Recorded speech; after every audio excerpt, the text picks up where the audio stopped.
Dan Morgan had never been one for garage sales, but on this particular Saturday morning, something drew him to the small table set up at the end of Briarwood Lane. He had taken his usual morning walk, a routine he clung to since retiring from his factory job, and the sign for the garage sale, barely legible in its faded blue paint, caught his attention. The house itself was nothing special. A rundown two-story Victorian, probably built in the late 1800s, with peeling white paint and overgrown weeds climbing up the foundation. It looked like the kind of place that had long since been abandoned, yet here it was, advertising a sale. Dan was a practical man. He had no need for more knickknacks, but curiosity pulled him closer. As he approached the rickety table, he spotted the usual array of old magazines, a few chipped porcelain plates, and some yellowed books.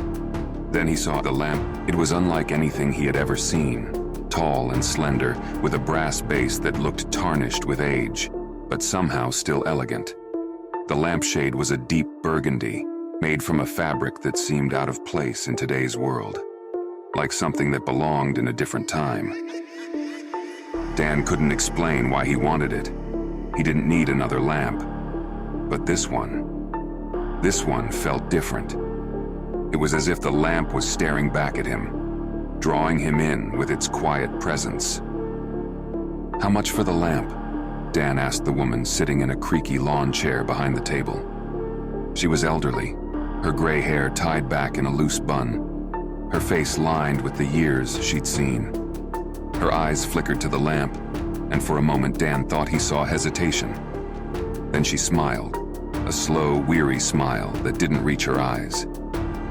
$5, she said. Dan reached for his wallet, the feeling of unease growing in the back of his mind.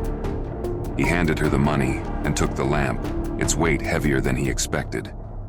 As he carried it home, that strange sensation lingered, like he wasn't alone. Like the lamp itself was more than just an object. He pushed the thought aside. It was just a lamp, nothing more. Dan placed the lamp in his living room, next to his favorite armchair. He lived alone, his wife having passed away 3 years earlier, and his daughter Sarah had moved across the country for a job. The house had been too quiet since then, too empty. Maybe that's why the lamp felt like a good idea. A little something to change the atmosphere, to break up the monotony. The first night was peaceful enough. Dan fell asleep in his chair, the lamp casting a warm glow over the room. When he woke in the morning, everything seemed normal, though he couldn't shake the sense that something was off.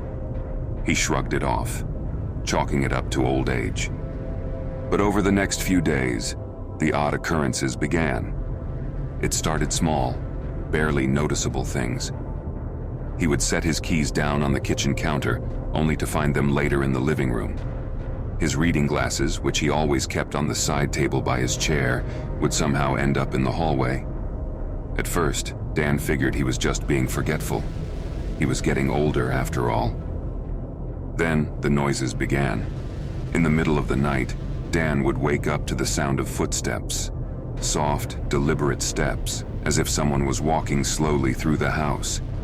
He would lie in bed, heart pounding, listening as the footsteps moved from room to room. But every time he got up to check, the house was empty. Just the house settling, he told himself. Old houses make noises. But the footsteps grew louder, more frequent, and then came the whispers. At first, they were faint. So faint that Dan thought it was his imagination. But as the days passed, the whispers became clearer, though he couldn't make out the words. They seemed to be coming from the lamp, but every time he got close enough to listen, they stopped. Dan was no longer sleeping well. He became jumpy, startled by every creak and groan the house made. He couldn't explain it, but the lamp, something was wrong with it. He tried moving it to different rooms, hoping the strange occurrences would stop, but it didn't matter. The whispers followed the lamp, and so did the footsteps. One evening, Dan invited his daughter Sarah over for dinner. He hadn't mentioned the lamp or the strange things that had been happening. He didn't want to worry her. But as they sat in the living room, talking about Sarah's work and life, Dan noticed her glancing at the lamp. "Dad, where did you get that?" she asked, her brow furrowed. "Garage sale down the street," Dan said. "Why?" Sarah shook her head. "It's just, I don't know. There's something about it that gives me the creeps." Dan felt a chill run down his spine. "What do you mean?" "I can't explain it," Sarah said, standing up to inspect the lamp. "It just feels wrong." Dan didn't say anything, but he could feel it too. The wrongness. It had been growing ever since he brought the lamp into the house. A constant creeping sensation that something was watching him. That night, after Sarah left, Dan sat in his armchair, staring at the lamp. He knew he needed to get rid of it. Whatever was happening, it had to be connected to the lamp. But every time he thought about throwing it away, a strange resistance welled up inside him, like the lamp didn't want to be discarded. As he sat there, the whispers started again, louder this time. Dan could hear his name being called, soft and insistent. He closed his eyes, willing the voices to stop, but they only grew louder. Then, out of the corner of his eye, he saw something move. Dan's eyes snapped open, and he turned to the lamp. In the dim light, he saw a shadowy figure standing just beyond the edge of the lampshade. It was faint, barely visible, but it was there, watching him. His heart pounded in his chest as he stared at the figure, frozen in place. Slowly, the figure began to move, stepping closer to the lamp. Dan wanted to run, but his legs refused to cooperate. The figure reached the lamp and disappeared. Dan bolted out of his chair, his breath coming in ragged gasps. He stumbled backward, nearly tripping over the coffee table, his eyes never leaving the lamp. It was just a trick of the light, he told himself. It had to be. But deep down, he knew the truth. Something was in the house, and it had come with the lamp. Over the next few weeks, Dan's life became a waking nightmare. The footsteps and whispers never ceased, and the shadowy figure appeared more often, always lingering near the lamp. It seemed to be growing stronger, more solid, as if feeding off Dan's fear. Sleep became impossible. Every time Dan closed his eyes, he would hear the voices calling his name, beckoning him toward the lamp. The house, once his sanctuary, now felt like a prison, one that he couldn't escape. He stopped going out, stopped calling Sarah. He didn't want her involved, didn't want to risk whatever was in the house getting to her. The lamp was his problem, and he had to deal with it. One night, after an especially terrifying encounter with the shadowy figure, Dan made up his mind. He was going to destroy the lamp. Whatever it was, whatever had come with it, it had to be stopped. He grabbed a hammer from the garage, his hands trembling as he approached the lamp. The whispers were louder now, almost deafening, but Dan ignored them. He raised the hammer, ready to smash the lamp to pieces. But before he could bring it down, the lights flickered and went out. Dan froze, his breath catching in his throat. The room was plunged into darkness, save for the faint glow coming from the lamp. And in that glow, the shadowy figure appeared once again, this time more solid than ever. It moved toward Dan, slow and deliberate, its features becoming clearer as it approached. It had no face, no eyes, but Dan could feel it watching him. Paralyzed with fear, Dan dropped the hammer. The figure reached out a hand, its fingers long and skeletal, and placed them on the lamp. Suddenly, the room was filled with light. Bright, blinding light that made Dan shield his eyes. The whispers rose to a deafening crescendo, filling his ears with a cacophony of voices. And then, just as quickly as it started, the light and the voices stopped. Dan blinked, trying to adjust to the sudden darkness. The lamp was gone. The figure was gone. The house was silent. For the first time in weeks, Dan felt a sense of peace. Whatever had been haunting him, whatever had come with the lamp, it was over. Or so he thought. The days following the disappearance of the lamp were eerily quiet. The footsteps, whispers, and shadowy figure were gone, and Dan felt like he could finally breathe again. He even called Sarah, apologizing for his distance and inviting her over for dinner. But the peace didn't last. One night, as Dan sat in his armchair reading, he noticed something strange out of the corner of his eye. A faint glow, just barely visible, coming from the hallway. His heart raced as he stood up, following the light to its source. It was coming from the spare bedroom, the room where he had first placed the lamp. Dan hesitated, his hand hovering over the doorknob. He didn't want to open the door. He didn't want to see what was waiting for him on the other side. But he had no choice. He opened the door and stepped inside. The lamp was there, sitting on the nightstand, glowing softly in the dark. And standing next to it was the shadowy figure. Dan's heart pounded in his chest as the figure turned to face him. This time there was no mistaking it. The figure was real. It had form, substance, and it was coming for him. The whispers began again, louder and more insistent than ever. They called his name over and over, beckoning him closer to the lamp. Dan backed away, his hands shaking. He had to get out. He had to leave the house, but the door slammed shut behind him, trapping him inside. The figure stepped closer, its faceless head tilting as if studying him. Dan could feel its presence, cold, malevolent, suffocating. It raised its hand, reaching for him. Dan screamed. When Sarah arrived at the house the next morning, she found the front door unlocked. Her father hadn't answered her calls, and she was worried. She stepped inside, calling out his name, but the house was silent. She found him in the spare bedroom, sitting in the armchair by the window. The lamp was gone, and so was the shadowy figure. But Dan was dead, his face twisted in terror, his eyes wide open as if he had seen something too horrible to comprehend. Sarah called the police, but they couldn't explain what had happened. There was no sign of foul play, no indication of a struggle. It was as if Dan had simply stopped. The house was sold a few months later, and Sarah moved on with her life. But she never forgot the lamp or the strange feeling she had the last time she saw it. Sometimes, late at night, she would hear whispers, faint, barely audible, but unmistakable. They called her name, just like they had called her father's. And in the corner of her bedroom, where the shadows gathered the deepest, she could swear she saw a faint glow.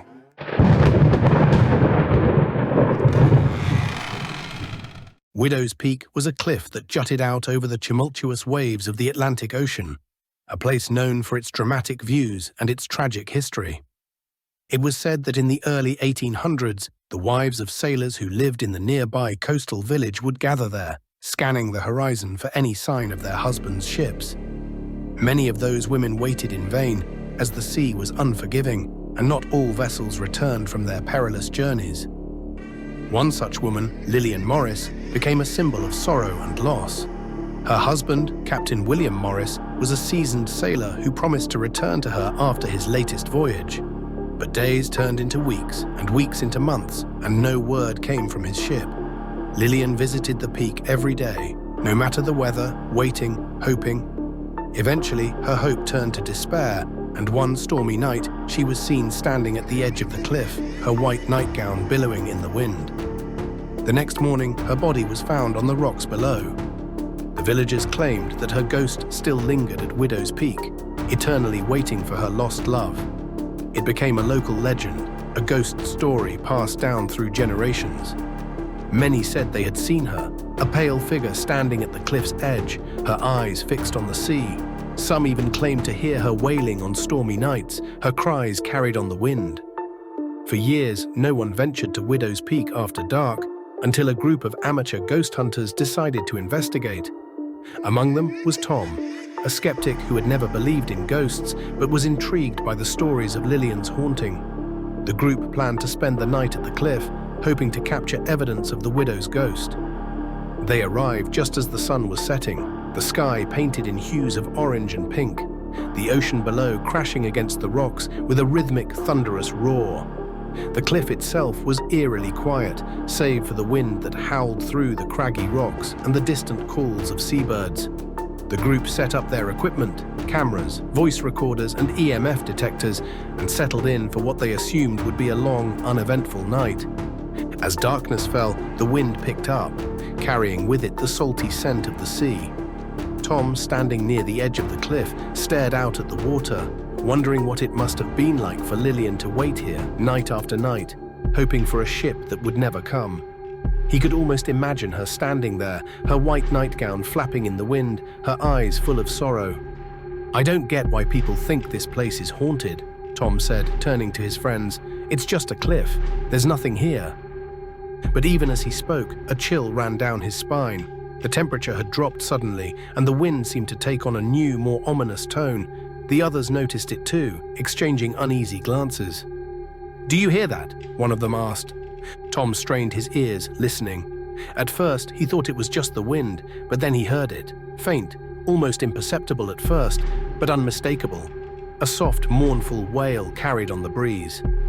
"It's just the wind," Tom said, though his voice lacked confidence. The wail grew louder, more distinct, as if someone, or something, was crying out from the depths of the ocean. The group huddled closer together, their flashlights scanning the darkness for any sign of movement. The cliff, once silent and still, now seemed alive with an unsettling energy. The waves crashed harder against the rocks below, the wind howled through the cracks in the cliffs, and the wail grew louder still, echoing around them. Suddenly, one of the EMF detectors lit up, the needle spiking into the red. The group froze, their eyes wide with fear. The temperature continued to drop, and the air grew thick with an oppressive, suffocating feeling. Tom's heart raced as he tried to stay rational. "It's probably just electrical interference," he muttered, though even he didn't believe it anymore. Then, from the shadows at the far end of the cliff, a figure appeared. At first, it was little more than a faint outline, a pale shape against the dark night sky. But as it moved closer, the group could make out the details. A woman, dressed in a flowing white gown, her hair whipping around her face in the wind. She walked slowly, her head bowed, as if weighed down by sorrow. Her feet seemed to barely touch the ground, and her movements were unnaturally smooth, almost as if she were floating. Tom felt his breath catch in his throat. It couldn't be real. It had to be a trick of the light or a prank. But as the figure drew nearer, there was no denying what they were seeing. "Is that her?" one of the others whispered, their voice trembling. The woman in white stopped at the edge of the cliff, her back to the group, her gaze fixed on the horizon. She stood there perfectly still, her white gown fluttering in the wind. The wailing stopped, replaced by an eerie silence that seemed to stretch on forever. No one moved, no one spoke. They simply stared, transfixed, as the ghostly figure of Lillian Morris waited, just as she had done all those years ago. Tom's heart pounded in his chest. He knew he should feel afraid, but there was something else, something deeper, more profound. Sadness. The figure before him wasn't a monster or a malevolent spirit. She was a woman, trapped in a never-ending cycle of grief, forever waiting for someone who would never return.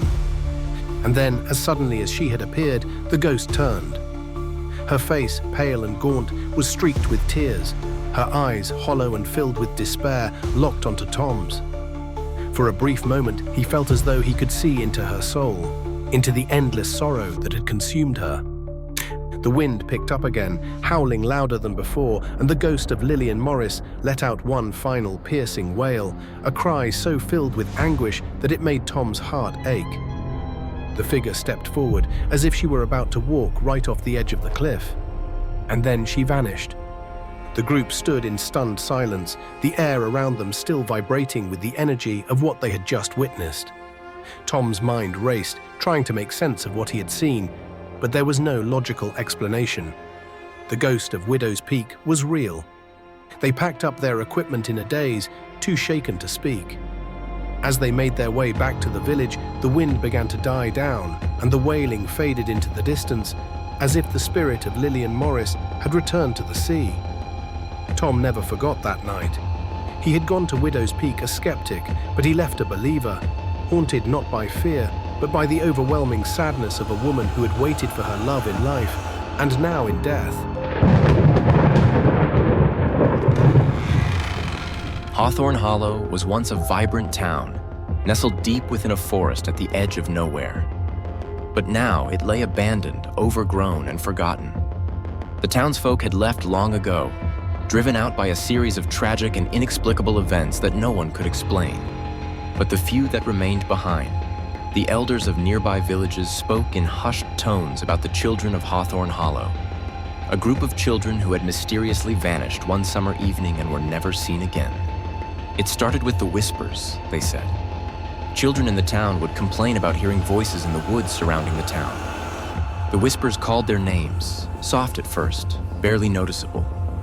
Parents dismissed them as the imaginations of overactive children. But as more and more of them reported hearing the voices, a quiet unease settled over the town. The children also began to act strangely. They would stare out into the distance as if watching something invisible, their faces blank, their eyes unfocused. They spoke less and less, and when they did speak, it was only in cryptic, disjointed sentences that made no sense. "They're calling us," they would say, "the ones in the woods." No one knew who or what the children were talking about. Then came the night when they disappeared, all of them. Every child in Hawthorne Hollow vanished without a trace. Some were taken from their beds, others from the streets, and a few were last seen walking toward the edge of the forest. The town searched frantically for them, but they were never found. Days turned into weeks, and the grief-stricken parents gave up hope. Eventually, the town emptied as the remaining families fled, unable to bear the weight of the unsolved mystery. Decades later, the story of the children of Hawthorne Hollow had become little more than a ghost story, a cautionary tale told around campfires. But for Max, a journalist who specialized in uncovering local legends, the story was too intriguing to pass up. He had heard about the Hollow from a local historian, and after some research, he decided to investigate for himself. Max arrived in Hawthorne Hollow just before dusk. The town was a ruin, overgrown with vines and weeds, its buildings crumbling and its streets cracked and broken. The Hollow was silent, save for the occasional rustle of leaves in the breeze. The air was thick with the scent of decay and damp earth, and a feeling of unease settled over Max as he ventured deeper into the abandoned town. He made his way to the town square, where the remains of an old fountain sat in the center. Max pulled out his camera and began to document the ruins, hoping to capture something, anything, that might explain what had happened here all those years ago. As the sun dipped below the horizon, the forest that surrounded the town seemed to come alive with a strange energy. The wind picked up, whispering through the trees in a way that sent a shiver down Max's spine. He glanced around, half expecting to see something lurking in the shadows, but there was nothing. Then he heard it. A faint sound carried on the wind. At first, Max thought it was the rustling of leaves, but then he heard it again, a soft, distant voice. His heart raced as he strained to listen, but the voice was gone. He shook his head, chalking it up to nerves. He had been on many investigations before, and he knew how easy it was to let fear get the better of him. But as he continued to explore the town, the feeling of being watched grew stronger. The wind picked up again, and this time, there was no mistaking it. The voice was back, whispering, calling. Max froze. It sounded like a child. He scanned the area, his flashlight flickering in the dim light, but he saw no one. The voice seemed to come from everywhere at once, soft and distant, but unmistakable. "Max," it whispered. Max's blood ran cold. How did it know his name? He took a step back, his heart pounding in his chest. The voice grew louder, more insistent, and then, just as suddenly, it stopped. The silence that followed was oppressive, and Max's instincts screamed at him to leave. But he didn't. Instead, he followed the voice, moving deeper into the hollow. The houses seemed to loom over him, their windows dark and empty, like the hollow eyes of a skull. The further he went, the stronger the whispers became, until it felt as though the air itself was alive with the sound of children's voices, overlapping and echoing in a disorienting chorus. "Max!" "Come, play with us." The words were barely audible, but they sent a chill through Max's body. He wanted to turn back, to run, but some unseen force pulled him forward, guiding him toward the edge of the forest that bordered the town. As he approached the tree line, he saw something that made his blood turn to ice. Standing there, just beyond the trees, were children, dozens of them. Their pale faces were barely visible in the dim light, but their eyes, dark, hollow, and expressionless, stared directly at him. Max stopped in his tracks, his heart hammering in his chest.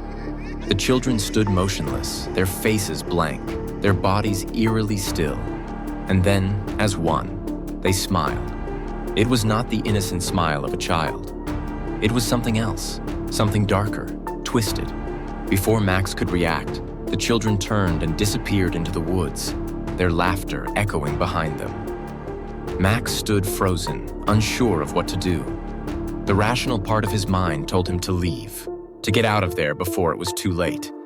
But his curiosity overpowered his fear. He followed them into the forest. The trees were dense, their branches reaching out like skeletal hands clawing at the sky. The whispers grew louder, more urgent, as Max pushed his way through the underbrush, his flashlight flickering with each step. The laughter of the children echoed all around him, distant and close at the same time, leading him deeper into the woods. And then he saw it. A clearing, bathed in an unnatural light. In the center of the clearing stood an old, crumbling well, its stone walls covered in moss and vines. The children were there, standing around the well in a perfect circle, their eyes fixed on Max as he approached. He stopped at the edge of the clearing, his breath coming in ragged gasps. The children didn't move, didn't speak. They simply stared, their faces blank, their eyes empty. Then, one by one, they stepped forward, disappearing into the well. Max watched in horror as each child vanished into the dark, bottomless pit, their ghostly forms swallowed by the shadows. The whispers reached a fever pitch, the voices blending together in a maddening cacophony. Max wanted to run, to turn back, but he couldn't move. And then, the last child, the smallest of them all, turned to him, her hollow eyes locking onto his. "Come play with us," she whispered. Before Max could react, the girl stepped forward, her small hand reaching out to him. The darkness of the well seemed to stretch out, pulling at him, tugging him toward the abyss. And then, everything went black. When Max was found the next morning, he was lying at the edge of the clearing, unconscious and covered in dirt. He had no memory of how he had escaped the forest, but the look in his eyes told the story. The children of Hawthorne Hollow were still waiting, and they were always looking for new playmates.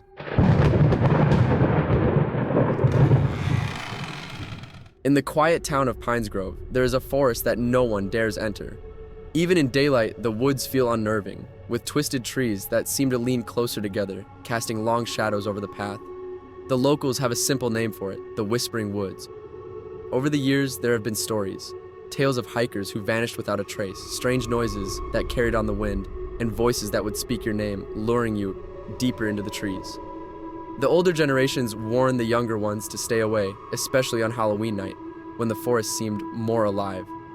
Amy, Josh, Claire, and David were 4 high school friends who had grown up hearing the stories. Like many teenagers, they were skeptical of the legends, dismissing them as old wives' tales meant to keep kids from wandering too far into the woods. The group, particularly Josh, had always been fascinated by the supernatural, but refused to believe anything until they had proof. So, one Halloween, when everyone else was headed to parties or trick-or-treating, they decided to head into the Whispering Woods and stay until midnight. Equipped with flashlights, phones, and a strong sense of adventure, the group ventured into the woods just as the sun dipped below the horizon. The air grew cooler and a light mist began to form, curling around the base of the trees. For the first mile, nothing out of the ordinary happened. The woods were silent except for the occasional rustle of leaves or the snap of a twig underfoot.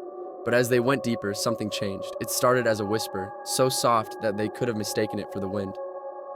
"Did you hear that?" Amy asked, stopping in her tracks. The others paused, listening intently. There it was again, A faint murmur, almost like the trees themselves were speaking. "Probably just the wind," Josh said with a shrug, but his voice lacked its usual confidence. They continued on, but the whispering persisted, growing louder the further they walked. The whispers were incoherent at first, just a jumble of sounds, but then they began to take shape, forming words, phrases, and then something far more terrifying. Their names. Amy.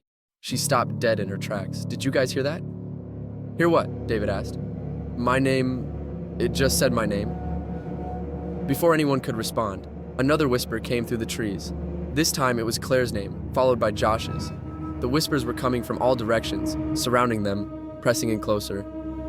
"Okay, this isn't funny anymore," Claire said, her voice trembling. "Let's head back."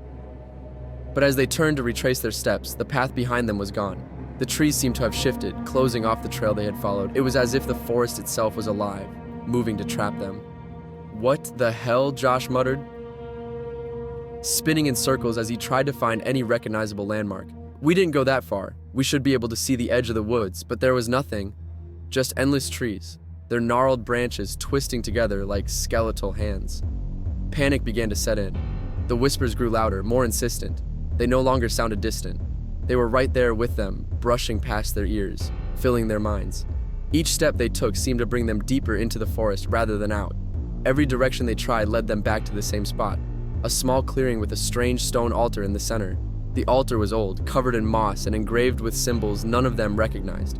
The air around it was colder and the whispers were louder here, almost like a chorus. It felt wrong, ancient, as if it didn't belong in the modern world. "We need to leave now," David said, backing away from the altar. But no matter which way they ran, they always ended up back at the clearing. It was as if the forest was playing with them, toying with their minds. Amy's breathing grew ragged as the whispers became screams. She clutched her head, trying to block out the noise, but it was no use. The others weren't faring much better. Josh dropped his flashlight in a panic, the beam casting wild shadows as it rolled across the ground. Then, as suddenly as it had started, the whispering stopped. The silence was deafening. They stood frozen, afraid to move, waiting for whatever would come next. The ground beneath their feet began to shift, the soil loosening, as if something was moving beneath it. Slowly the stone altar cracked open, revealing a dark, yawning pit beneath it. From the pit, a cold wind blew, carrying with it the smell of decay and death. And then they heard it again. Their names, called out from the darkness below. One by one, they began to disappear.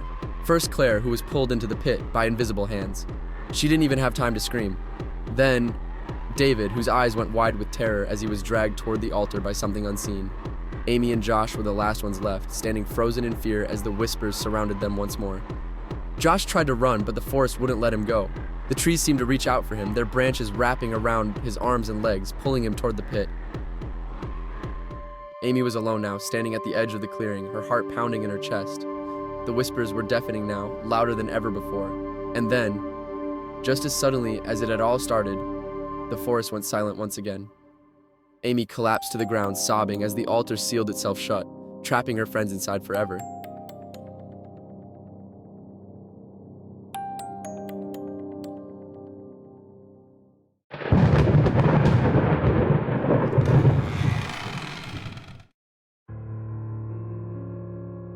The air hung heavy, thick with the scent of metal and dust.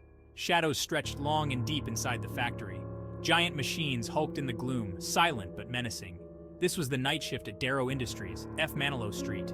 And I was the new guy, Darrow Industries, a company with a past as long and dark as the shadows in its factory. Built in 1922, the place had seen its share of tragedies. Workplace accidents, hushed-up deaths, whispers of something sinister lurking beneath the floorboards. Most of the workers avoided the night shift, their faces tight with unspoken fear when I mentioned it. I should have listened.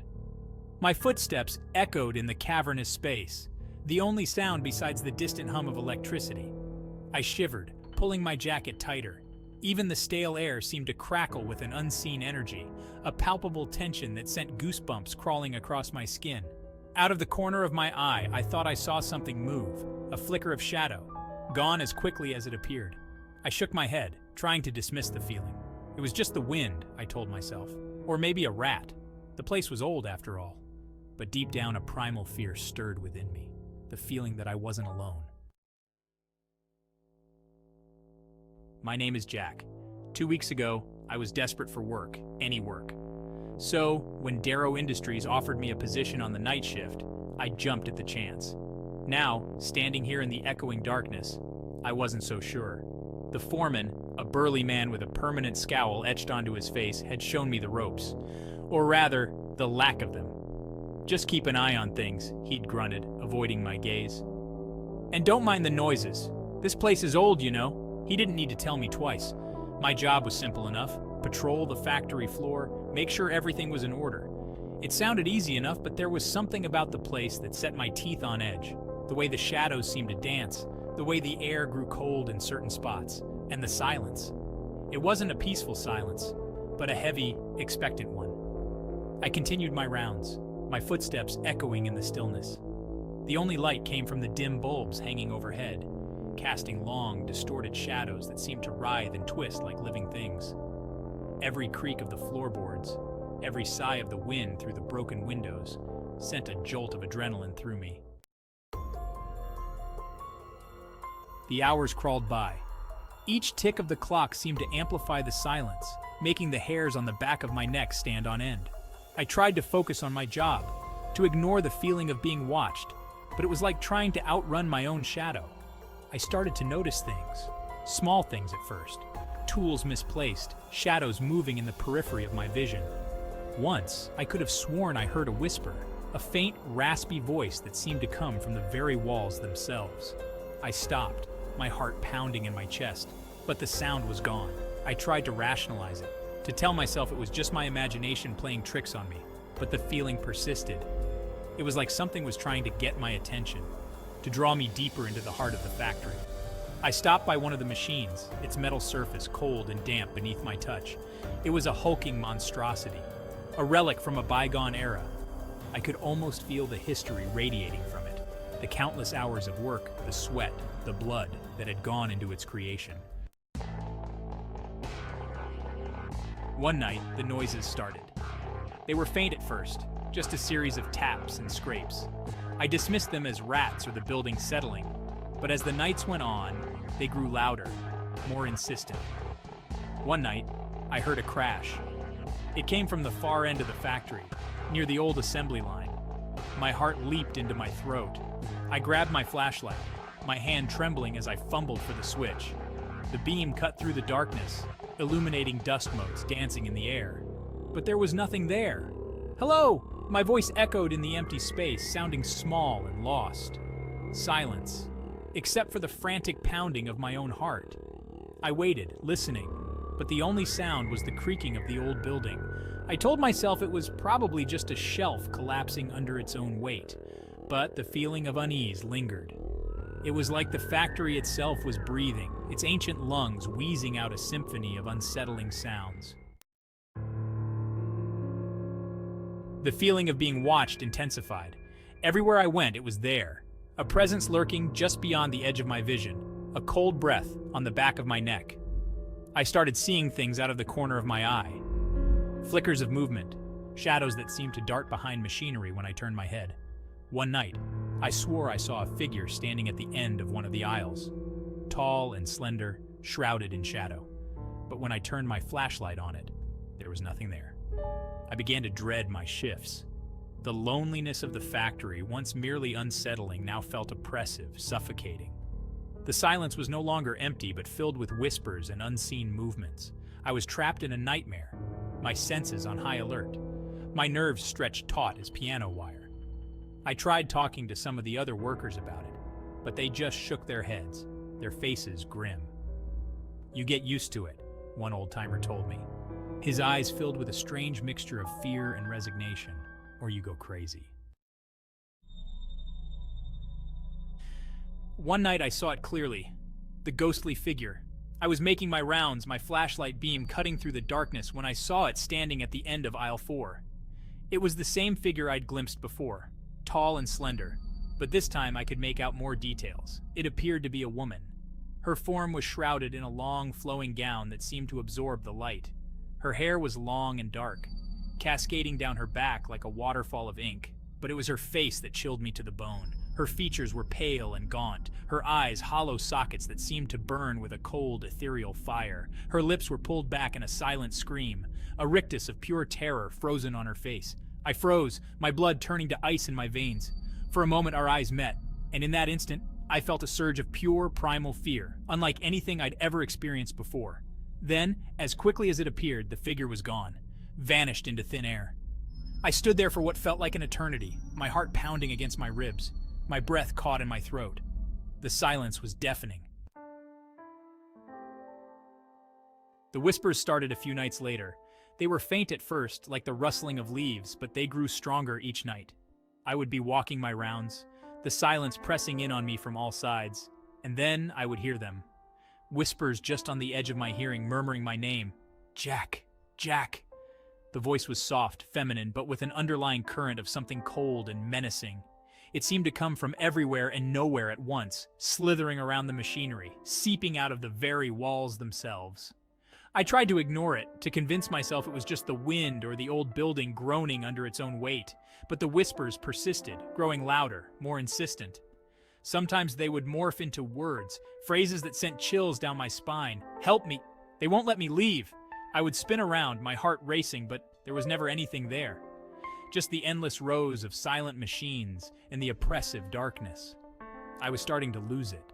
The lack of sleep, the constant fear, the whispers that seemed to burrow into my brain, it was all taking its toll. Desperate for answers, I started asking questions. The older workers, the ones who had been at Darrow Industries for years, they knew something. I could see it in their eyes, the way they avoided my gaze, the way their faces tightened when I mentioned the strange occurrences. Finally, one night, over coffee in the break room, one of the older workers, a man named Sal, broke down. He told me everything, the history of the factory, the accidents, the deaths, and the ghost that haunted its halls. Manilow Street wasn't always a factory, he said. It used to be a textile mill, back in the 1920s. And the ghost, the woman in the white gown, she was a worker who had died in a horrific accident. Her name was Maria. One night, Maria was working late, trying to finish an order. The machines were old and dangerous, prone to malfunctioning. And on that fateful night, one of the machines malfunctioned, trapping Maria inside. Her screams were swallowed by the roar of the factory, her pleas for help going unheard. By the time someone found her, it was too late. She had been crushed to death, her body mangled beyond recognition. The factory owners, eager to avoid a scandal, covered up the accident. Maria's death was ruled an unfortunate mishap, and life at the factory went on. But Maria's spirit refused to rest. Trapped in the place of her death, she wandered the halls, her anguished cries echoing through the empty factory. Over the years, there were countless reports of strange occurrences. Workers claimed to see Maria's ghostly figure, to hear her blood-curdling screams. Some even reported feeling her icy touch, her cold breath on their necks. The factory changed hands several times, but the stories persisted. Each new owner tried to explain away the occurrences, to rationalize the irrational. But the truth remained. Manalo Street was haunted, and Maria, the woman in white, was still searching for peace. "You're in danger, son," he said, his voice low and urgent. "That thing, it feeds on fear. You need to get out while you still can." I sat there stunned. All this time, the answer had been right in front of me. The history of the factory, the whispers, the ghostly figure, it all made sense now. I was trapped in a nightmare, and the only way out was to confront my fear head-on. That night, I went to work with a new sense of purpose. I was no longer just a night watchman. I was an investigator, a witness to the tragic tale of Maria, and I was determined to help her find peace. As I made my rounds, I paid close attention to my surroundings. I listened for the whispers, searching for any clue that might lead me to Maria. And then I saw it, a single white rose lying on the floor in the exact spot where Maria had been killed. I picked up the rose, its petals soft and velvety against my fingers. It was as if Maria was trying to communicate with me, to lead me somewhere. I closed my eyes, focusing on the rose, on the feeling of sadness and despair that emanated from it. And then I saw her. Maria. She was standing at the end of the aisle, her form shimmering like heat haze. Her eyes, once filled with terror, now held a glimmer of hope. She reached out to me, her hand passing through mine, sending a chill down my spine. And then, I heard her voice. It was no longer a whisper, but a soft, mournful sigh. "Help me," she pleaded, her voice echoing in my head. "Tell them my story. Don't let them forget me." I nodded, tears welling up in my eyes. "I promise," I whispered back. "I won't let you down." As soon as the words left my lips, Maria's form began to fade. She smiled sadly at me, her eyes filled with gratitude. And then, she was gone. The white rose in my hand withered and turned to dust, crumbling between my fingers. I stood there for a long moment, the silence washing over me. The fear was gone, replaced by a profound sense of sadness and loss. Maria's story touched me deeply, and I knew I had to keep my promise to her. I never saw Maria again, but I could still feel her presence in the factory. It was a comforting presence now, no longer menacing or frightening. She was at peace. I continued to work at Darrow Industries for a few more weeks, but I knew I couldn't stay there forever. The memory of Maria, of her tragic fate, was too much to bear. I quit my job, packed my bags, and left F. Manilow Street behind. But I never forgot Maria. I kept my promise to her, sharing her story with anyone who would listen. And every year, on the anniversary of her death, I would return to F. Manilow Street, leaving a single white rose at the foot of the old machine where she had lost her life. The factory stands empty now, a decaying monument to a forgotten tragedy. But the memory of Maria, the woman in white, lives on, a reminder that even in the darkest of places, hope and compassion can prevail.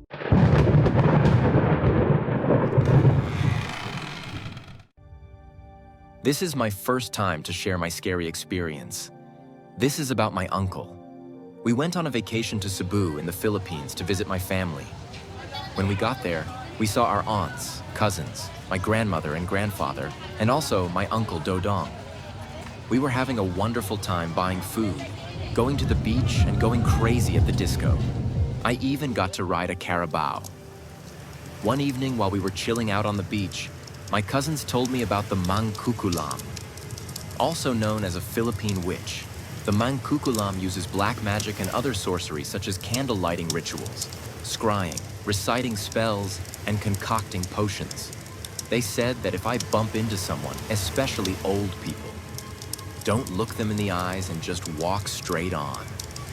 And when a stranger pats you on the shoulder, you have to pat them back because they may have put a curse on you and you have to pat them back on their shoulders to reverse the curse. One morning, my cousin cooked noodles for us for breakfast. While we were eating, my uncle woke up, went into the bathroom to take a shower, and got dressed. When he came out, he walked over to a mirror on the wall near to where we were eating. He was looking in the mirror while he was combing his hair. When I saw his reflection in the mirror, I saw him headless. I cried out loud. I was so scared, and I told my family what I just saw. My grandmother covered his head with a black cloth and hit him on the head. She then asked my uncle to take off his clothes. They burned the clothes and told my uncle not to go outside that day because something bad was going to happen.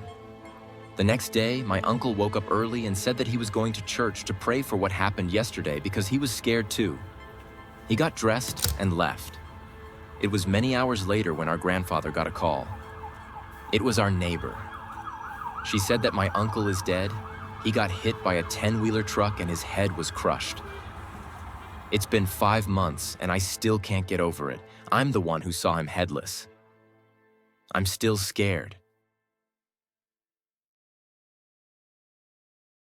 The Redgate Orphanage was once a place of hope, a sanctuary for children who had no one else. But all that changed one fateful night in 1932, when a fire tore through the building, killing everyone inside, children, caretakers, and staff. The fire department arrived too late, finding nothing but charred ruins and a few blackened remains. The cause of the fire was never determined, and soon after, the orphanage was left to decay, its haunted reputation growing over the years. Welcome to 13 Minutes.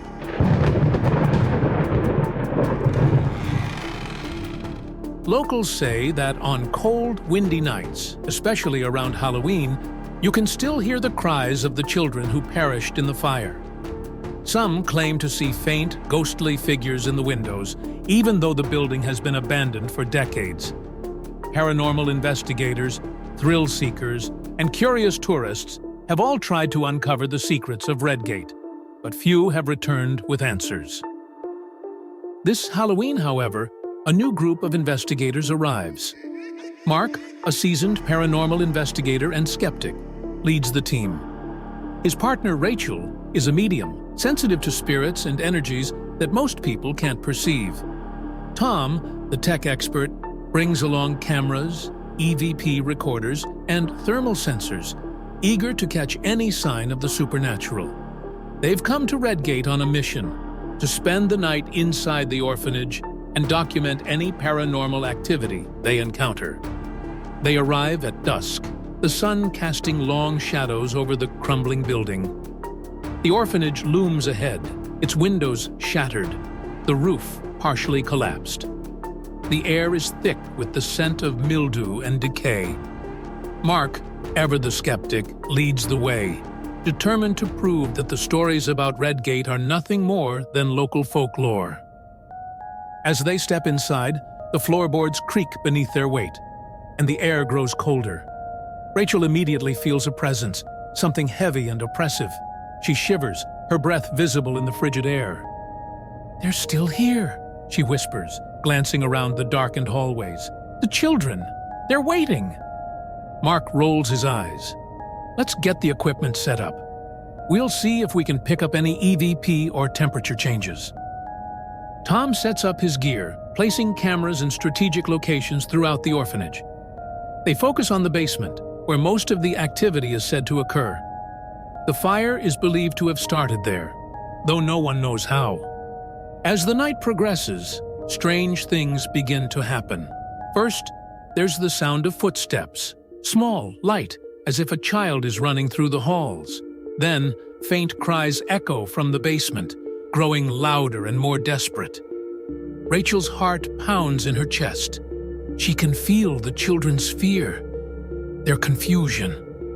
They don't know they're dead. Mark and Tom capture the sounds on their equipment, but it's what happens next that sends a chill down their spines. As they descend into the basement, their flashlights flicker and die, plunging them into darkness. The temperature drops sharply and the air feels thick, almost suffocating. In the corner of the basement, they find a hidden door, a small iron door that looks out of place in the old building. It's rusted shut, but with some effort, they manage to pry it open. Inside is a room untouched by the fire, preserved as it was the night of the disaster. Toys litter the floor, old-fashioned dolls and stuffed animals. Children's drawings cover the walls, depicting strange, shadowy figures. Rachel's breath catches in her throat. The drawings are of the children's last moments. The fire, the panic. But something is off. In each drawing, there's a figure, tall and dark, with glowing red eyes, standing in the flames. It's not human.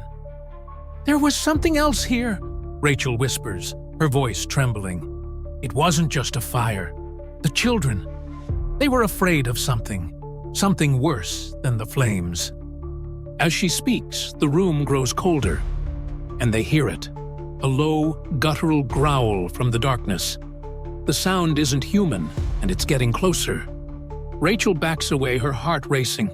She can feel the presence of the children, their fear, their desperation.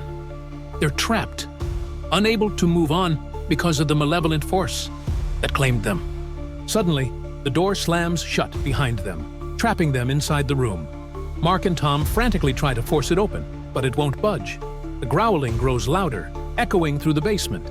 And then, the temperature plummets. The thermal camera picks up something, an icy figure moving toward them. It's not one of the children. It's something else, something older, darker.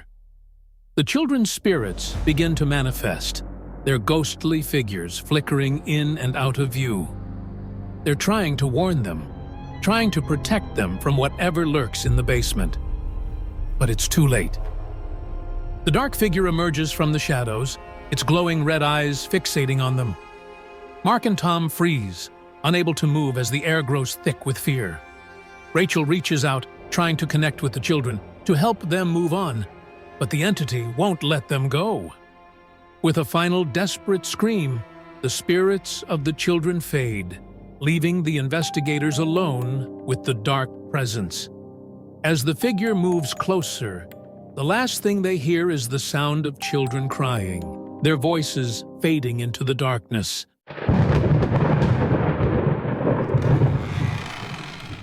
Anya Jacobs never expected to inherit anything. So when the news came that her great-aunt Eleanor had left her a secluded cottage in the heart of Ravenswood Forest, she was both surprised and intrigued.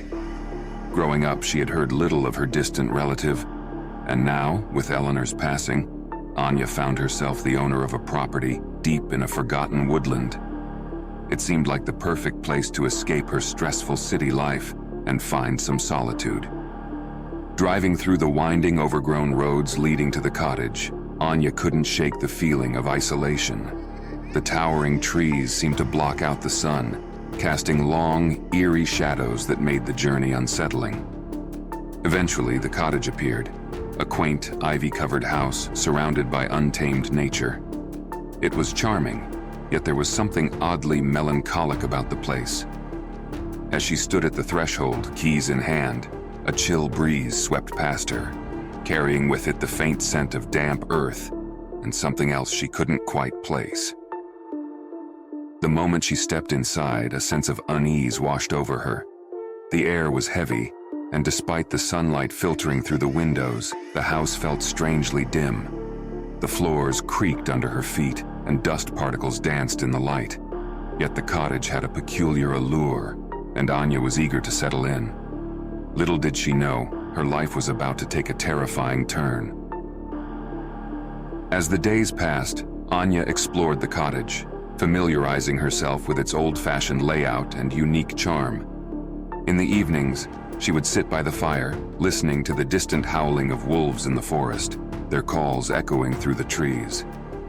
It was on one such evening, while rummaging through a dusty attic, that she discovered something unusual. Behind an old wardrobe, she noticed a small door, barely visible in the dim light.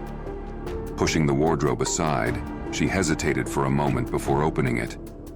Inside was a hidden chamber, a narrow room lined with cobwebs and ancient-looking wooden shelves. At the center of the room sat a small chest, intricately carved with symbols Anya didn't recognize. Her curiosity piqued. She opened it. Inside, nestled on a bed of dark velvet, was a large, blood-red stone, the Moonstone. Its surface gleamed in the dim light, and as Anya held it in her hands, she felt a strange warmth emanating from it. There was something mesmerizing about the stone, something that made her reluctant to put it down. But after a moment, she placed it back in the chest, thinking it was just another forgotten trinket from the cottage's long history. That night, however, her sleep was anything but peaceful. She dreamed of a crimson moon hanging low in the sky, casting an eerie glow over the forest. In her dream, shadows crept through the trees, whispering her name. She awoke in a cold sweat, her heart pounding. Shaking off the nightmare, she chalked it up to the unsettling atmosphere of the cottage. But the nightmare was only the beginning. In the days that followed, strange things began to happen. It started small, lights flickering, doors creaking open on their own, and cold drafts sweeping through the house despite the warm summer air. At first, Anya brushed it off as the quirks of an old house. But then the sounds started. Unexplained noises in the night, footsteps echoing through the halls when no one else was there. Her phone calls to family and friends were interrupted by strange static, and on one occasion, she thought she heard a faint, distorted voice whispering through the connection. When her friend Lisa came to visit, she slipped on the front steps and broke her wrist. It seemed like a freak accident, but when Anya's brother Marcus had a car accident the very next day, she started to feel as though something was wrong. Anya's unease grew, and she confided in her friend Emma, who suggested she speak with someone who knew more about the area. That's when she met Edgar Halloway, a local historian who had spent years studying the dark folklore of Ravenswood Forest. Edgar was an eccentric old man, his small office cluttered with books and maps of the region. When Anya mentioned the Moonstone, his demeanor shifted from curiosity to alarm. "You have to get rid of it," he said immediately. "That stone is cursed." Anya was taken aback, but Edgar's grave tone convinced her to listen. He explained that the Moonstone had been the subject of local legend for centuries. According to folklore, it was said to have fallen from the sky during a lunar eclipse when the moon turned blood red. The villagers believed it was a gift from the gods, but soon after the stone was discovered, misfortune began to plague those who possessed it. Crops withered, animals grew sick, and people died under mysterious circumstances. Edgar told her that the stone's previous owner, her great-aunt Eleanor, had become a recluse after discovering the Moonstone in the same hidden chamber. Eleanor had tried to rid herself of the stone, but it always found its way back to her. In her final days, she became convinced that the stone was the source of all her suffering. Anya was skeptical, but Edgar's words planted a seed of doubt. Could the Moonstone really be cursed? The strange occurrences around the cottage seemed to suggest that something was amiss, but Anya wasn't ready to accept the idea of a curse. At least, not yet. Anya's skepticism quickly dissolved as the activity in the cottage grew more sinister. The noises in the night became louder, now accompanied by faint whispers that seemed to come from the walls. Objects began to move on their own, and Anya often woke to find the Moonstone in places she hadn't left it. Her nightmares worsened, always featuring the crimson moon and the shadowy figures that watched her from the forest's edge. One night, she awoke to find the Moonstone glowing faintly on her nightstand, even though she had left it locked in the chest. In a panic, she tried to call Edgar, but her phone was dead. The next morning, she discovered a diary hidden beneath the floorboards of her bedroom. It belonged to Eleanor. The entries were fragmented, written in a shaky hand, but they painted a disturbing picture. Eleanor had been tormented by the same strange occurrences, noises, visions, and accidents. She described the Moonstone as a beacon, drawing something dark and malevolent toward her. Eleanor's final entry was a warning. The Moonstone cannot be destroyed. It must be returned to where it came from, or its curse will never end. Desperate, Anya tried to research ways to destroy the stone, but every attempt to break it failed. It seemed indestructible, as though it was protected by some unseen force. Her last hope was to follow Eleanor's advice, to return the stone to its origin, deep within the forest where it had first been found. One stormy night, Anya gathered the Moonstone and prepared to trek into the forest. Armed with only a flashlight and Eleanor's diary, she ventured into the woods, the wind howling around her. The deeper she went, the more oppressive the atmosphere became. It was as if the forest itself was alive, watching her every move. Suddenly, the temperature dropped, and the whispers returned, louder and more insistent. The figures from her dreams began to appear, shadowy, faceless entities that circled her, their voices merging into an incomprehensible chant. Anya's heart raced, but she pressed on, determined to end the curse. At the heart of the forest, beneath the blood-red light of a full moon, she found the ancient altar described in Eleanor's diary. The stone pulsed in her hand, growing hotter with each step. As she placed the Moonstone on the altar, the ground trembled, and the shadows closed in around her. Suddenly, a figure emerged from the darkness, tall, robed, and faceless, its presence radiating malice. The entity reached for the stone, its clawed hand hovering above it. Anya knew she had to act quickly. With a final surge of courage, she grabbed the Moonstone and smashed it against the altar. The stone shattered, releasing a blinding light that illuminated the forest. The entity let out a blood-curdling scream and dissolved into the shadows, leaving Anya standing alone in the silence. Exhausted and shaken, Anya returned to the cottage. The strange occurrences stopped, and the oppressive feeling that had hung over the house was lifted. She never spoke of the Moonstone again, but she knew that something ancient and malevolent had been banished that night.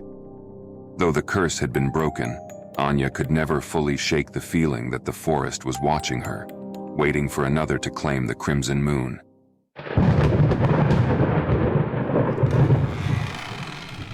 In the heart of a desolate countryside, Blackwood Manor stood like a tombstone against the horizon. The mansion had been abandoned for over a century, but rumors of its haunted past had never faded. Its Victorian spires, crumbling under the weight of time, pointed to the sky like a warning. Local legends spoke of violent deaths, ghostly apparitions, and whispers of madness. Few dared to step beyond its rusting gates, but that was about to change. Alex Marshall, the lead investigator of Phantom Proof, a small but popular paranormal team, had no fear of legends. His skepticism was well known, but even he had heard unsettling things about Blackwood Manor. With his camera crew and fellow investigators, Julia, the tech expert, Sam, the history buff, and Ethan, the believer, they arrived one foggy October evening, ready to debunk the manor's reputation, or perhaps confirm it once and for all. The team approached the gates, a sense of anticipation buzzing in the air.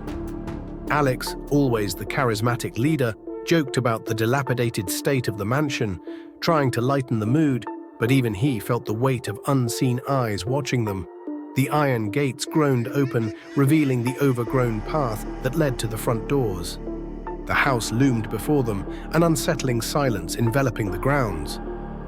Julia set up the cameras around the perimeter, Sam prepared to record the history of the house, and Ethan stood, transfixed, staring at one of the windows, where for just a moment he thought he saw a shadow move.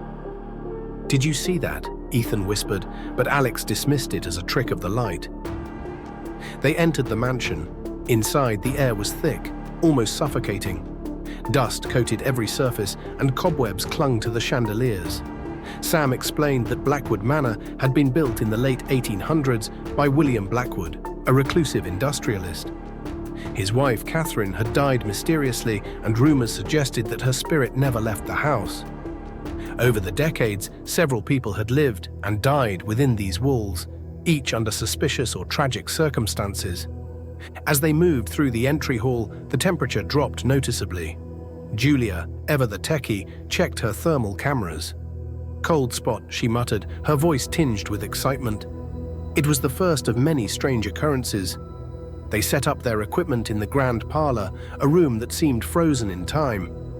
Julia placed motion sensors at various points, while Alex began recording the session.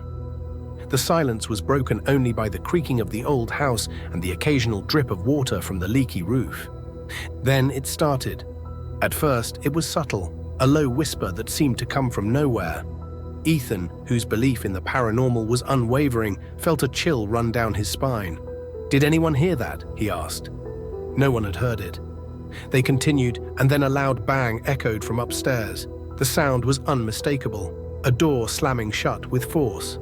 Alex, still skeptical but now intrigued, motioned for the team to follow him as they climbed the grand staircase. With every step, the house seemed to grow darker, as if it was swallowing the light around them. They reached the second floor, and as they moved down the hallway, Julia's motion sensor beeped. Something or someone had triggered it. "Could be an animal," she said, but her voice wavered. They continued deeper into the house. At the far end of the hall, a door was slightly ajar. The team gathered around it, their flashlights revealing the dim outline of a bedroom. The air was colder here. As they stepped inside, Alex caught a glimpse of something in the mirror across the room. A fleeting shadow just behind him. He spun around, but there was nothing there. "Did you see that?" he asked, his skepticism faltering for the first time. The investigation led them to a room at the far end of the house, a room that didn't appear on any of the floor plans. It was hidden behind a bookshelf that Sam accidentally triggered when leaning against it. The secret passage revealed a narrow staircase leading down into the darkness. They descended into what could only be described as a servant's quarters, long abandoned. In the center of the room was an old trunk covered in dust. Inside, they found a diary, its pages yellowed and fragile. It belonged to Catherine Blackwood, the wife of the mansion's original owner. The diary entries told a chilling story. Catherine had been driven mad by something in the house, an entity, a malevolent force that tormented her nightly. She had tried to escape, but her husband William had locked her away, fearing that her madness would tarnish his reputation. She had died here, alone and terrified. As Julia read the final entry aloud, the air in the room grew impossibly cold. Ethan's breath came in ragged gasps as he clutched his chest, overwhelmed by an invisible force. "Something's here," he choked out, his eyes wide with terror. The lights flickered, and then in the dim glow of their flashlights, they saw it. A figure standing in the doorway. It was tall and gaunt, its face twisted in anguish. The team froze as the figure began to move toward them, its movement slow, deliberate, and horrifying. Julia screamed as her equipment was ripped from her hands by an unseen force. Alex, trying to maintain control, shouted for the team to retreat, but the entity blocked their path. It was no longer content to merely haunt. It wanted them out, or worse, it wanted them to stay forever. The figure's eyes locked onto Alex, and in that moment, he understood. This was not just a ghost. This was the spirit of Catherine, driven mad by years of torment, now lashing out at anyone who dared to enter her domain. She had become the very thing she feared most, a vengeful entity forever trapped within the walls of Blackwood Manor. In a frantic bid for survival, the team scattered. Ethan and Julia managed to find a way back to the main floor, while Sam and Alex were cornered in the parlor. The entity grew more aggressive, throwing objects, shattering windows, and forcing them into a final confrontation. With one last surge of energy, Alex shouted at the apparition, "We're not here to hurt you, we just want to understand." For a brief moment, the figure paused, its twisted expression softening. But then, with a wail of anguish, it vanished into the darkness, leaving the team shaken and breathless. They fled the manor, their equipment in ruins, their spirits shattered. As they reached the gates, Ethan looked back at the house, still towering in the moonlight. "What the hell was that?" he whispered. Alex didn't answer. He couldn't. For the first time in his career, he wasn't sure what he had encountered. The footage they captured that night would go on to haunt him for the rest of his life. Blackwood Manor remained as it always had, a relic of a darker time, its secrets buried deep within its walls. The paranormal team never returned, and though they tried to put their experience behind them, each member knew that something had followed them out of that house, something that would never let them go. They had gone to Blackwood Manor, seeking proof of the paranormal, but what they found was far worse than they could have ever imagined. The manor was not just haunted by the dead, it was alive, and it was waiting for its next victim.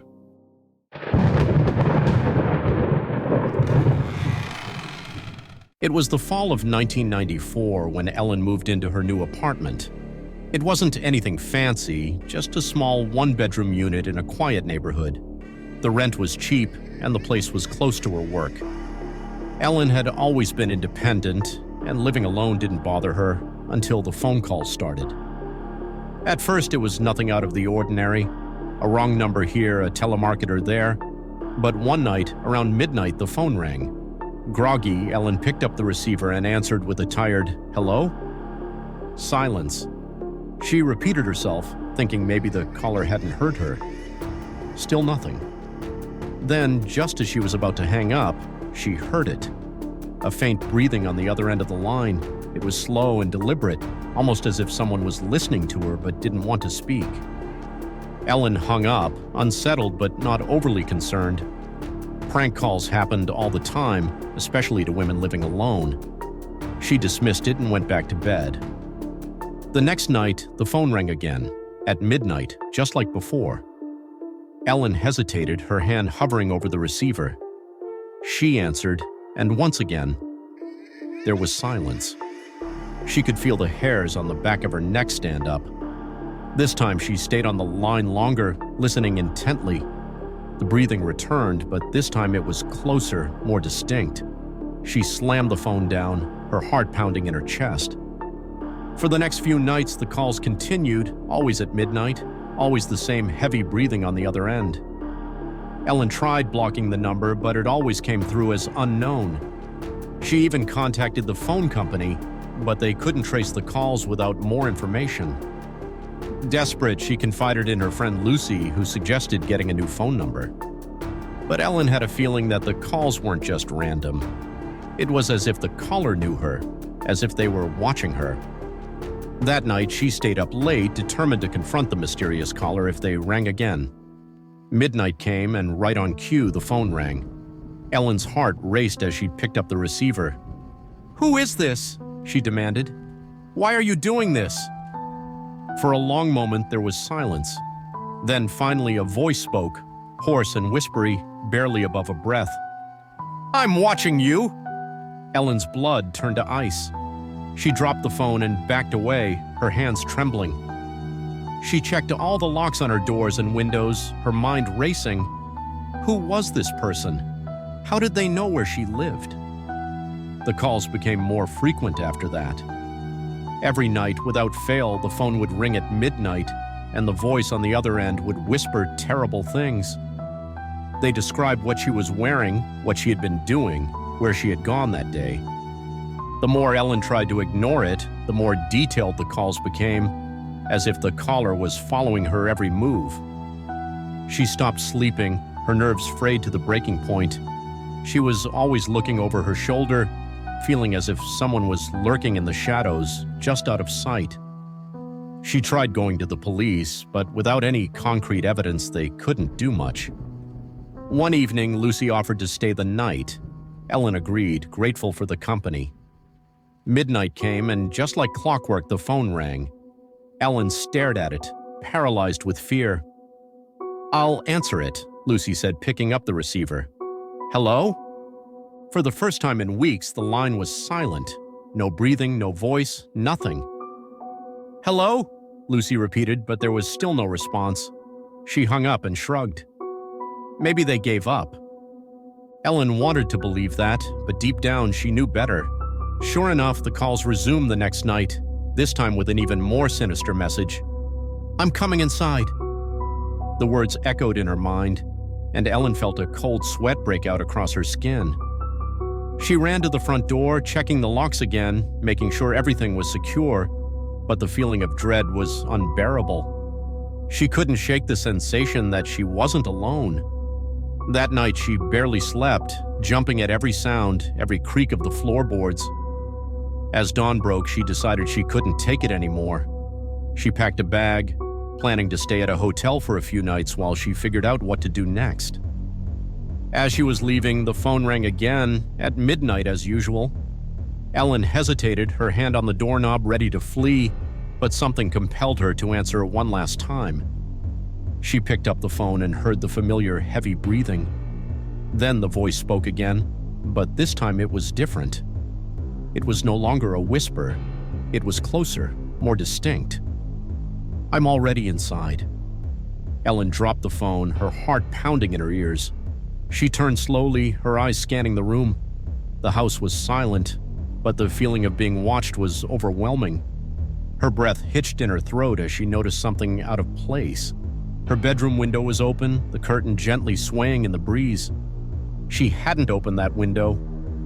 Panicking, she ran toward the door, but before she could reach it, she felt a cold hand on her shoulder. She froze, too terrified to move, her breath caught in her throat. Slowly, she turned around, her eyes wide with fear. No one was there. But the phone kept ringing.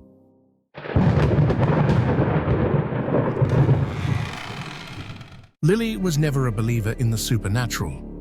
Ghosts, curses, and haunted objects were just stories to her, nothing more than fiction. So when she stumbled upon an old ornate mirror at a local antique shop, she didn't think twice about buying it.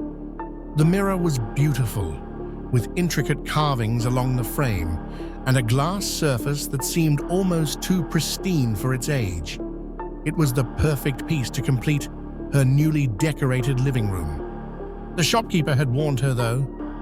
"This mirror has a history," he said, his voice low and serious. "It once belonged to a woman named Eleanor Whitmore, a recluse, who lived in this town over a century ago. They say she died in front of this very mirror, and ever since, strange things have happened to anyone who owns it.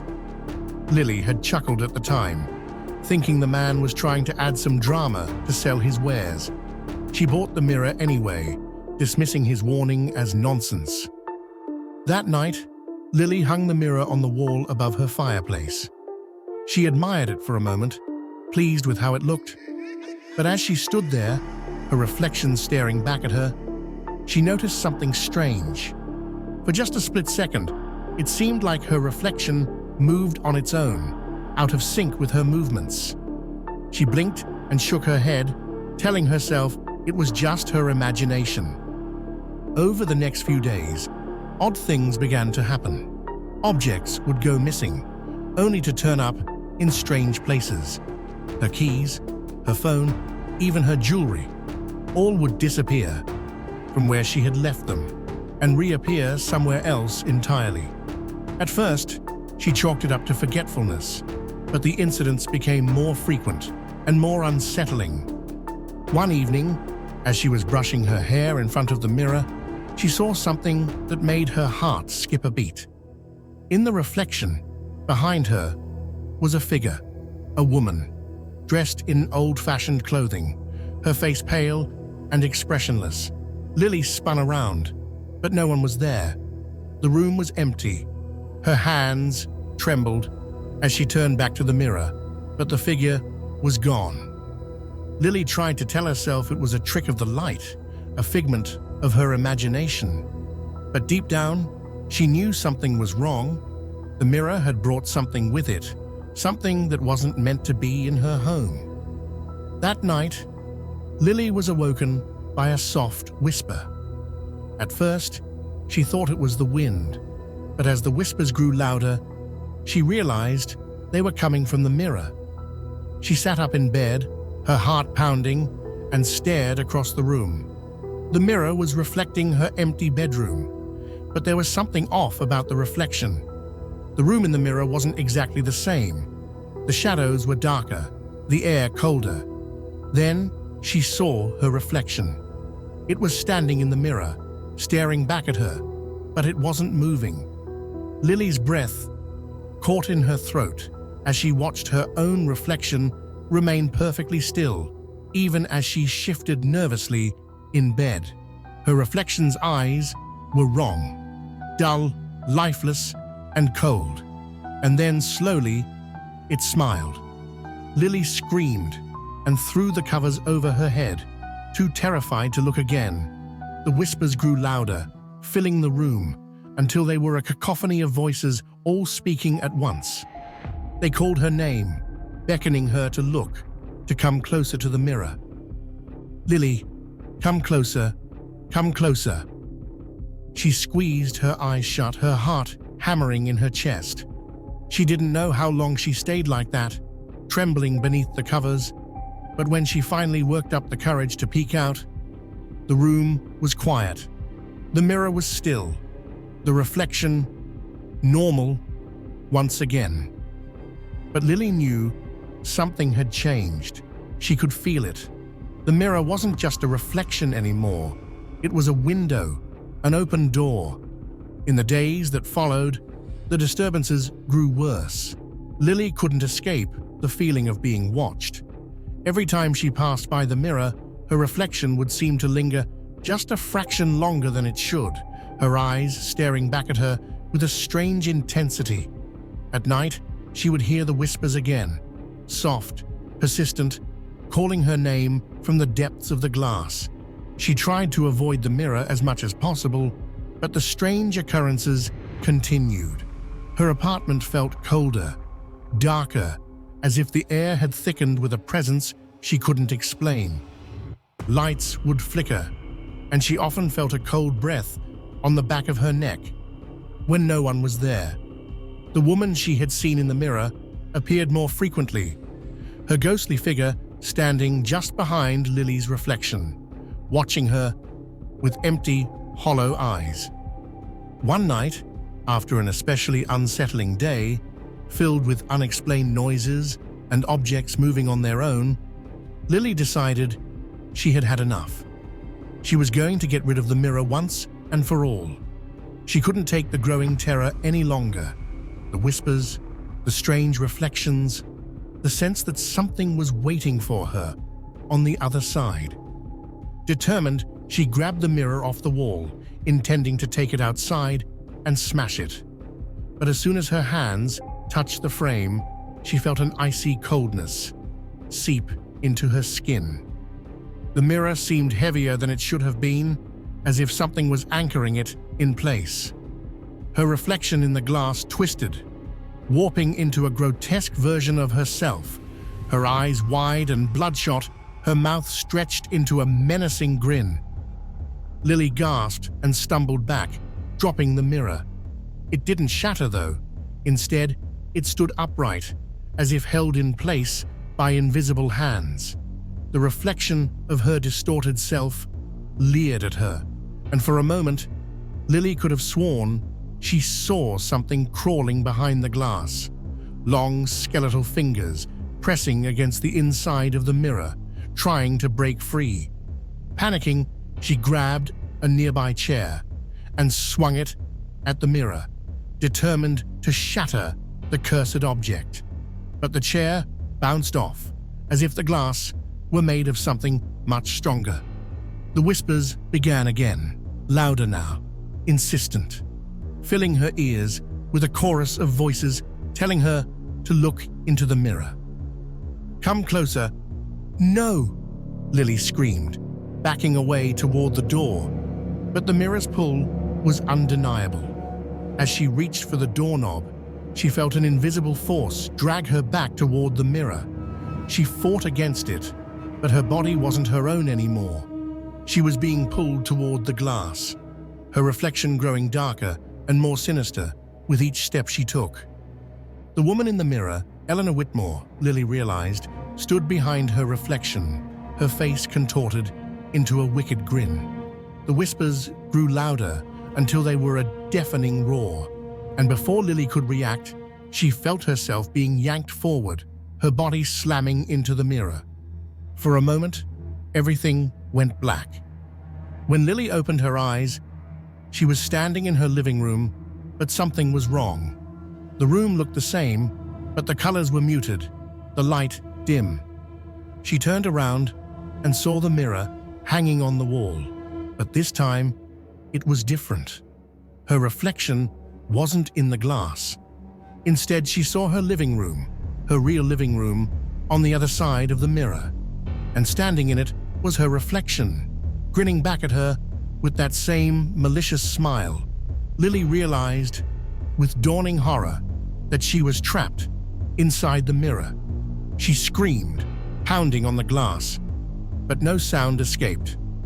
Her reflection stared at her, still and silent, before turning and walking away. The last thing Lily saw before the reflection disappeared completely was the woman, Eleanor Whitmore, standing beside her reflection, her eyes glinting with satisfaction. From that day forward, the mirror sat in Lily's apartment, undisturbed, but those who visited would occasionally catch something strange out of the corner of their eye, a shadow moving in the glass, or a faint whisper echoing through the room. And if they looked closely enough, they might even see the outline of a woman pounding on the other side of the mirror, desperately trying to get out.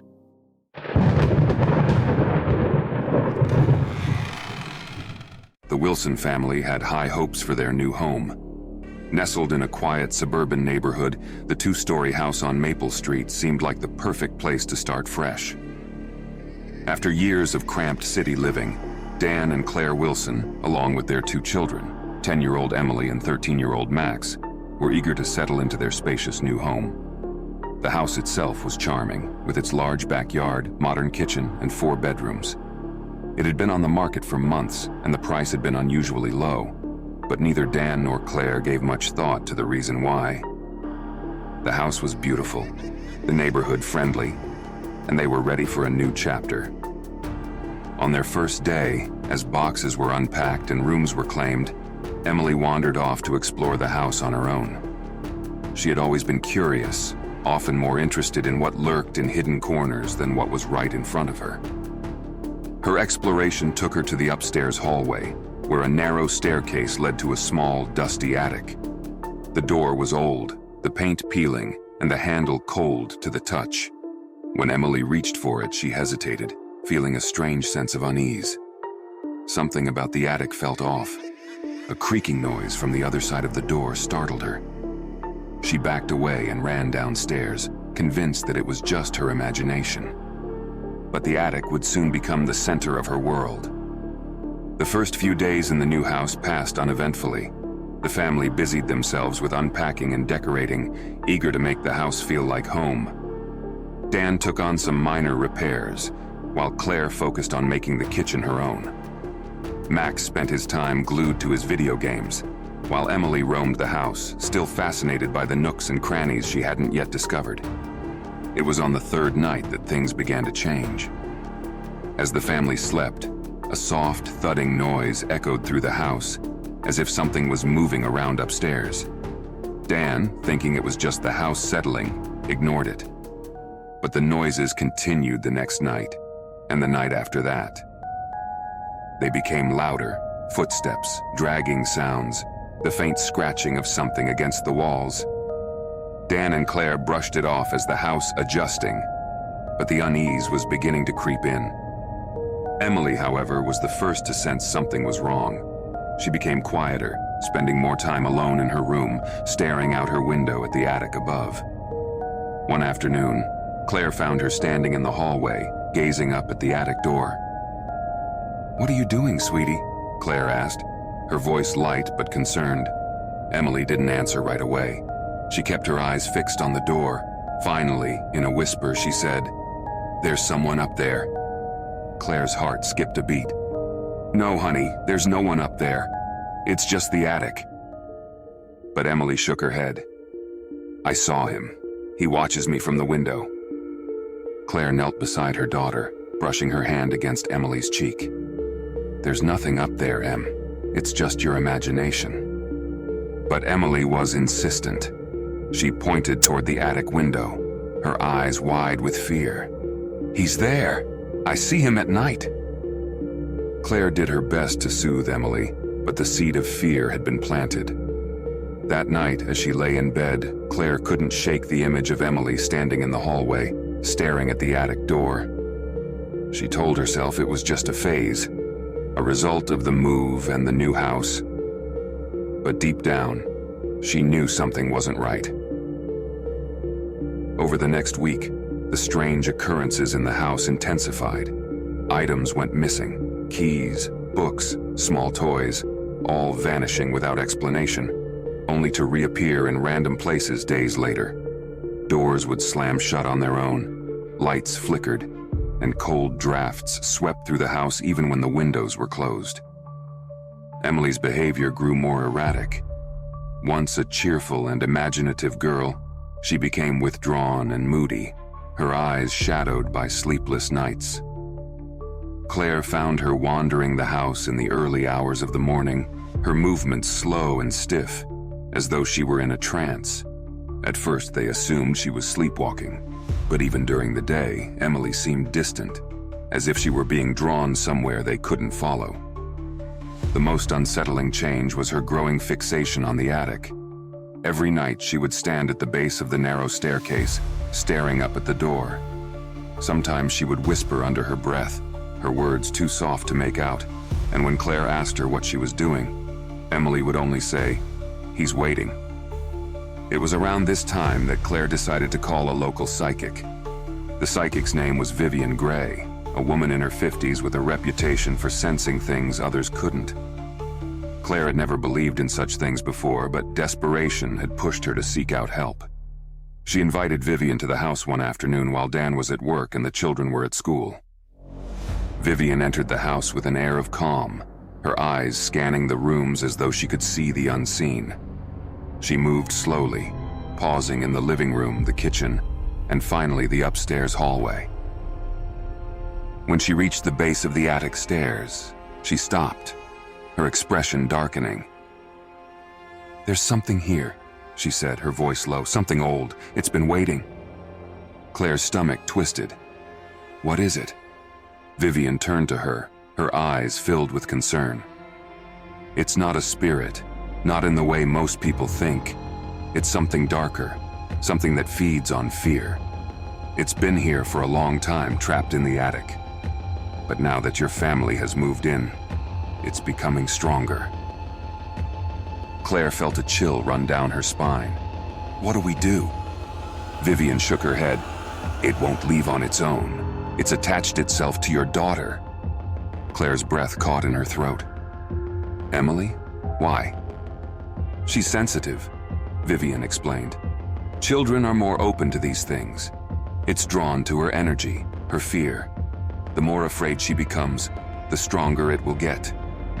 Claire's mind raced, her heart pounding. Is there any way to stop it? Vivian hesitated. You'll need to confront it, but be warned, it won't go without a fight. The words echoed in Claire's mind long after Vivian had left. She didn't want to believe it, didn't want to accept that something so sinister could be lurking in their home, targeting her daughter. But the signs were becoming impossible to ignore. That night, she told Dan about the psychic's visit. He was skeptical, brushing it off as nonsense, but even he couldn't deny that something strange was happening in the house. Together, they decided to investigate the attic themselves. Dan and Claire waited until the kids were asleep before they ventured upstairs to the attic. Dan grabbed a flashlight, and Claire followed close behind, her heart racing. The attic door creaked as Dan opened it, revealing a narrow staircase leading into darkness. The air was thick and musty, and a faint chill crept up their spines as they ascended. The attic was small, cluttered with old boxes and forgotten belongings from previous owners. Dust hung in the air like a heavy fog, and the single window at the far end of the room let in only a sliver of moonlight. As they stepped further inside, the floorboards groaned beneath their weight. They found nothing unusual at first, just old furniture, worn books, and dusty toys. But as they reached the center of the room, the temperature plummeted. Dan's breath came out in visible puffs, and Claire's skin prickled with goosebumps. I don't like this, Claire whispered, her voice trembling. Dan was about to respond when a loud thud echoed from behind them. They spun around, the flashlight beam darting across the room, but there was nothing there. Another thud, this time louder, followed by the unmistakable sound of footsteps. Something was moving in the shadows, just beyond the reach of the light. Dan stepped forward, shining the flashlight into the corner. And then they saw it. A dark figure, tall and shadowy, standing in the far corner of the attic. Its form was indistinct, like smoke, but its eyes glowed with an unnatural light. Claire gasped, stumbling backward. Dan froze, unable to move, his hand shaking as he held the flashlight. The figure didn't move, but its presence was suffocating, filling the room with a sense of dread that made their hearts race. We need to leave, Claire whispered, her voice barely audible. But before they could turn, the attic door slammed shut with a deafening crash. The room plunged into darkness, the flashlight flickering and then going out completely. Claire screamed, reaching for Dan, but the figure moved closer, its form shifting and writhing like a living shadow. They fumbled in the dark, their hands clawing at the door, but it wouldn't budge. The air grew colder, and a low, guttural growl echoed through the room. The entity was close now, so close they could feel its presence pressing down on them, suffocating them with its malice. Just as the panic reached its peak, the door flew open, and they stumbled out into the hallway, gasping for air, their hearts pounding in their chests. The door slammed shut behind them with a force that shook the walls. For a moment, they stood there in stunned silence, staring at the closed attic door, unsure of what had just happened. Claire collapsed into Dan's arms, trembling uncontrollably. "We can't stay here," she whispered, her voice barely audible. "It's not safe." Dan nodded, still shaken but trying to hold it together. "We'll figure it out. We have to protect the kids." But the haunting was far from over. The next morning, they found Emily sitting at the kitchen table, her eyes dark with exhaustion. She hadn't slept, and her face was pale. As soon as she saw them, she pointed to the attic. "He was angry last night," she said flatly. "He doesn't want you up there." Claire exchanged a nervous glance with Dan. "What did you see, honey?" she asked gently. Emily's expression was cold and distant, as though the girl they knew had slipped away. "He watches me when I'm in bed. He whispers, but I can't understand him. He said you made him mad." Max, overhearing the conversation, scoffed. "Come on, Em, it's just a creepy old attic. There's no ghost." But Emily didn't respond. Instead, she stood up and wandered out of the room, her movements robotic and unnatural. As the day went on, the entity's presence became impossible to ignore. Objects in the house were thrown across the room without warning. Lights flickered violently, and a strange, oppressive energy filled the air. Max, once a skeptic, became unnerved as he witnessed objects floating in midair and felt an icy hand brush his shoulder when no one was around. The entity's malevolence grew, targeting each member of the family in increasingly terrifying ways. Claire would hear disembodied voices calling her name. Dan's tools would vanish and reappear in dangerous locations. And Max found deep scratches on his arms after waking from nightmares he couldn't remember. Emily, however, was the most affected. She no longer spoke to her family, spending her days staring blankly at the walls or sitting in front of the attic door, her eyes wide with fear, yet strangely vacant. The entity seemed to have its grip on her, and whatever was left of the joyful, creative child she once was had been buried deep under its influence. One evening, as the family huddled together in the living room, trying to figure out what to do next, the entire house shook. A deafening roar echoed through the walls, and all the lights went out. In the pitch blackness, they could hear heavy footsteps coming down the attic stairs, slow, deliberate, and growing closer. Dan grabbed a flashlight, his hands shaking as he pointed it toward the hallway. The beam flickered before finally illuminating the source of the footsteps. At the bottom of the stairs stood the entity, fully manifested. A towering figure of shadow with glowing red eyes, its shape twisting and writhing like smoke. It stretched its long, clawed hand toward Emily, who stood frozen in the doorway. "No!" Claire screamed, rushing to pull Emily away, but the entity was faster. It let out a guttural, inhuman scream that shook the house, sending a shockwave of energy through the room. Claire was thrown back, crashing into the wall, while Dan and Max scrambled to reach Emily.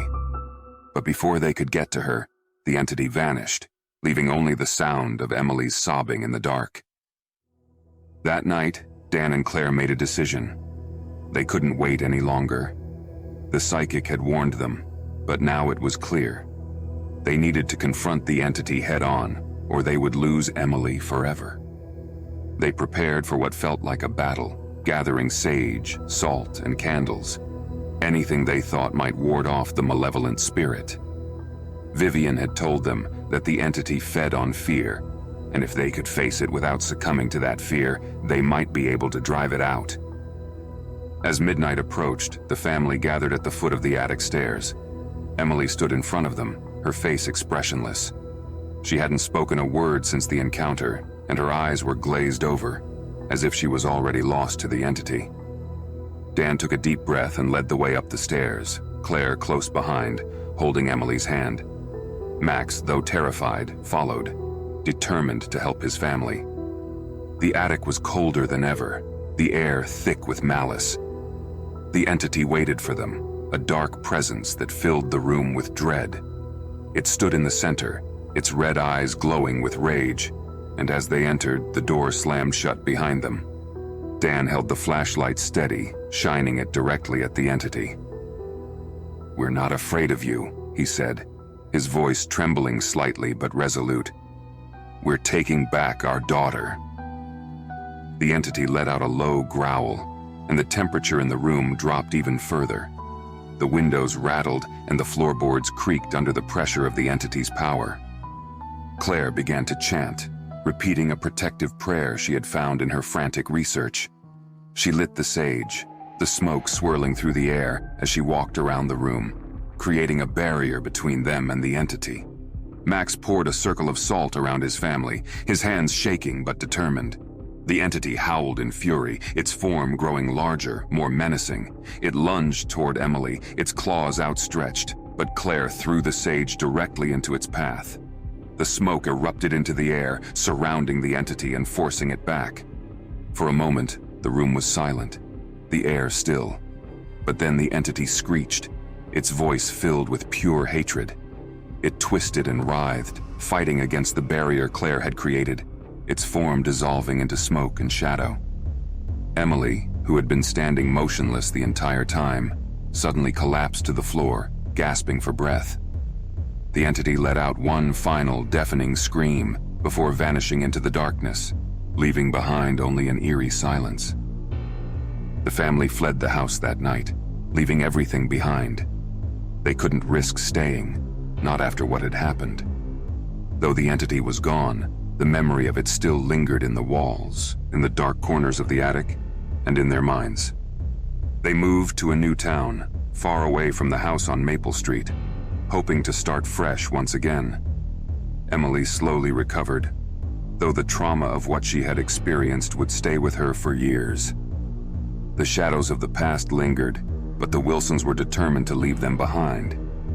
And as for the house, it remained vacant, its attic door sealed shut. But those who passed by on quiet nights sometimes swore they could see a figure standing in the attic window, watching, waiting for its next victim. The Wilsons never looked back. They knew the entity would always be there, in the attic, waiting for someone new to let it in.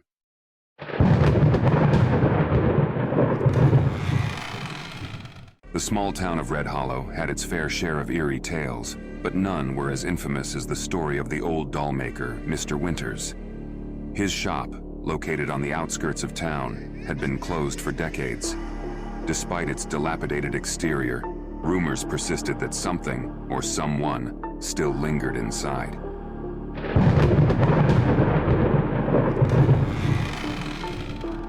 Mr. Winters had been a reclusive figure, known for crafting the most lifelike dolls anyone had ever seen.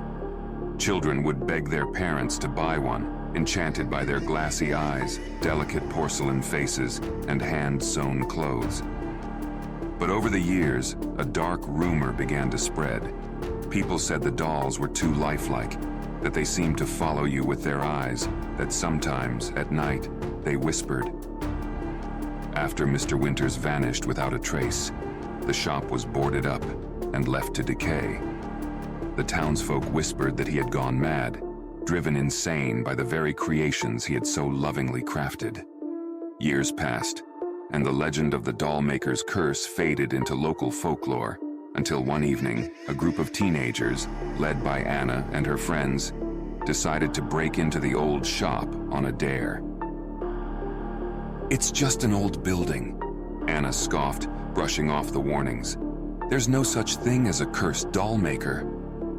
Her friends weren't as sure, but they followed her anyway, driven by a mix of curiosity and the need to prove they weren't afraid.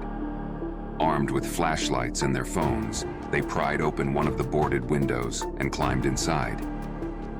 The air inside was thick with dust, and the scent of decay hung in the air. Shelves lined the walls, filled with cobweb-covered dolls of every shape and size. Some were missing limbs, others had cracks running down their porcelain faces. But all of them had the same unnervingly lifelike eyes, staring out into the darkness. Anna shined her flashlight around the room, trying to brush off the unease creeping up her spine. "See? It's just a bunch of old junk," she said, stepping further into the room. But the others hung back, feeling the weight of hundreds of glass eyes watching them. As they explored deeper into the shop, they found a back room.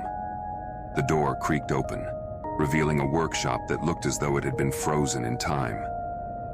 A workbench covered in tools and half-finished dolls stood in the center of the room, and in the corner, beneath a dust-covered sheet, was a large, ornate display case. Anna, ever the bold one, yanked the sheet off the case, revealing its contents. Inside were 3 dolls, unlike any they had seen before. These weren't the cracked, decaying remnants like the others. These dolls looked new, pristine, with flawless skin and shining eyes that seemed to gleam in the beam of her flashlight. "They look alive," whispered one of her friends, stepping back. "Don't be ridiculous," Anna scoffed, but even she felt uneasy looking at the dolls. Their eyes followed her, she was sure of it. She stepped closer, peering into the glass. The dolls were dressed in elegant clothes as if they were meant to be shown off at some grand event. But there was something unsettling about them. Something too human. Their expressions were almost lifelike, their eyes glassy, but aware. Suddenly, there was a soft creak behind them. The group spun around, shining their flashlights wildly across the room. But nothing was there. The shop was silent, save for the faint scuttling of rats in the walls. "I think we should leave," said one of her friends, their voice trembling. Anna was about to agree when she heard it. A faint, almost imperceptible whisper coming from the direction of the display case. She froze, her blood running cold. The others heard it too, their eyes wide with fear. Slowly, Anna turned back to the case. The dolls hadn't moved, but something about them had changed. Their expressions, once neutral, now seemed to carry a hint of malice. And their eyes, those horrible, lifelike eyes, were now fixed directly on her. One of the dolls, a girl with curly brown hair and a delicate lace dress, suddenly blinked. Anna gasped, stumbling backward. The others screamed, running toward the door, but it slammed shut with a deafening bang, trapping them inside. The whispers grew louder, echoing through the room, but the words were unintelligible. Anna felt a cold sweat drip down her neck as she backed away from the display case. Her heart pounded in her chest, her pulse deafening in her ears. What's happening?" one of her friends whimpered, frantically trying to open the door. But the door wouldn't budge, and the whispers continued, circling around them like a sinister chant. The dolls in the case seemed to grow more animated with every passing second. Their eyes moved, their heads tilted ever so slightly, as if watching the group's every move. Suddenly, the glass of the display case shattered, spraying shards across the room. The dolls inside remained perfectly still, their bodies unmoving, but their eyes were now glowing with an eerie light. Then, without warning, one of the dolls jerked forward, its tiny hand slamming against the inside of the case. Another followed, twitching and moving as if something inside them was trying to break free. Anna's breath caught in her throat as the whispers grew louder, and she realized with dawning horror that the dolls weren't just moving, they were coming for them. One by one, the dolls began to climb out of the shattered case, their movements stiff and jerky at first, but growing smoother with each step they took. Their eyes never left the group, and their mouths began to move, forming the words of the sinister chant that filled the room. "Leave! Us!" Anna and her friends screamed, backing away into the farthest corner of the room, but there was nowhere to go. The dolls advanced, their tiny porcelain hands reaching out, their once beautiful faces twisted into expressions of pure malice. One of her friends collapsed to the floor, too terrified to move. The dolls were upon them now, their glass eyes glowing brighter with every step. Anna grabbed a heavy tool from the workbench, swinging wildly at the dolls. But it passed right through them, as if they were made of smoke. In the midst of the chaos, Anna's gaze landed on an old journal sitting on the workbench. Desperate, she grabbed it and flipped through the pages, her hands shaking.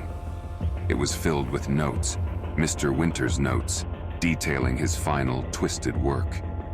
He had been trying to bring his dolls to life, to give them souls. But something had gone wrong. The ritual had trapped the souls of those he had wronged inside the dolls, leaving them cursed, forever bound to the lifeless bodies he had created. And now, they wanted revenge. With a final blood-curdling scream, the dolls descended upon them, and the lights in the room flickered out. The next morning, the shop was silent. The boarded-up window remained undisturbed, as if no one had ever been inside. But if you listened closely, you could still hear the faint sound of whispers coming from the shattered display case, and the eyes of the dolls, now back in their place, seemed to shine with a strange, unholy light. Hollow Creek Bridge was more than just a landmark in the small town of Crestwood. It was a place steeped in mystery and tragedy. Built in the late 1800s, the bridge spanned a narrow, fog-covered creek that meandered through the dense woods at the edge of town. For years, people claimed that the bridge was haunted, but no one had ever come close to proving it. The ghost stories surrounding it had been passed down from generation to generation, growing more sinister with each retelling.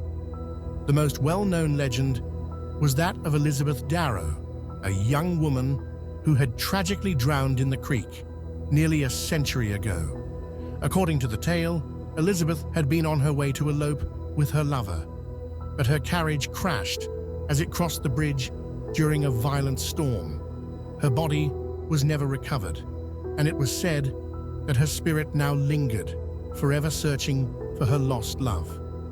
Every year, teenagers dared each other to visit the bridge after dark, hoping to catch a glimpse of Elizabeth's ghost. Some claimed to have seen a figure in white standing at the edge of the bridge, while others reported hearing the sound of footsteps following them as they crossed. But no one had ever experienced anything quite like what Sarah and her friends were about to. Sarah had always been a skeptic when it came to ghost stories. She loved horror movies and spooky legends, but she didn't believe in the supernatural. So when her friends dared her to spend the night at Hollow Creek Bridge, she accepted without hesitation. After all, it was just an old bridge, nothing more. It was a crisp October night when Sarah, along with her friends Emma, Ryan, and Ben, set out for the bridge. Armed with flashlights, sleeping bags, and snacks, they planned to camp out until dawn, hoping to capture something spooky on camera. The road leading to the bridge was narrow and overgrown, the trees casting long, twisted shadows under the moonlight. The sound of the creek babbling beneath the bridge echoed through the still air, creating an eerie atmosphere that put the group on edge. When they reached the bridge, it looked just as Sarah expected, old, rickety, and covered in moss. The wooden planks creaked under their weight as they walked across, but other than the occasional hoot of an owl, the night was silent. They set up their campsite just beyond the bridge, laying out their sleeping bags in a small clearing by the creek. The first few hours were uneventful. They told ghost stories, laughed at each other's attempts to scare the group, and tried to catch something spooky on their cameras. But as midnight approached, the mood began to shift.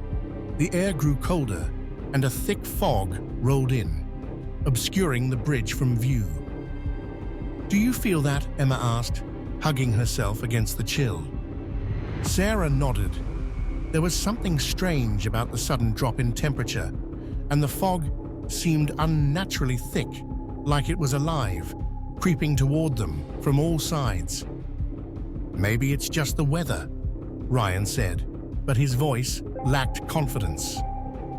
They fell into an uneasy silence, the crackling of the campfire, the only sound cutting through the fog.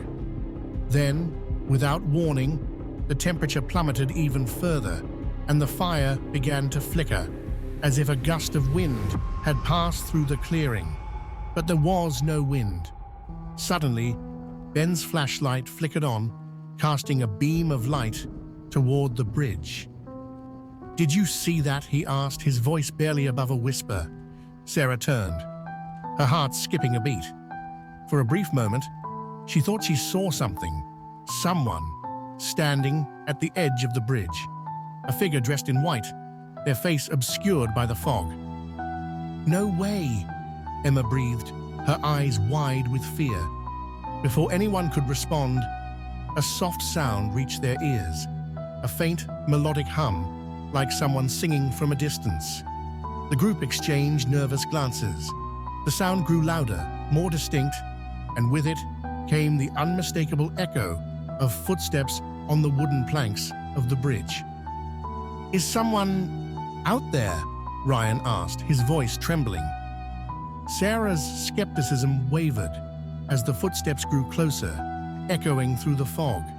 She squinted, trying to make out the figure on the bridge, but the fog was too thick. All she could see was the faint outline of a woman in a flowing dress, her long hair trailing behind her. "Elizabeth," Emma whispered, her voice barely audible. "It's her." Before anyone could react, the footsteps stopped, and the humming ceased. The figure on the bridge stood perfectly still, her head bowed as if in mourning. Then, without warning, she turned to face them. The fog parted just enough for Sarah to see her face, or what was left of it. Elizabeth's once beautiful features were twisted in sorrow and pain, her eyes hollow and filled with darkness. Her lips moved, forming words that none of them could hear, but the desperation in her expression was unmistakable. "Run," Ben whispered, but no one moved. They were frozen in place, paralyzed by fear. Then, in an instant, the figure disappeared. The fog closed in around them, and the temperature dropped even further. The creek, once calm and peaceful, began to churn violently, the sound of rushing water filling the air. "Run!" Ben shouted, snapping them out of their trance. They grabbed their belongings and bolted, sprinting toward the car parked at the edge of the road. As they ran, Sarah heard the footsteps again, this time behind them, following them, growing louder with every step. She didn't dare look back. When they reached the car, they piled in, their breaths ragged and hearts pounding. Ben fumbled with the keys, his hands shaking as he started the engine. As they sped away from the bridge, Sarah glanced in the rearview mirror. For just a moment, she saw her, Elizabeth, standing in the middle of the bridge, watching them with those hollow, sorrowful eyes. And then, she was gone. Back in town, none of them spoke about what had happened that night. The footage they'd captured on their cameras showed nothing. No figure, no footsteps, no signs of the ghost they had all seen. But they knew the truth. Hollow Creek Bridge was haunted, and Elizabeth Darrow was still there, waiting, searching for something or someone. And if you ever find yourself alone on that bridge at night, you might just hear the sound of her footsteps following you through the fog.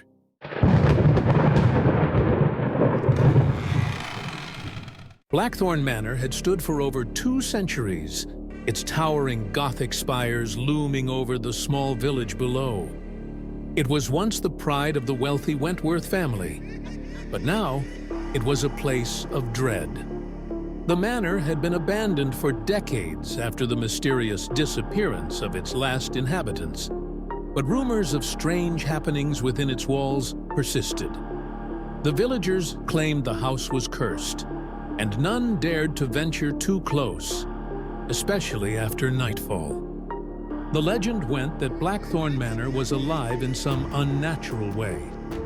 Its walls whispered, its floors creaked as if something was moving just out of sight, and its windows, dark and empty, seemed to watch, waiting for the unsuspecting. Those brave, or foolish, enough to enter the house at night often reported hearing voices, faint, unintelligible whispers that seemed to come from within the very walls. It was precisely these stories that intrigued James, a paranormal investigator with a penchant for exploring the world's most haunted places. when he heard of Blackthorn Manor, he couldn't resist. He gathered his equipment, packed his bags, and made his way to the village, determined to uncover the truth behind the manor's eerie reputation. When James arrived at Blackthorn Manor, it was late in the afternoon, the sky tinged with the deep reds and purples of sunset. The house loomed before him, its dark, imposing structure casting long shadows across the overgrown lawn. Despite its dilapidated state, there was something regal about the manor, as though it still clung to the glory of its past. He entered the house through the main doors, which creaked ominously on their hinges. Inside, the air was thick with dust, and the scent of decay lingered in the cold, damp air. The grand staircase, once majestic, was now sagging and splintered, and the furniture was covered in sheets, as if the house was frozen in time, waiting for the return of its lost occupants. James wasted no time. He set up his cameras and voice recorders in various rooms, eager to document any strange activity. He had explored many haunted locations before, but something about Blackthorn Manor felt different. The silence was oppressive, heavy, and the shadows seemed to shift just out of the corner of his eye. As the evening deepened into night, the atmosphere grew more intense. The temperature dropped suddenly, and the once quiet house began to come alive with strange noises. The floorboards creaked beneath his feet as though someone or something was following him. He heard the sound of distant footsteps, though he was certain he was alone. Then came the whispers. At first, they were barely perceptible, like the faintest rustle of leaves in the wind. But as the night wore on, the whispers grew louder, more insistent. They seemed to come from everywhere and nowhere at once, seeping from the walls, the floors, and the very air around him. James tried to pinpoint the source, but it was impossible. The voices were distorted, overlapping, and unintelligible. He strained to make out words, but all he could hear was a chaotic jumble of sounds, desperate, angry, pleading. Determined to capture the phenomena on camera, James pressed forward, moving deeper into the house. He entered the drawing room, where a grand fireplace stood cold and empty. The whispers followed him, growing louder with every step. His heart pounded in his chest, but he pushed the fear aside, focusing on his mission. Suddenly, the whispers stopped. The silence that followed was suffocating, unnerving. James scanned the room, his flashlight casting long, flickering shadows on the walls. Just as he was about to move on, the walls themselves seemed to breathe. The wallpaper, faded and peeling, shifted as though something beneath it was moving, pressing against the surface. James froze, his breath caught in his throat. The whispering resumed, but this time, it was different. The voices were clearer, more distinct, and one word, repeated over and over again, stood out from the rest. Leave. The command was soft, almost pleading, but there was an underlying urgency that sent a chill down James's spine. He backed away, his instincts screaming at him to listen, to get out before it was too late. But he had come too far, and his curiosity overpowered his fear. He ventured upstairs, the whispers growing louder with each step.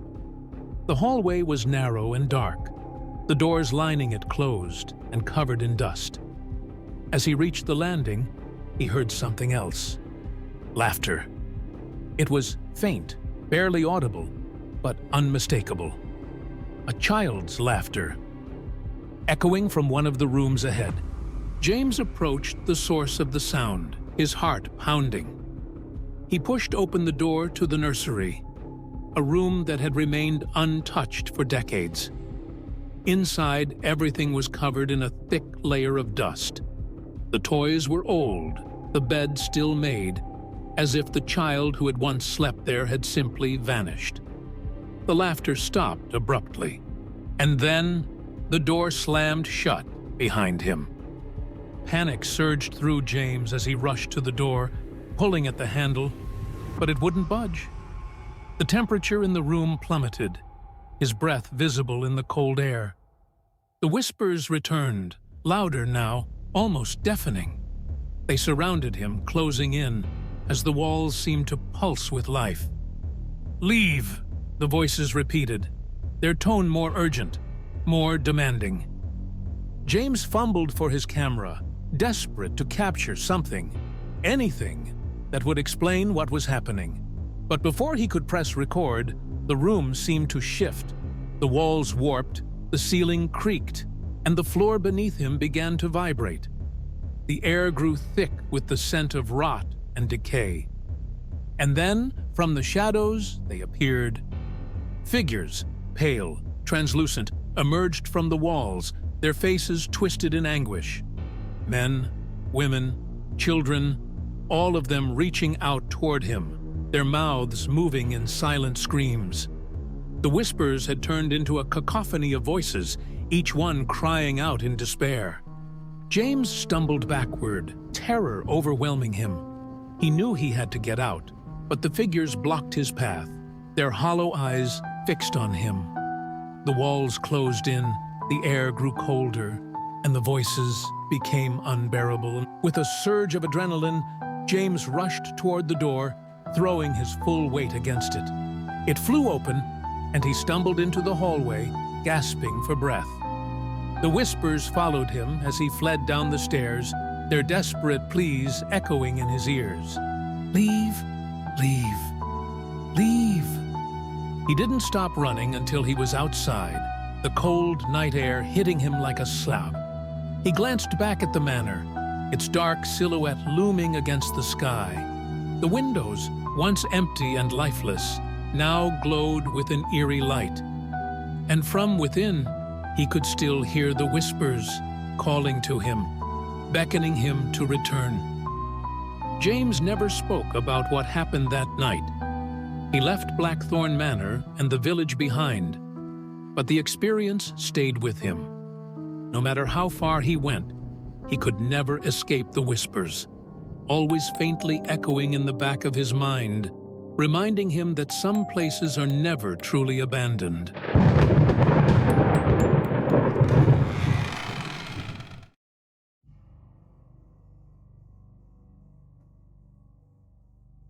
All right, let's dive into the spine-chilling world of Willows Weep House, America's most haunted home. Have you ever wondered if haunted homes truly exist? Well, get ready to explore the mysteries that surround this infamous location. Willows Weep House is one of the most chilling and enigmatic locations in the world of ghost hunting. Famously dubbed America's most haunted home, it is nestled in the quiet town of Cayuga, Indiana. This unassuming house has gained notoriety for its dark history and spine-tingling paranormal activity. From its unique cross-shaped layout to the countless eerie encounters reported by visitors and investigators alike, Willows Weep holds a special place in the realm of the supernatural.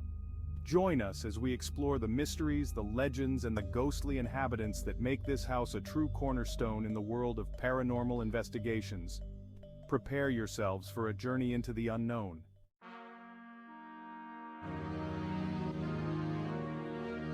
The house was built in the late 19th century, and its peculiar cross-shaped design is one of its most striking features.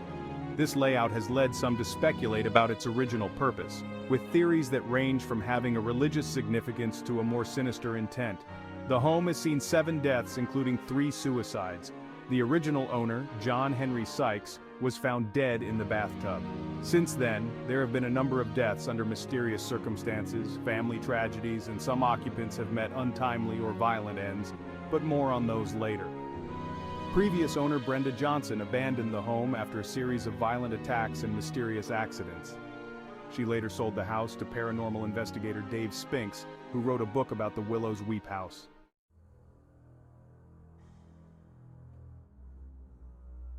Now, brace yourself for a journey into the chilling occurrences and ghostly sightings that have plagued Willows Weep House. From strange noises in the dead of night to apparitions roaming the halls, Each event contributes to the house's haunted legacy. Visitors and investigators have reported several distinct types of ghosts and paranormal phenomena over the years. One of the most frequently encountered entities at Willows Weep are shadow figures. These dark human-like shapes are often seen moving quickly through the house, especially in the corners of rooms and hallways. They are typically described as having no discernible features and evoke a strong sense of dread in those who see them. Full-bodied apparitions have also been reported within the house. These ghostly figures appear more solid than shadow figures, and are often dressed in clothing that seems to be from different historical periods. Witnesses have described seeing a woman in white. This apparition is one of the most frequently mentioned. She is often seen wandering the halls or standing at the windows, sometimes appearing to be weeping or in distress. Another commonly reported figure is a man wearing a hat, often seen in the same areas as the woman in white. He is described as having a stern and imposing presence. Some visitors have reported hearing the laughter and footsteps of children, despite no children being present in the house. Occasionally, small figures resembling children have been seen playing or running through the rooms. In addition to visual sightings, many people have reported hearing disembodied voices throughout the house. These voices often sound like whispers, conversations, or cries.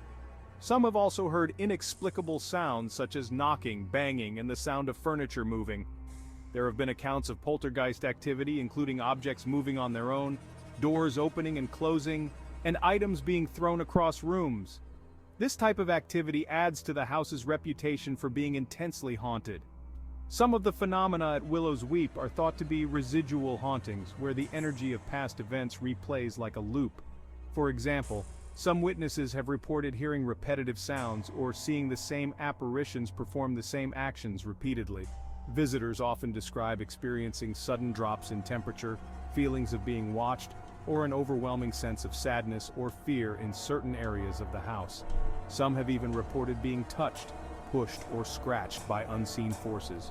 There are also claims that the house may be haunted by spirits of individuals who met tragic ends within its walls, including possible victims of violent deaths or suicides. These spirits are believed to be tied to the house due to the intense emotional energy of their final moments. One of the most frequently mentioned is that of a man who reportedly took his own life in the house by hanging. This tragic event is believed to have left a residual imprint, contributing to the house's haunting. At least one story involves a family that lived in the house and experienced a series of unfortunate events, including the untimely deaths of family members. The negative energy from these deaths may have created psychic imprints, resulting in the various paranormal phenomena reported by visitors and investigators. Some theories suggest that occult practices might have been conducted in the house, further amplifying its haunted nature. These practices, if true, could have attracted or intensified the spiritual activity. Overall, the variety and intensity of the ghostly encounters at Willows Weep House make it a hotspot for paranormal activity and a compelling destination for those interested in the supernatural.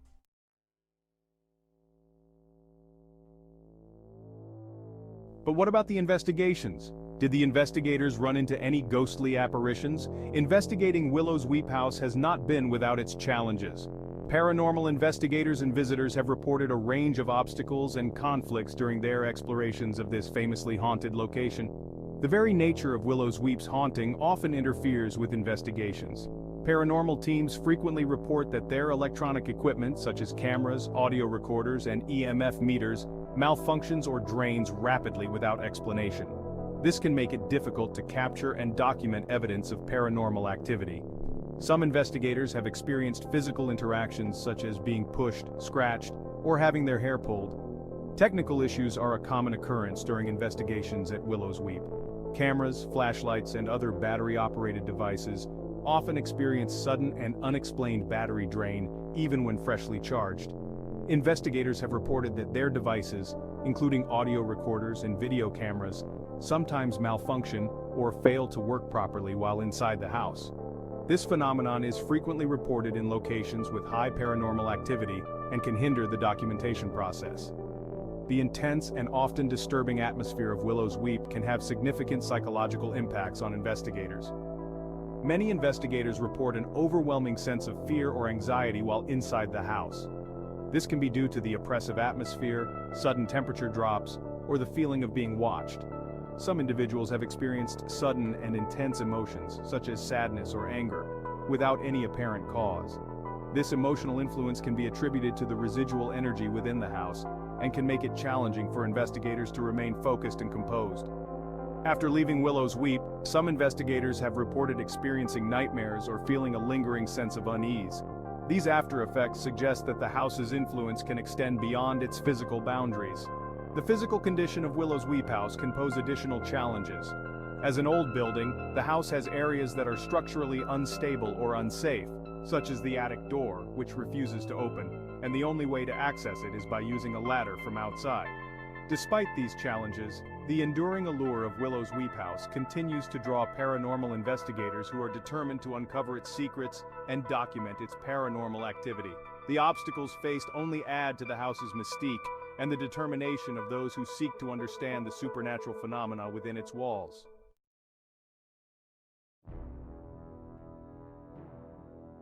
So what did the investigators find? Many investigators have captured EVPs, which are believed to be voices of spirits communicating through electronic devices. These recordings often contain unexplained whispers, cries, and spoken words that were not audible during the investigation. Numerous photographs and videos have captured orbs, shadow figures, and apparitions. Some images reveal human-like shapes that appear translucent or shadowy, and others show mysterious lights that move in erratic patterns. Significant fluctuations in electromagnetic fields, EMF, have been recorded throughout the house, particularly in areas where paranormal activity is frequently reported. These readings are often accompanied by temperature drops and sudden drafts, despite the absence of open windows or doors. Objects have been documented moving on their own, doors slamming shut, and furniture shifting without any apparent cause. Investigators have also reported being touched, scratched, or pushed by unseen forces. Some of the activity at Willows Weep is believed to be residual in nature. This theory suggests that past events, especially traumatic ones, have left an imprint on the environment, which replays like a loop without any conscious interaction from spirits. These imprints can manifest as apparitions, disembodied voices, and other paranormal phenomena. There is evidence to suggest that some of the entities in Willows Weep are intelligent and capable of interacting with the living. This includes responding to questions during EVP sessions, manipulating objects, and affecting the physical sensations of investigators. Some theories propose that natural elements such as underground water streams or mineral deposits might contribute to the heightened paranormal activity. These elements could generate energy that spirits use to manifest. The unique cross-shaped layout of the house is thought by some to influence the paranormal activity. This design could theoretically create or enhance energetic focal points, making the house more susceptible to hauntings. Paranormal investigators continue to monitor the house using advanced equipment to gather more data. This includes setting up 24/7 surveillance using infrared cameras and employing sensitive audio recording devices. Psychics and mediums frequently visit Willows Weep to communicate with the spirits and gain insight into their identities and reasons for remaining in the house. Their findings often correlate with historical research and eyewitness accounts.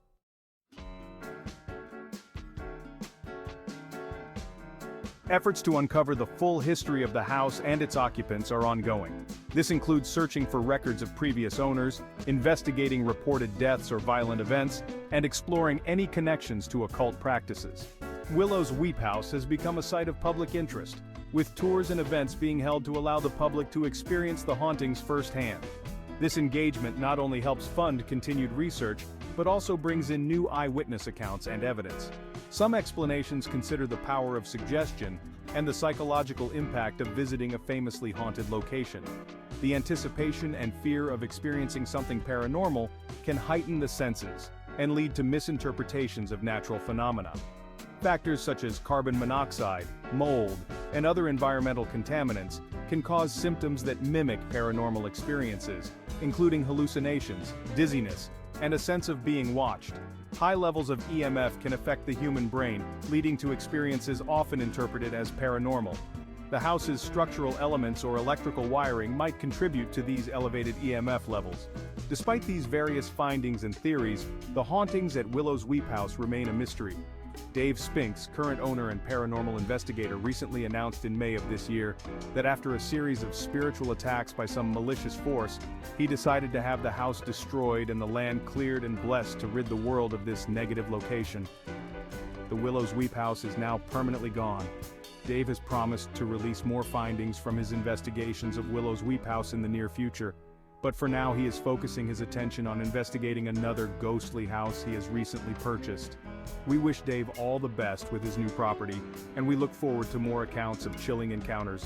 And although the Willows Weep house is now gone, it will remain a compelling and mysterious landmark in the paranormal world.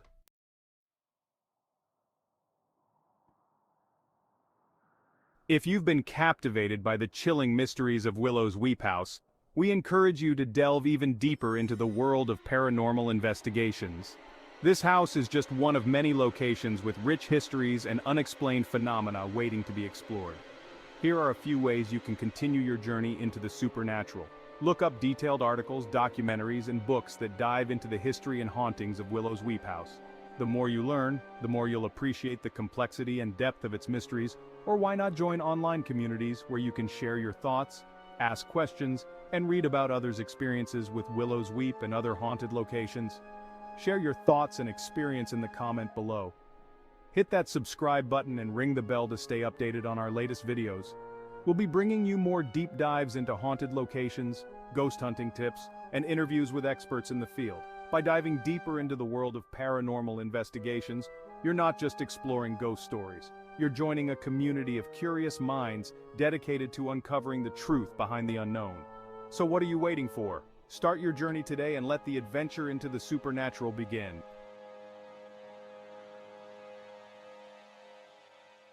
In the heart of suburban Long Island, on a quiet street in the town of Amityville, New York, sits an unassuming house. To those who pass by, it may look like any other home, quaint, colonial, perhaps even charming. But beneath the facade of white siding and green shutters lies a chilling history that has haunted this place for decades. This seemingly ordinary house, named High Hopes by its owners, became the site of one of the most infamous haunted tales in history. Join me as we delve into the terrifying events that unfolded at the Amityville house. In 1974, the Lutz family moved into a Dutch colonial-style house in Amityville, New York, only to be plagued by a series of disturbing occurrences. Their experiences would go on to inspire a best-selling book and a horror film franchise. But is the Amityville horror based on true events? This is 112 Ocean Avenue, a house that became infamous not just for a brutal crime, but for what followed: dark forces, demonic whispers, and unrelenting terror. Welcome to the true story of the Amityville horror. It all began on November 13th, 1974.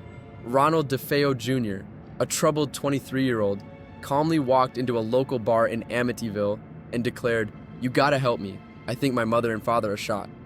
When authorities arrived at 112 Ocean Avenue, they uncovered a scene of unimaginable horror. 6 members of the DeFeo family had been brutally slain in their bed.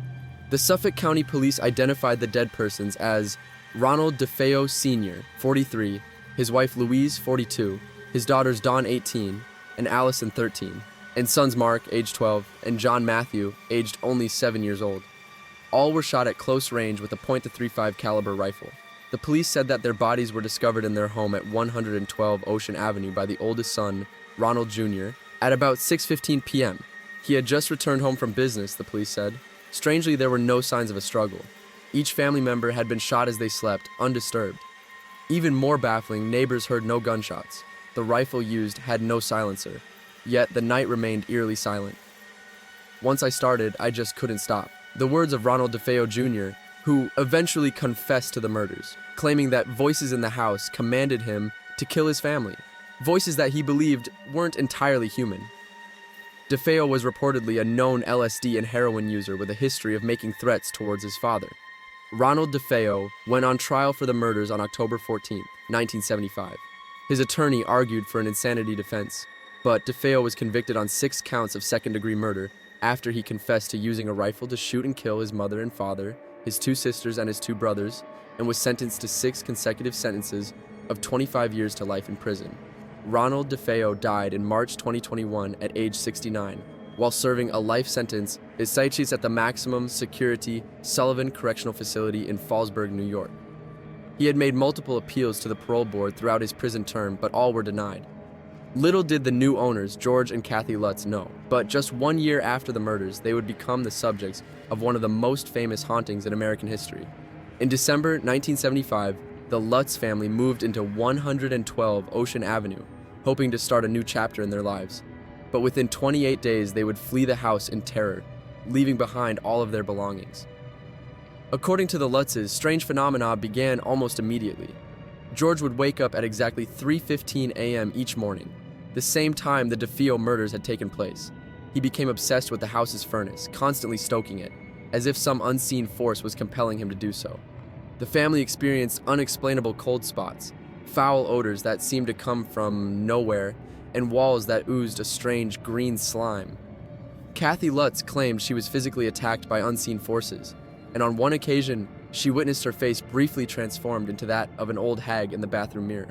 Even their children weren't spared, with their personalities changing drastically, and one of them befriending an imaginary and disturbingly malevolent entity.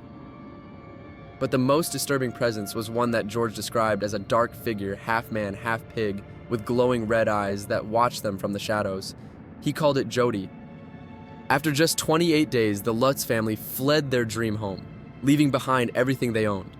They claimed they couldn't take another night of the torment, the dark presence, and the malevolent entities that seemed to grow stronger by the day. The Lutz's story sparked a media frenzy. Books, interviews, documentaries, and movies followed, each adding new layers of speculation and fear. The tale of the Amityville horror captured the imagination of a generation, but it also raised questions. Was it all true? Or was it an elaborate hoax designed to capitalize on the tragedy that had occurred just a year earlier? So, what do you think? Is the Amityville house truly haunted, or is it just a cleverly crafted myth? I want to hear your thoughts in the comments below. Please like and subscribe and join us as we hear more from the paranormal investigation.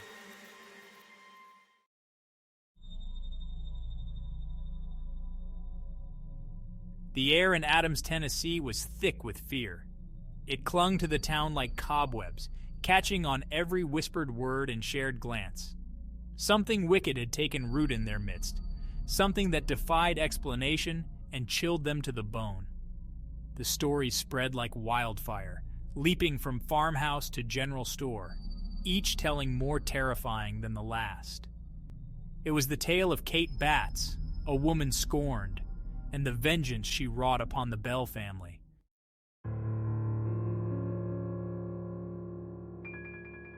The story of Kate Batts and John Bell began long before the whispers of hauntings plagued the town. It was a tale woven into the fabric of Adams, a small community where secrets festered like wounds. John Bell, a man of ambition and drive, had carved his own path to prosperity, acquiring land and wealth, becoming a pillar of the community. But his success, it seemed, was not without its shadows, its whispers of ruthlessness and questionable dealings. Kate Batts, a woman hardened by life's trials, lived a solitary existence on the outskirts of town. She owned a small parcel of land, a meager inheritance that represented her only security in a world that offered little comfort. She was known for her sharp tongue and her distrust of outsiders, particularly those like John Bell, who seemed to possess an almost insatiable hunger for more. Their paths, so different, collided over a land dispute, a disagreement over boundaries and ownership. John Bell, it was rumored, had set his sights on Kate's land, believing it held the key to expanding his already considerable estate. He approached her with offers, some said, that were less than generous, his ambition overriding any sense of fairness or compassion. Kate, fiercely independent and wary of Bell's intentions, refused his advances. She clung to her land with an almost desperate tenacity, seeing it as her only shield against the encroaching greed of men like John Bell. Her refusal, however, only fueled Bell's determination, driving a wedge between them that would have lasting consequences.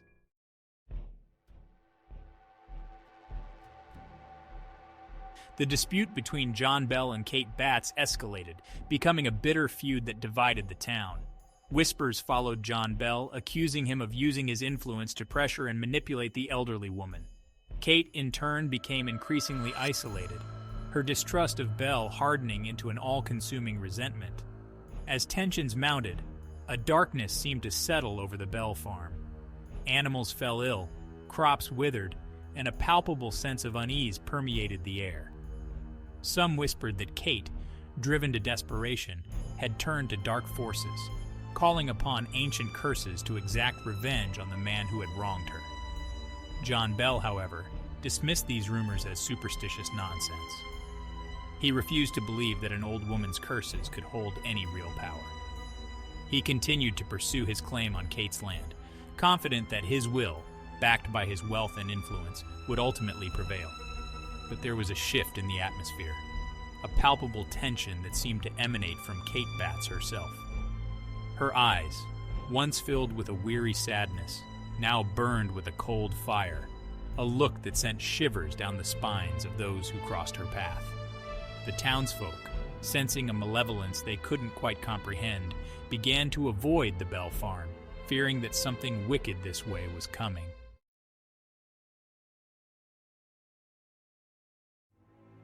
John Bell, undeterred by the growing unease and the whispers that followed him like shadows, finally succeeded in acquiring Kate Batts' land. The details of the transaction remained shrouded in rumor and speculation, but one thing was clear. Kate Batts felt cheated, robbed of her birthright by a man she believed to be heartless and driven by greed. The loss of her land seemed to break something within Kate. Her spirit, once resilient and defiant, withered, leaving behind a husk of bitterness and despair.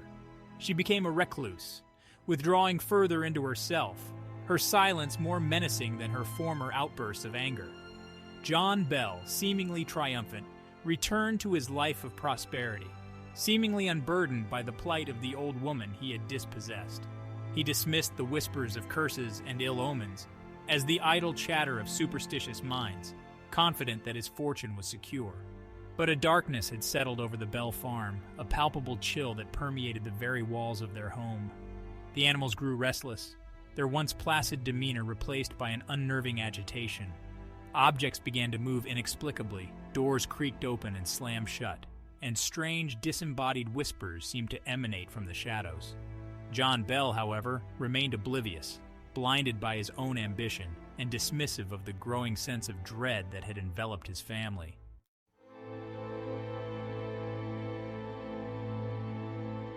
The news of Kate Batts' death spread through the town like wildfire, a morbid whisper carried on the wind.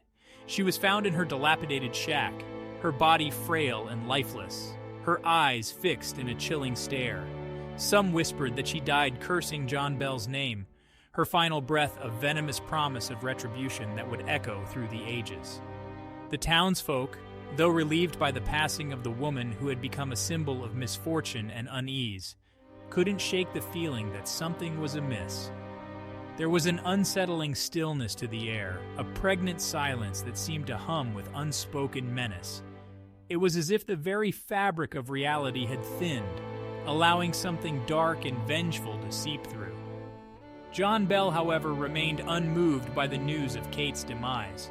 He dismissed the talk of curses and hauntings as superstitious nonsense, clinging to the belief that his wealth and standing insulated him from such irrational fears. He saw no connection between the old woman's death and the strange occurrences that continued to plague his family. But as the sun began its final descent, casting long, eerie shadows across the Bell farm, a palpable chill settled over the land. A chorus of whispers, barely audible at first, seemed to rise from the ground itself, growing in intensity until they formed a single, chilling word: revenge. The Bell family, oblivious to the darkness that had descended upon them, prepared for another night in their once peaceful home, unaware that they were about to become unwilling players in a terrifying and tragic tale of vengeance from beyond the grave.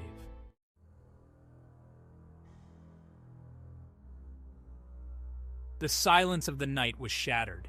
A piercing scream ripped through the Bell house, echoing across the fields. It was Betsy, her young voice raw with terror. John Bell rushed to his daughter's room, his heart pounding in his chest. Her bedclothes were in disarray, her face pale and streaked with tears. "The witch! she gasped, pointing a trembling finger at the corner of the room. "She was here!" John Bell scanned the room, his eyes searching the shadows, but found nothing. He tried to calm Betsy, assuring her it was just a nightmare, but even he couldn't shake the feeling of unease that had settled over the room. The air felt heavy, charged with an unseen energy. It was the beginning of the torment. The moment Kate Batts's promise of vengeance took a terrifyingly real form. The days that followed were filled with unsettling incidents. Objects moved inexplicably, crashing to the floor in the dead of night. Disembodied whispers seemed to taunt them from the shadows.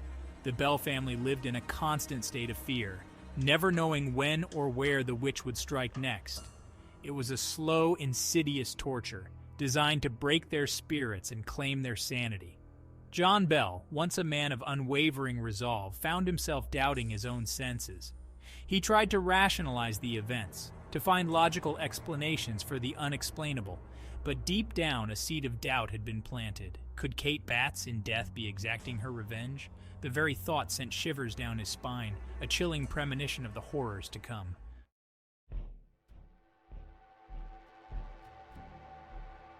The haunting escalated with terrifying speed. What began as unsettling noises and misplaced objects transformed into something far more sinister. Physical assaults became commonplace. Invisible hands pinched and scratched, leaving behind welts and bruises. Hair was pulled, and whispers, cold and menacing, hissed in their ears, threatening and taunting. John Bell, his skepticism crumbling in the face of the relentless assaults, found himself a prisoner in his own home. The witch's presence was everywhere, a suffocating weight that pressed down on him, stealing his breath and his sanity. He aged rapidly, his once robust frame withered and stooped, his eyes haunted by the horrors he had witnessed. The servants, their nerves frayed by the constant barrage of supernatural activity, began to flee the Bell farm. Whispers of the haunted house spread like wildfire, and soon no one dared to venture near the property after sunset. The Bell family was isolated, trapped in a nightmare of their own making, with no escape from the wrath of the vengeful spirit that haunted them. Despite the escalating terror, there was a cruel intelligence behind the witch's actions. She seemed to delight in their fear, her attacks becoming more frequent, more personal, as if she were studying them, learning their weaknesses, savoring their despair. And at the heart of it all was Betsy, John Bell's beloved daughter, who had become the focal point of the witch's wrath.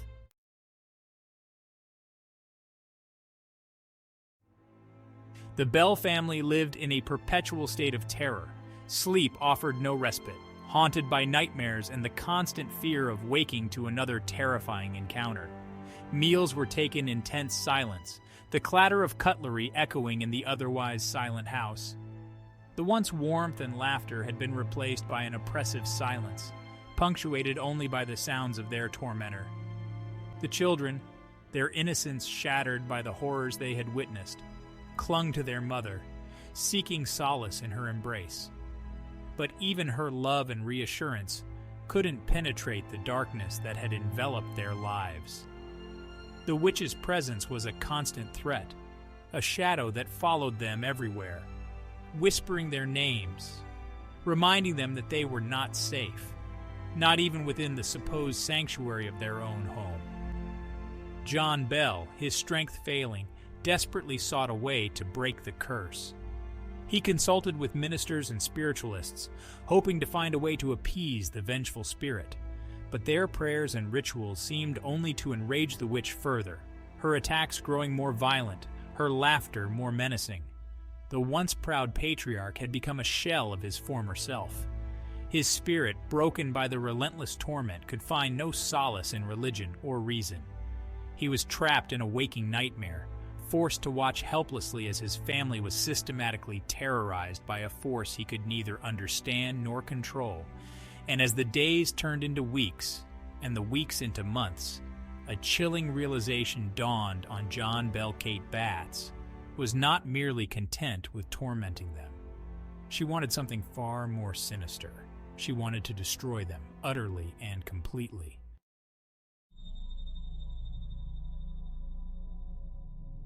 Betsy Bell, once a bright and cheerful girl, now bore the brunt of the witch's fury. The unseen entity seemed to delight in tormenting the young girl, her laughter echoing through the house as she inflicted her cruel punishments.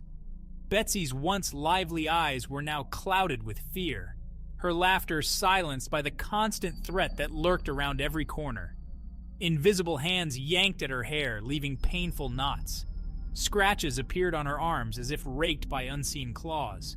Whispers filled with malice and hate taunted her, calling her name, threatening to drag her into the darkness. The witch seemed to reserve a special kind of hatred for Betsy, her torments becoming increasingly cruel, as if she were trying to break the young girl's spirit completely. John Bell watched in agony as his beloved daughter withered under the weight of the haunting. He would find her huddled in a corner, her body trembling, her eyes wide with terror, whispering pleas for the torment to end. The sight of his once vibrant daughter reduced to a shadow of her former self fueled his rage and despair, but there was nothing he could do to stop it. The witch's fixation on Betsy was unnerving. It was as if Kate Batts saw in Betsy a reflection of everything she had lost, a cruel reminder of the life that had been stolen from her.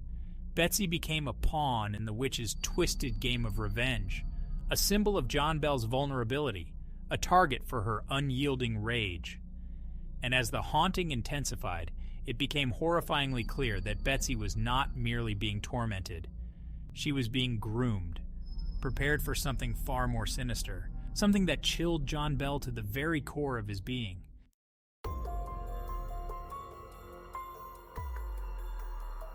The tale of the Bell Witch, once confined to the hushed whispers of the local townsfolk, began to spread beyond the borders of Adams, Tennessee. It traveled on the wind, carried by travelers and traders, reaching the ears of those eager for tales of the strange and macabre. The story, with each retelling, grew more elaborate, more terrifying, fueled by the imaginations of those who heard it. The news eventually reached the ears of General Andrew Jackson, a man of formidable reputation, known for his unwavering courage and steeled nerves. Intrigued and skeptical in equal measure, Jackson, accompanied by a group of trusted companions, set out for the Bell farm, determined to either debunk the rumors or confront the entity that had terrorized the family for so long.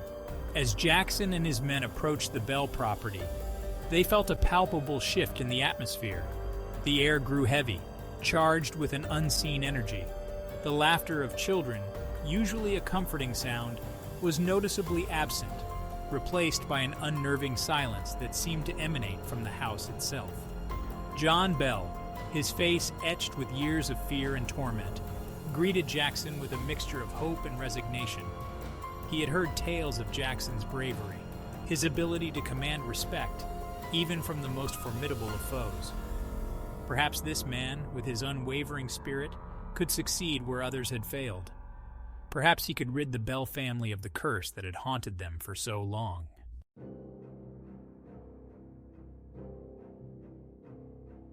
Jackson, though initially skeptical, listened intently as John Bell recounted the horrors that had plagued his family.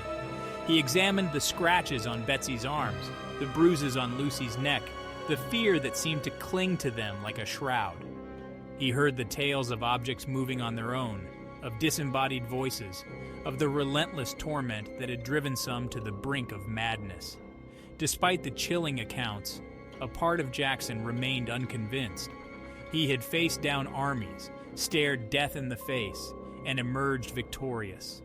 A ghost, he reasoned, was nothing more than a figment of an overactive imagination, a product of fear and superstition. He resolved to expose the witch for the charlatan he believed her to be. The witch, however, seemed to take offense to Jackson's disbelief. As Jackson and his men prepared to retire for the night, their wagons suddenly became hopelessly stuck in the mud. The wheels refused to budge, despite the best efforts of the men and the straining muscles of the horses. The air grew thick with an oppressive silence, broken only by the sound of their frustrated grunts and the snorting of the horses. Then, From the depths of the woods surrounding the farm, a voice rang out, high-pitched and chillingly distinct. It addressed Jackson by name, mocking his skepticism, challenging his authority. The voice, filled with an unnerving mirth, promised a night of torment unlike any he had ever experienced. Jackson, his face pale in the moonlight, realized that he had stumbled into something far more sinister than he could have imagined.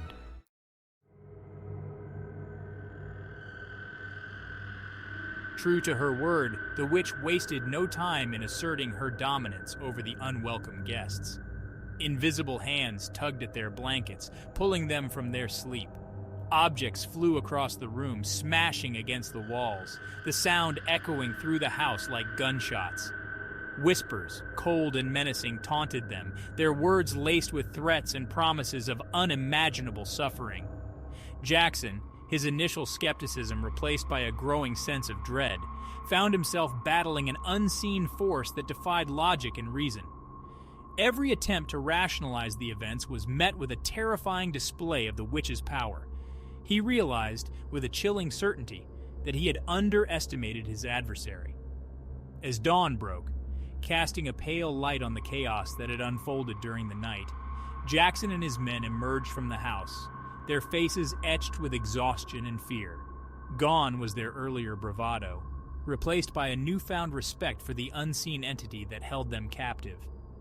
With a mixture of fear and resignation, Jackson ordered his men to pack their belongings.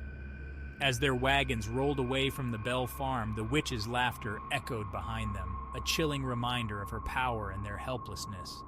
Jackson, his head bowed in defeat, knew that he had witnessed something truly evil, something that would forever haunt his dreams. The Bell Witch had claimed another victory, her legend cemented in the annals of American folklore.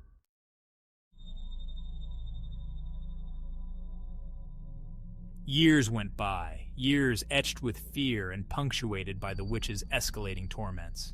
The Bell family, once vibrant and full of life, were but shadows of their former selves, their spirits ground down by the relentless haunting. John Bell, once a symbol of strength and prosperity, now bore the full weight of the curse upon his stooped shoulders.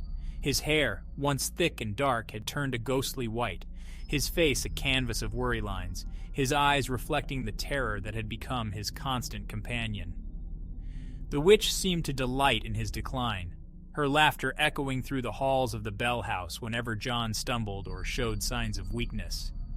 She no longer just tormented, she toyed with them, her presence a constant, menacing shadow that darkened their every thought and action. The townsfolk, though living in fear of the witch's reach extending beyond the Bell property, spoke of John Bell's impending doom in hushed whispers. They said the life was being drained from him, slowly and deliberately, by the malevolent entity that held him captive. And then, one crisp autumn morning, John Bell did not rise from his bed.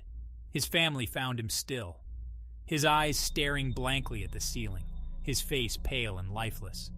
The doctor, summoned from town, could offer no explanation for the suddenness of his demise. He spoke of natural causes, of a heart simply giving out, but even he couldn't ignore the chill that settled over the room, the feeling that something wicked had played a part in John Bell's demise. The news of John Bell's death spread through the town like wildfire, a mixture of relief and apprehension rippling through the community. Relief that the man's suffering had finally ended, but apprehension about what would become of the witch now that her primary target had breathed his last. Would she finally be at peace, or would her wrath find a new outlet, a new victim to torment?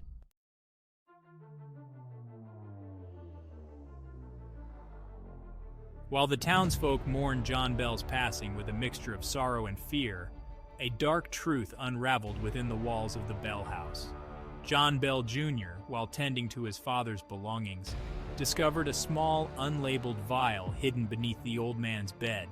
It contained a strange, viscous liquid, its color shifting ominously in the dim light. Curiosity, mixed with a growing sense of dread, compelled John Jr. to take the vial to the town doctor. The doctor, a man of science and reason, initially dismissed the vial as nothing more than a home remedy, a concoction of herbs and tinctures common to the rural South. However, upon closer examination, his face paled. The liquid, far from being harmless, contained a potent and deadly poison, one capable of causing a slow and agonizing death.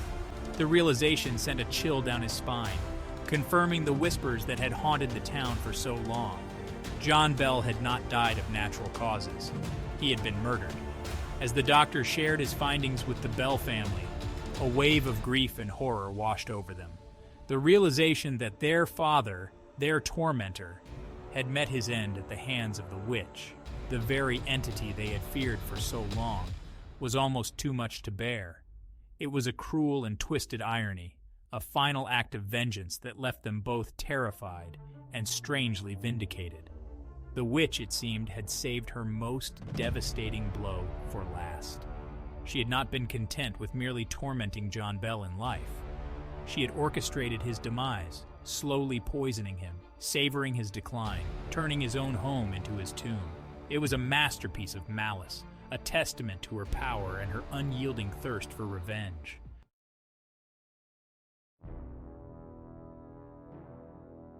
The air hung heavy with dread, and the smell of damp earth as the Bell family gathered at the edge of the family cemetery. John Bell, his body ravaged by the unseen tormentor, was finally laid to rest. The townsfolk, their faces etched with a mixture of sorrow and apprehension, kept their distance, their eyes darting nervously towards the Bell house, as if expecting the witch to make a final, terrifying appearance.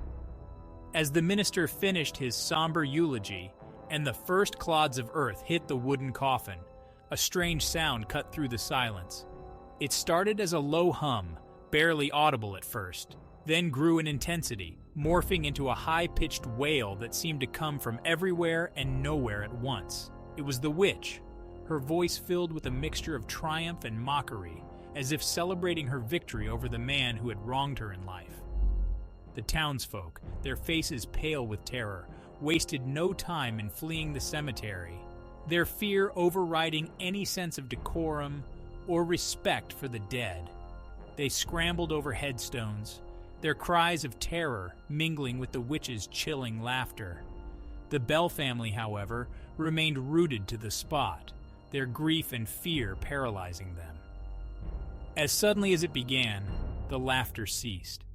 An eerie silence descended upon the cemetery, broken only by the sound of the wind whistling through the trees. The witch, her final act of defiance complete, had vanished. She left behind a legacy of fear and unanswered questions, a chilling reminder that some wounds, even in death, could never truly be healed.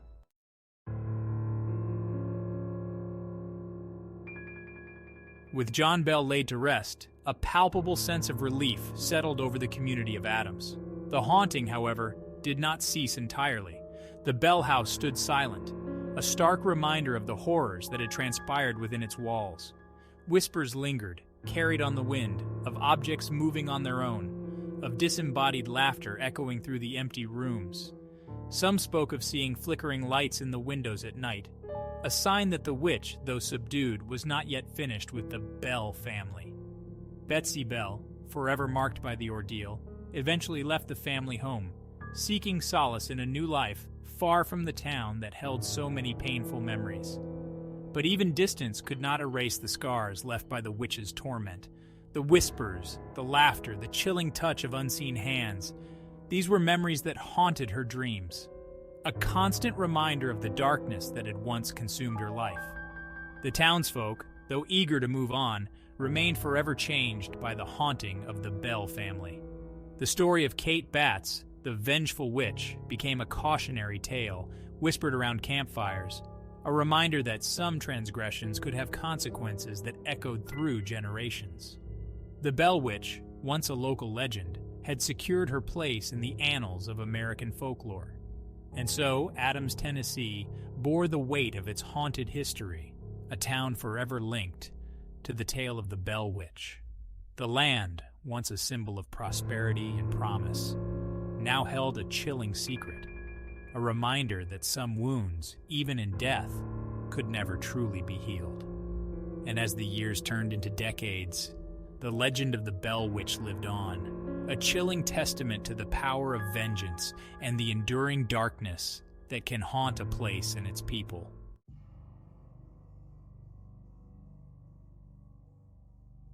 The story of the Bell Witch, far from fading into obscurity, continued to captivate and terrify generations. What began as a local legend, passed down through whispered tales and campfire stories, grew into a cultural phenomenon. Books were written, documentaries filmed, and the Bell Farm, now a popular tourist destination, drew curious visitors eager to catch a glimpse of the supernatural.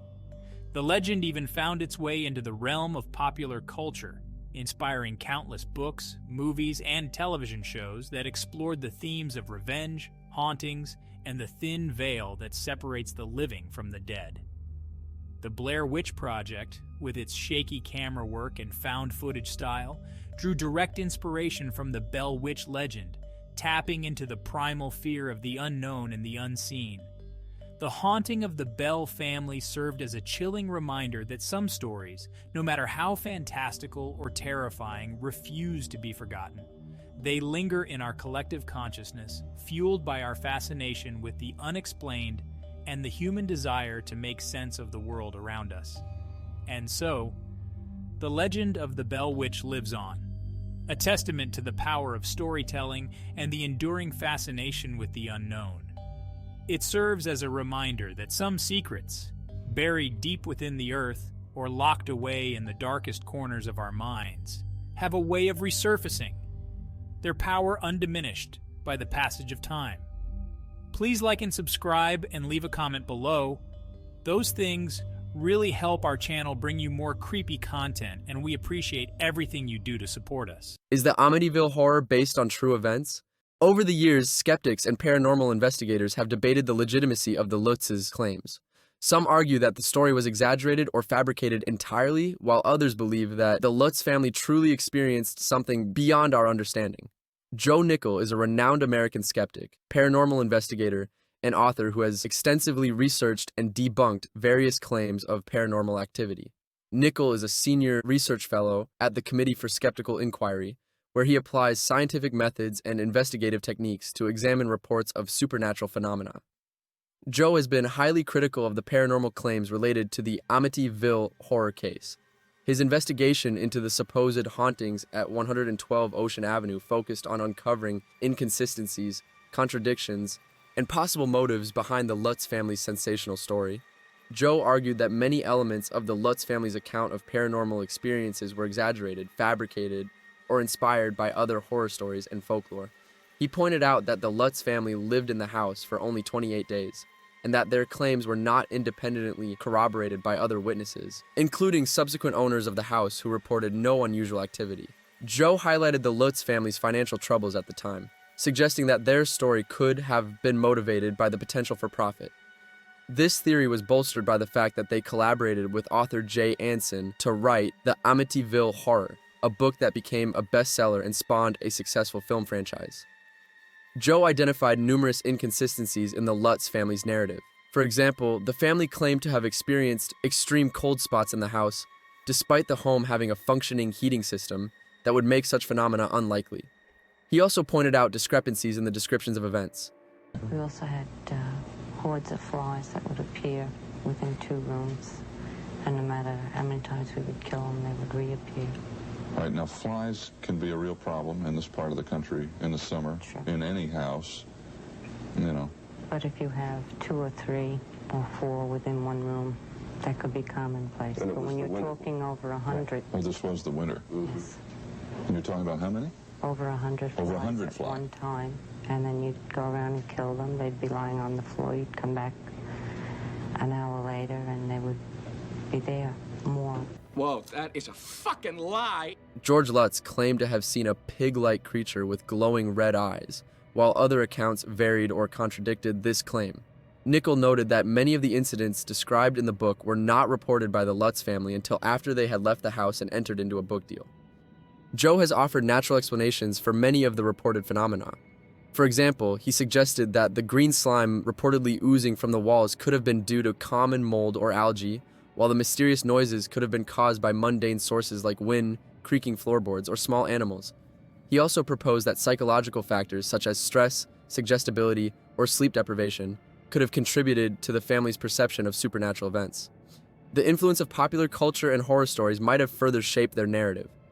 Joe has openly criticized the media and the book's author, Jay Anson, for sensationalizing the story to maximize its commercial appeal. He argued that the book contained numerous embellishments and fictional elements designed to create a compelling horror narrative rather than to present a factual account of events. Joe Nickell concluded that the Amityville horror story was a hoax, or, at the very least, a grossly exaggerated account of ordinary events. He suggested that the Lutz family had financial motives to fabricate or embellish their experiences, and that many aspects of their story were influenced by popular culture and previous horror tales. In his view, the Amityville horror case is a classic example of how stories can be shaped and distorted by a combination of psychological, social, and economic factors. The Lutzes stood by their story until the day they died, insisting that the horrors they experienced in the house were real. Meanwhile, some of the subsequent owners of the home have reported nothing out of the ordinary, leading many to question the truth behind the Amityville legend. Whether you believe in the paranormal or not, the Amityville horror has left an indelible mark on pop culture and the American psyche. It remains one of the most famous hauntings in modern history, inspiring fear, fascination, and disbelief. And as night falls over the small town of Amityville, one question still lingers. What really happened within the walls of 112 Ocean Avenue? Perhaps we'll never know for sure, but one thing is certain. Something dark left its mark there, and that darkness may never truly leave. Whatever you choose to believe, beware the house on Ocean Avenue. Until next time, stay curious and keep exploring the unknown. Did you know that the Stanley Hotel inspired Stephen King's The Shining? This iconic location is said to be one of the most haunted places in America. In this video, we will explore the eerie history and spine-chilling stories of the Stanley Hotel, a remarkable destination that attracts ghost hunters and curious travelers alike. So grab your ghost hunting gear and let's dive into the world of the supernatural. Many people wonder whether the tales of hauntings at the Stanley Hotel are merely legends, or if there's some truth behind these ghostly encounters. You might have heard some spooky stories from friends or seen them on social media, but is it all just a marketing ploy to attract tourists? We're going to uncover the facts and separate the reality from the myths. Are these ghostly figures simply figments of the imagination? Or do they hold a deeper connection to the hotel's storied past? Stick around as we dig into the chilling history and spine-tingling tales that have made this place a hotspot for thrill seekers. We'll take a closer look at the hotel's history, including its construction in 1909. The Stanley Hotel was built by F.O. Stanley, an inventor and businessman who was actually famous for his Stanley steamer automobiles. Can you believe that? This place wasn't just built as a hotel. It was a haven for the rich and famous who wanted to escape to the mountains of Colorado. Over the years, the hotel has hosted countless guests, including the likes of famous authors, musicians, and even some notable politicians. But it's not just the glamorous history that makes the Stanley Hotel intriguing. Oh no. The infamous events that have taken place here have left a mark that simply won't fade. Guests have reported seeing apparitions, hearing strange noises, and even experiencing unexplained cold spots in certain rooms. The most notable haunted areas include room 217, where a former housekeeper is said to roam, and the concert hall, where ghostly piano music has been heard echoing through the halls. And let's not forget about the numerous ghost sightings reported by guests. From mysterious footsteps in empty hallways to doors opening and closing on their own, the Stanley Hotel is like a living ghost story. Many guests have shared their eerie experiences, which only adds to the hotel's haunted reputation. Are you ready to hear about these chilling encounters? Listen closely as we recount the most chilling experiences shared by visitors. One particularly eerie encounter involves the ghost of F.O. Stanley himself. Guests have reported feeling a presence in the lobby, and some have even claimed to see the dapper figure of Mr. Stanley standing by the fireplace, watching over his beloved hotel. Imagine checking in and coming face to face with the spirit of the man who built the place. Another guest reported a spine-tingling experience in room 217, where they felt a soft hand brush against their face while they were sleeping. Yikes. And let's not forget the children who are often spotted playing in the hallways, giggling and laughing, even when no one else is around. Could these be the spirits of children who once stayed at the hotel? These stories leave you wondering, don't they? Is there really something beyond our understanding, lurking within the walls of the Stanley Hotel? As we wrap up, we've uncovered the rich history and haunting tales of the Stanley Hotel. Whether you believe in ghosts or not, there's no denying the allure of this place. Its combination of breathtaking beauty and spine-chilling stories makes it a fascinating destination for anyone who craves a little thrill. But the big question remains, is it truly a haunted mansion worth visiting? We'll leave that for you to decide. If you enjoyed this glimpse into the spooky side of the Stanley Hotel, be sure to check out our next video on the top haunted locations across the US, and let us know your thoughts in the comments. Have you ever visited the Stanley Hotel? What was your experience like? We'd love to hear your stories. Don't forget to like and subscribe for more thrilling adventures.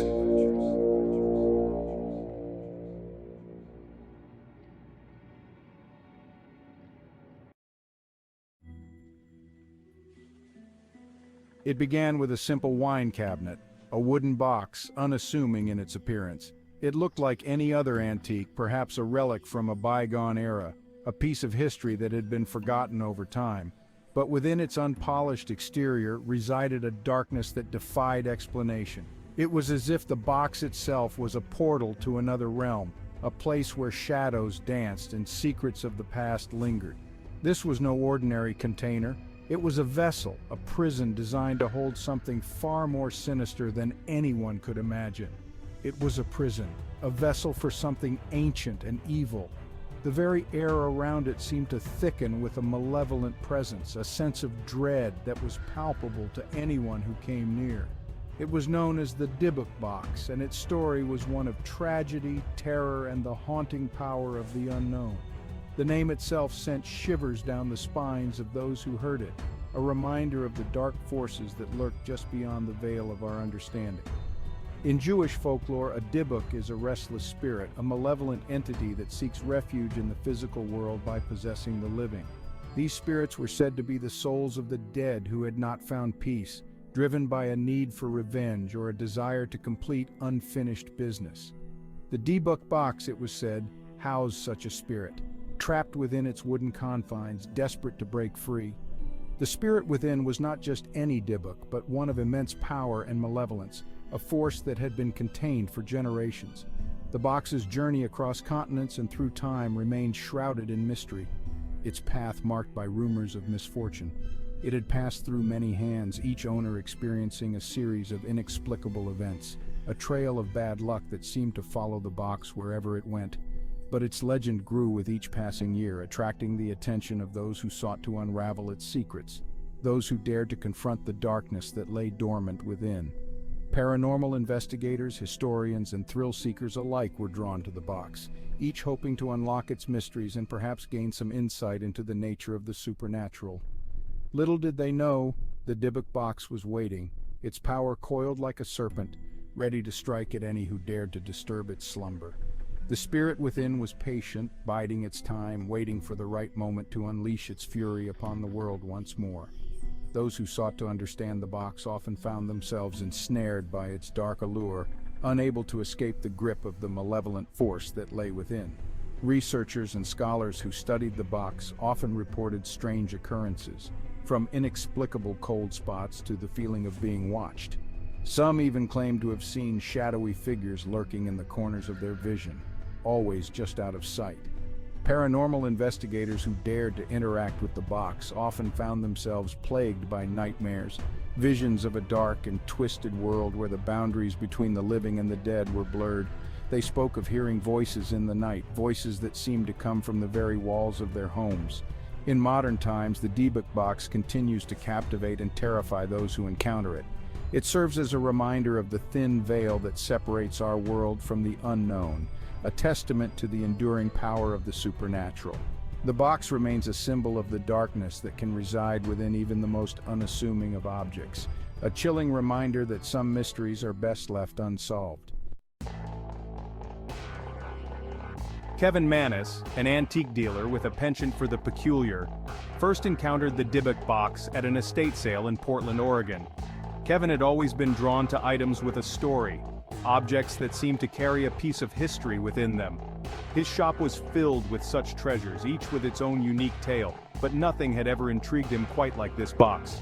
Intrigued by its strange aura and the hushed whispers surrounding its origins, he felt an inexplicable pull towards the unassuming wooden box. It was unlike anything he had ever seen before. The box seemed to emanate a strange energy, a kind of magnetic pull that he couldn't resist. The other attendees at the sale seemed to avoid it, casting wary glances in its direction, but Kevin was captivated. It was as if the box itself beckoned him, whispering promises of untold stories and forgotten secrets. Kevin could almost hear the faint whispers, like echoes from a distant past, calling out to him. He felt a deep, almost primal urge to uncover the mysteries hidden within the box. It was a feeling he couldn't shake, a curiosity that gnawed at him. Ignoring the warnings of those around him, Kevin purchased the box, unaware of the Pandora's box he was about to unleash. Friends and fellow dealers cautioned him, saying that some things are better left untouched. But his curiosity got the better of him. He was determined to unlock the secrets of the Dybbuk Box, no matter the cost. He brought it back to his shop, placing it among his other curiosities. The moment he set it down, he felt a shift in the atmosphere. It was as if the box had a presence, a life of its own. He couldn't help but feel a mix of excitement and apprehension. What had he brought into his shop? Its dark energy was a stark contrast to the otherwise vibrant atmosphere. His shop, usually filled with light and warmth, seemed to grow colder and dimmer. The box seemed to absorb the light around it, casting long, eerie shadows. It was as if the box was a black hole, drawing in all the positive energy and leaving behind a void. As days turned into nights, Kevin began to notice strange occurrences, subtle at first, like shadows dancing at the edge of his vision. He would catch glimpses of movement out of the corner of his eye, but when he turned to look, there was nothing there. Dust motes seemed to swirl in patterns that defied logic, creating shapes that vanished as quickly as they appeared, and an unsettling feeling of being watched. It was a constant nagging sensation, as if unseen eyes were always on him. He would often look over his shoulder, expecting to find someone standing there, but he was always alone. The feeling grew stronger with each passing day, making it difficult for him to focus on his work. Then, the nightmares began. Vivid, terrifying dreams plagued his sleep, leaving him drenched in a cold sweat. In these dreams, he found himself in dark, unfamiliar places, surrounded by shadows that seemed to move and breathe. He would wake up in the middle of the night, heart pounding, unable to shake the feeling of dread. In these nightmares, he would see a horrifying figure, a grotesque visage with eyes that burned with an infernal fire. The figure seemed to be a manifestation of pure evil, its presence suffocating and overwhelming. Kevin could feel its malevolent gaze piercing through him, filling him with a sense of impending doom. The figure would speak to him in a language he didn't understand, its voice a guttural rasp that sent shivers down his spine. The words were harsh and grating, like the sound of metal scraping against stone. Even though he couldn't understand the language, he could sense the malice and hatred in every syllable. It was a voice filled with malice, a voice that spoke of unspeakable things. The words seemed to echo in his mind long after he woke up, leaving him with a lingering sense of fear and unease. Kevin knew that he had unleashed something dark and dangerous, something that he couldn't control. The Dybbuk Box had become more than just a curiosity. It was a curse that he couldn't escape. Kevin's unease grew with each passing day, the strange occurrences intensifying. It started with small, almost imperceptible things, a book falling off a shelf, a picture frame tilting slightly. But soon these minor disturbances escalated into something far more sinister. Objects began to move on their own, lights flickered and died, casting eerie shadows that danced on the walls. The air grew thick with an unexplainable tension, as if the very atmosphere was charged with a malevolent energy, and a foul odor like that of decay and despair permeated the air around the box. It was a smell that clung to everything, seeping into the walls and furniture, making it impossible to ignore. Kevin tried to rationalize it, thinking perhaps a rodent had died within the walls, but deep down, he knew the truth. It was as if the box was weeping, its sorrow manifesting as a tangible presence in Kevin's life. Then, tragedy struck. The sorrow seemed to seep into his very soul, affecting his mood and thoughts. He found himself growing more irritable, more paranoid, as if the box was feeding off his fear and amplifying it. Kevin's mother suffered a debilitating stroke while visiting his shop. The news hit him like a freight train, leaving him reeling and disoriented. He rushed to the hospital, his mind a whirlwind of fear and guilt. As she lay helpless in the hospital, he watched in horror as she attempted to communicate, her words garbled and slurred. It was as if the stroke had stolen not just her ability to speak, but her very essence. The vibrant, strong woman he had known was now a shadow of her former self. In her eyes, he saw a reflection of the terror that had taken root in his own heart. Her eyes, once filled with warmth and love, were now wide with fear, mirroring the dread that had become a constant companion in his life. She mouthed a single word, a word that sent chills down his spine. Box. It was a word that carried with it the weight of all the horrors he had experienced. It was a word that confirmed his deepest fears. Desperate to rid himself of the cursed object, Kevin gifted the Dybbuk Box to his mother, hoping that by passing it on, he could free himself from its grip. He believed that the box's malevolent influence would be diluted by distance, that his mother would be safe from its curse. Unaware of the terrible mistake he was making, he had underestimated the box's power, its ability to reach across distances and continue its reign of terror. He had hoped for peace, but instead he had only spread the darkness. Desperate to break free from the curse, Kevin sought solace in the written word. He penned a detailed account of his experiences, hoping to lessen the burden of his terrifying encounter. His account caught the attention of Jason Haxton, director of the Museum of Osteopathic Medicine. Kevin, relieved to find someone willing to take the box, readily agreed. He shipped the box to Jason with a stern warning to treat it with respect and caution.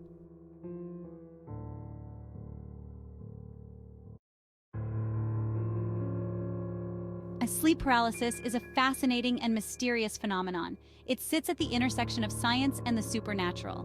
Many people have experienced the unsettling feeling of being awake but unable to move. Often, this is accompanied by vivid hallucinations. These experiences can be terrifying. Historically, sleep paralysis has been linked to myths and legends. People have spoken of nighttime demons, ghosts, and other supernatural entities. But what is sleep paralysis really? Science offers explanations involving brain activity and sleep cycles.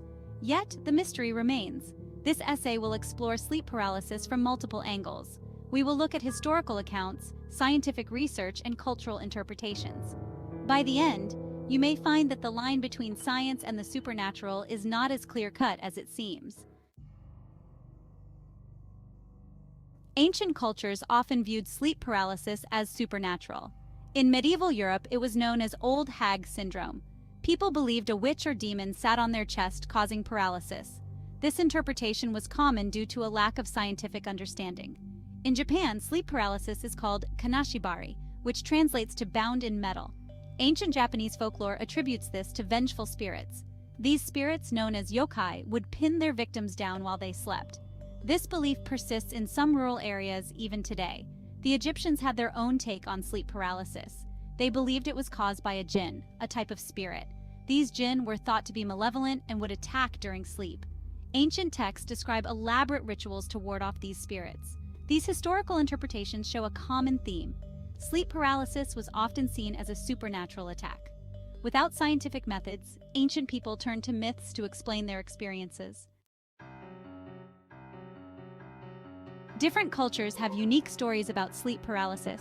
In Scandinavian folklore, it is said to be the work of a mare, a type of evil spirit that rides on people's chests while they sleep. The victim wakes up but can't move, feeling an immense pressure. In the Caribbean, some believe in a creature called the Baktak. This is a ghostly figure that causes sleep paralysis. People say they see a shadowy figure entering their room. The Baktak then sits on their chest, making it hard to breathe. In Nigeria, sleep paralysis is often attributed to witchcraft. It is believed that witches send their spirits to attack people in their sleep. Victims wake up paralyzed and sometimes see the witch in their room. This belief is strong, and some communities still practice rituals to protect against it. In South America, the pisadera is a common legend. This is an old woman who appears at night. She jumps on people's chests, causing them to wake up paralyzed. These tales highlight how universal the experience of sleep paralysis is, yet each culture adds its own twist. Modern science offers a different explanation for sleep paralysis. It occurs when the brain wakes up before the body. During REM, rapid eye movement sleep, the body is naturally paralyzed to prevent acting out dreams. If you wake up during this stage, you might experience sleep paralysis. Neurologists have studied this phenomenon extensively. They found that sleep paralysis is linked to disrupted sleep patterns. People who suffer from insomnia or sleep apnea are more likely to experience it. Stress and anxiety can also increase the chances. Brain imaging studies show that specific areas of the brain are active during sleep paralysis. The amygdala, which processes fear, is often hyperactive. This could explain why people feel a sense of terror. The motor cortex, which controls movement, remains inactive, causing the paralysis. Despite the scientific explanations, sleep paralysis still feels very real. The hallucinations are vivid and often terrifying. This makes it hard for people to accept that it's just in their heads. REM sleep plays a crucial role in sleep paralysis. During REM, the brain is highly active, almost like when we are awake. This is the stage where most dreaming occurs. To prevent us from acting out our dreams, the brain temporarily paralyzes the body. However, sometimes this system malfunctions. The brain wakes up, but the body remains paralyzed. This disconnection creates the sensation of being trapped in your own body. It's a frightening experience. Researchers have found that certain factors can disrupt REM sleep. Irregular sleep schedules, jet lag, and sleep disorders like narcolepsy can increase the risk. People who experience frequent nightmares are also more susceptible to sleep paralysis. Understanding REM sleep helps demystify sleep paralysis. It shows that this phenomenon is a natural part of our sleep cycle, yet it doesn't make the experience any less terrifying. From a neurological standpoint, sleep paralysis is linked to brain functions. The brain's motor cortex controls movement, while the limbic system processes emotions. During sleep paralysis, these systems become out of sync. This results in the feeling of paralysis and intense fear. Psychologists have also studied the impact of mental health on sleep paralysis. Anxiety and stress are common triggers. People with PTSD or post-traumatic stress disorder are more likely to experience it. Depression and other mood disorders can also play a role. Cognitive behavioral therapy, or CBT, has been effective in treating sleep paralysis. CBT helps patients change their thought patterns and reduce anxiety. Relaxation techniques, such as deep breathing and meditation, can also help. While these treatments can reduce the frequency of sleep paralysis, they don't eliminate it completely. The brain is complex, and there is still much we don't understand. Personal accounts of sleep paralysis are often chilling. Many people describe feeling a heavy weight on their chest. They see shadowy figures or hear strange noises. These hallucinations are vivid and can feel very real. One common theme is the sense of an evil presence. People often describe seeing a dark figure at the foot of their bed. This figure may move closer, adding to the terror. Others report hearing whispers or feeling a cold breeze. Some people have recurring episodes. They wake up paralyzed several times a month. This constant fear can affect their mental health and quality of life. Support groups and online forums offer a space for people to share their experiences. These personal accounts highlight the emotional impact of sleep paralysis. While science can explain the mechanics, it can't fully capture the fear. Section 8. Sleep paralysis and the supernatural. The supernatural aspect of sleep paralysis cannot be ignored. Many people believe their experiences are more than just brain malfunctions. They report seeing ghosts, demons, or even extraterrestrial beings. In some cases, these encounters feel spiritual. People describe feeling a presence that they interpret as a guardian spirit. Others feel that they have been visited by deceased loved ones. These interpretations often align with their cultural or religious beliefs. Skeptics argue that these experiences are just hallucinations. However, the vividness and emotional intensity make it hard to dismiss them completely. Some researchers have suggested that sleep paralysis could offer a glimpse into altered states of consciousness. This overlap between science and the supernatural makes sleep paralysis a unique phenomenon. It challenges our understanding of reality and the limits of human perception. Section 9. Cross-cultural comparisons. Different cultures have different interpretations of sleep paralysis. In Western cultures, it's often seen as a medical condition. People are more likely to seek scientific explanations and treatments. In contrast, many non-Western cultures view it as a supernatural event. In Southeast Asia, sleep paralysis is known as fiam, and it is believed to be caused by spirits. people perform rituals to protect themselves. In Mexico, it is called Se me subió el muerto, meaning the dead climbed on me. This reflects the belief that the spirits of the dead are involved. In Islamic cultures, sleep paralysis is sometimes attributed to jinn, supernatural beings mentioned in the Quran. People recite prayers to ward off these entities. In African cultures, it is often linked to witchcraft. Community rituals are performed to break the spell. These cross-cultural comparisons show how universal the experience of sleep paralysis is, yet each culture interprets it through its own lens. This adds to the complexity and intrigue of the phenomenon. Section 10. Case Studies, where science meets the supernatural. Several case studies highlight the overlap between science and the supernatural in sleep paralysis. One famous case is that of Dr. John Mack, a Harvard psychiatrist. He studied patients who claimed to have been abducted by aliens. Many of these experiences occurred during sleep paralysis. Mack suggested that these experiences could be a form of altered consciousness. Another case involves a woman named Alice. She reported seeing a shadowy figure every time she experienced sleep paralysis. Despite knowing the scientific explanation, she couldn't shake the feeling that it was a ghost.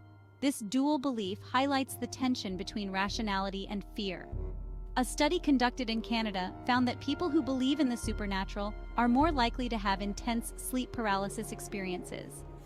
These beliefs seem to shape the nature of the hallucinations. This suggests that cultural and personal beliefs play a significant role. These case studies show that the line between science and the supernatural is blurry. While scientific explanations exist, they don't fully account for the personal and emotional aspects of sleep paralysis. Section 11. The ongoing debate, science versus superstition.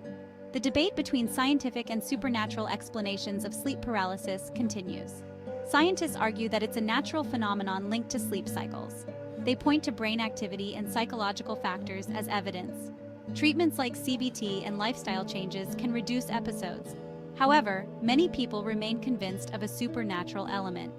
The vividness and emotional intensity of their experiences make it hard to accept a purely scientific explanation. Cultural and religious beliefs also play a strong role. This debate is not just academic. It affects how people seek treatment and cope with their experiences. Those who view sleep paralysis as a medical issue are more likely to seek professional help. Those who see it as supernatural may turn to rituals or spiritual practices. Ultimately, both perspectives offer valuable insights. Science helps us understand the mechanics, while culture and personal beliefs add depth to our understanding. Section 12. Conclusion, bridging science and the supernatural. In conclusion, sleep paralysis is a complex phenomenon. It sits at the crossroads of science and the supernatural.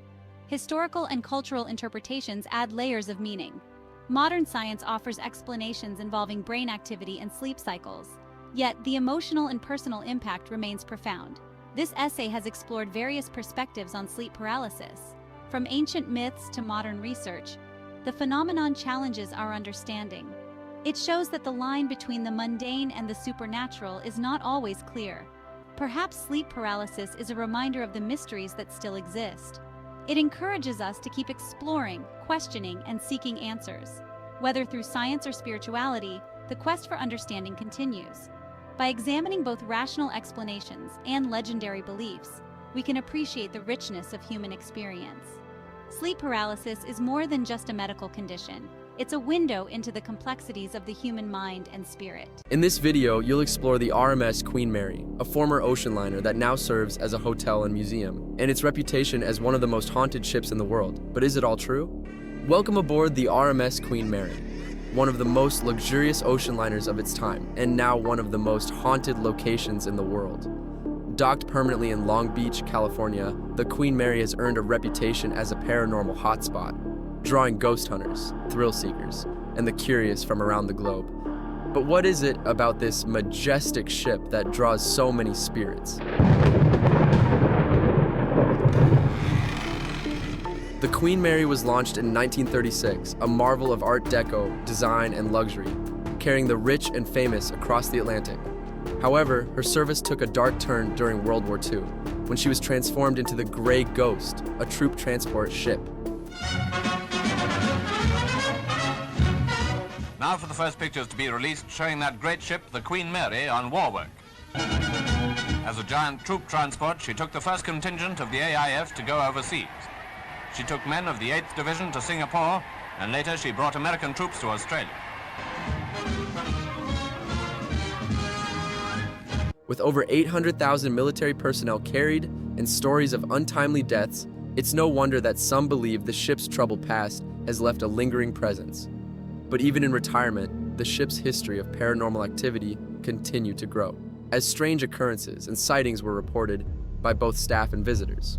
Today, the Queen Mary is a hotel and museum, attracting visitors from all over the world who are drawn to its rich history and haunted past. The Queen Mary's history is woven from the threads of tragedy and loss, from the devastating effects of war to the untimely deaths of passengers and crew.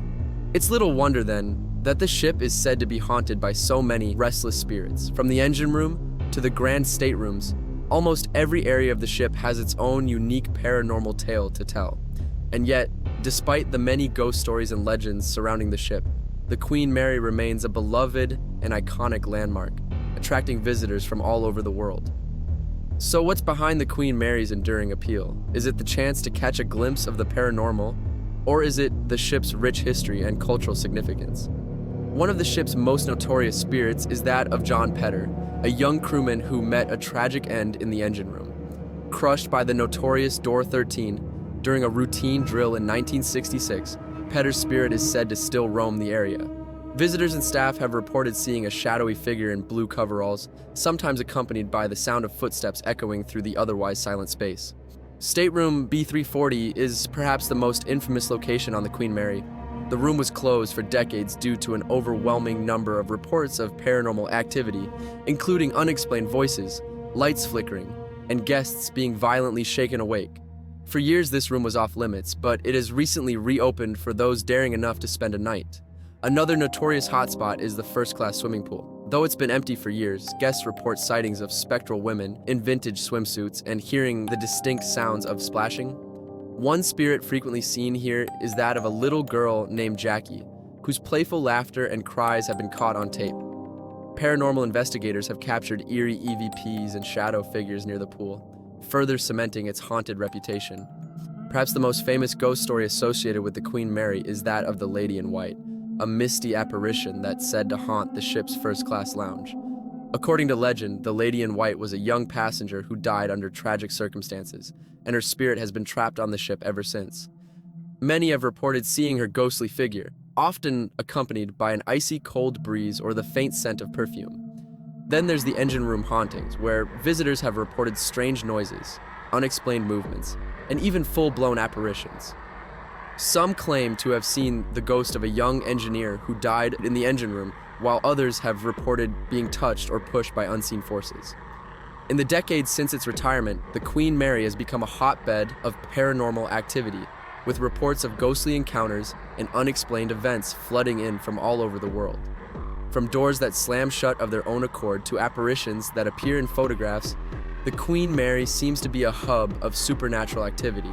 But what makes this ship so haunted?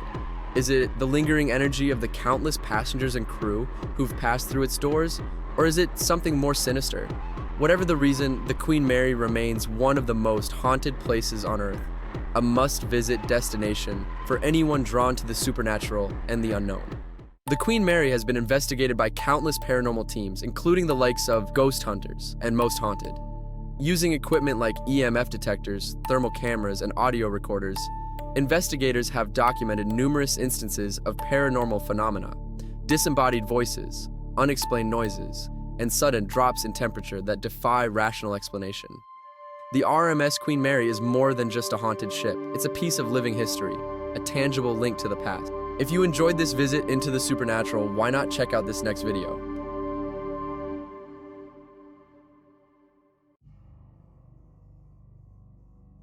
Nestled in the Benedict Canyon area of Los Angeles, California, lies Cielo Drive, a place that holds a chilling history. It's a winding road that once offered an escape from the city's bustle, a serene retreat for those seeking peace. But this isn't a typical Hollywood story of glamour and fame.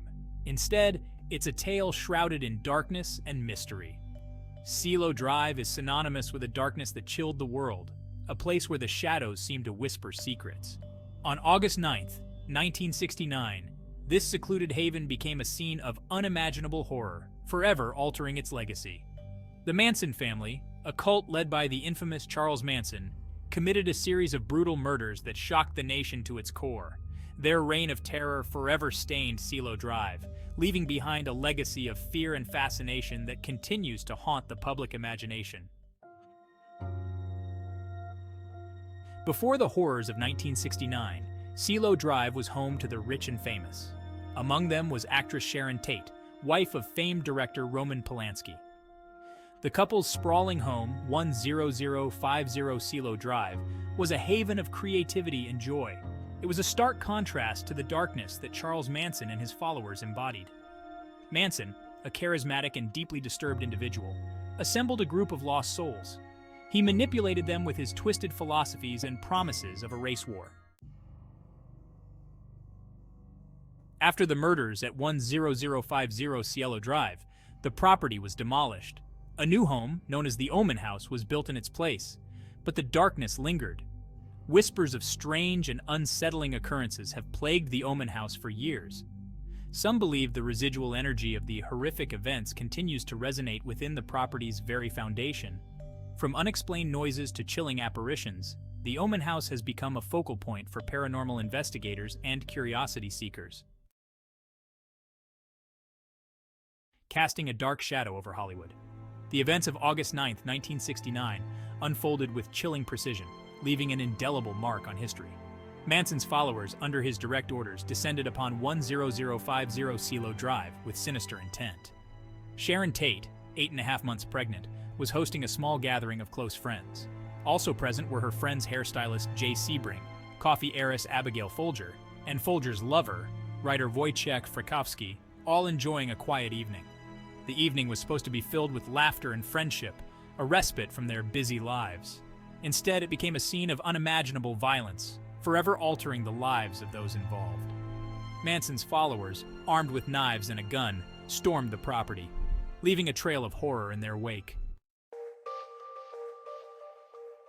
Echoes of a brutal crime. The following morning, the world awoke to the news of the murders at Cielo Drive. The details sent shockwaves through Hollywood and beyond. The brutality of the crimes, coupled with the Manson family's bizarre motives, left an indelible mark on the public consciousness. The murders weren't simply acts of violence, they were symbolic of a larger societal unease. The late 1960s were a time of great upheaval. The Vietnam War raged, and the counterculture movement challenged traditional values. This seemingly serene location hides a dark and chilling past that continues to haunt the public imagination. Cielo Drive remains an unsettling location, forever linked to a night of unspeakable horror. The events that transpired here have left an indelible mark on history. The murders at 10050 Cielo Drive and the subsequent trial of Charles Manson and his followers captivated the world. The media frenzy that followed turned the case into a global phenomenon. The case became a macabre spectacle, a stark reminder of the darkness that can lurk beneath the surface of even the most idyllic settings. It showed how quickly tranquility can turn into terror. But Cielo Drive is more than just a crime scene. It has a rich history that predates the infamous murders, adding layers of intrigue to its story. It's a place where history and the paranormal intersect, where whispers of the past continue to echo through the present. Many believe the spirits of those who perished still linger. What do you think happened that night on Cielo Drive? Theories abound, each more chilling than the last. Share your thoughts and theories in the comments below. Engage with others who are equally fascinated by this dark chapter in history. And if you're brave enough, delve deeper into the world of the paranormal. Investigate the unexplained phenomena that continue to baffle experts. Explore the stories of other haunted locations and see if you can unravel their mysteries. Each place has its own eerie tale waiting to be discovered.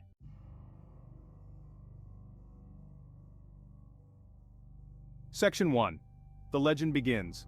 Resurrection Mary on Archer Avenue. Archer Avenue in Chicago holds a dark secret, a ghostly figure named Resurrection Mary. The legend began in the 1930s when a driver encountered a young woman in a white gown. She vanished near Resurrection Cemetery. Over the years, numerous drivers have reported similar encounters. a spectral woman always in white hitchhiking along Archer Avenue, only to disappear near the cemetery. The story spread, capturing imaginations and becoming a staple of Chicago's urban legends. Each encounter adds another layer to her mystery. The more sightings reported, the more the lines blur between fact and fiction. Resurrection Mary's legend continues to draw people in with the promise of a ghost story that feels all too real.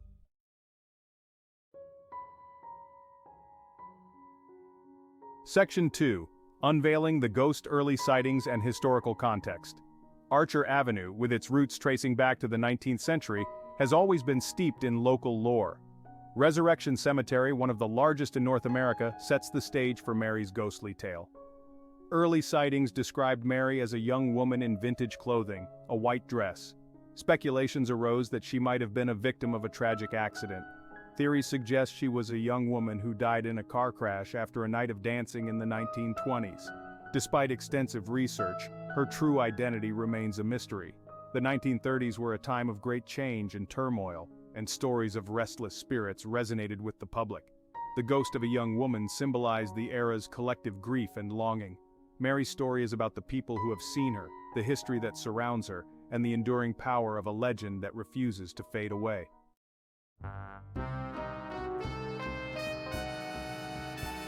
Section 1. Tracing Mary's origins, theories and speculations. The identity of resurrection. Mary has been a subject of speculation for decades. One popular theory suggests that Mary was a young woman named Mary Bregovy, who died in a car accident in 1934. Another theory posits that Resurrection Mary was Anna Maria Norkus, who also died in a car accident in 1927. Both were buried in Resurrection Cemetery. Some believe that Resurrection Mary is a composite of several tragic figures from Chicago's past. These spirits, bound by their untimely deaths, may collectively contribute to the legend. Despite the numerous theories, the legend of Resurrection Mary is deeply rooted in Chicago's history and culture. Each theory leaves us with more questions than answers. Mary's mystery continues to captivate and confound those who seek to uncover the truth.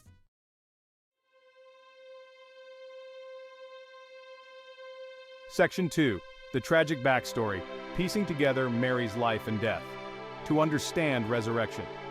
Mary, one must delve into the possible life she led and the tragic events that likely led to her untimely demise. If Mary Bregovy is considered, her life story is both poignant and tragic. Born in 1913, Mary enjoyed dancing and socializing. Her sudden death in a car accident left a grieving family and community. Similarly, Maria Norkus, a teenager of Lithuanian descent, loved dancing. The car crash that claimed her life devastated her family and left a lasting scar on the community. Both Bregovy and Norkus share common threads: youth, vibrancy, and a love for dancing. The tragic end to their lives adds a layer of sorrow to the ghostly encounters. The legend of Resurrection Mary reflects real-life tragedies that have shaped the history and collective memory of the Chicago area.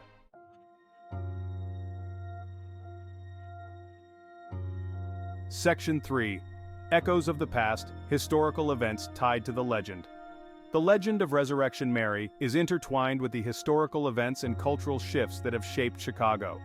In the 1920s and 1930s, Chicago was a bustling metropolis undergoing rapid change. The Prohibition era brought about a thriving underground nightlife. The O. Henry Ballroom, where Mary was allegedly last seen alive, was a popular venue. The era saw a significant rise in automobile ownership, leading to more traffic accidents. These accidents were often sensationalized in local newspapers, contributing to the lore of restless spirits. The Great Depression left many people searching for meaning and comfort. Stories of ghosts and hauntings provided a form of escapism and a way to process collective grief. The historical context helps explain why the story of Resurrection Mary has endured and continues to captivate imaginations.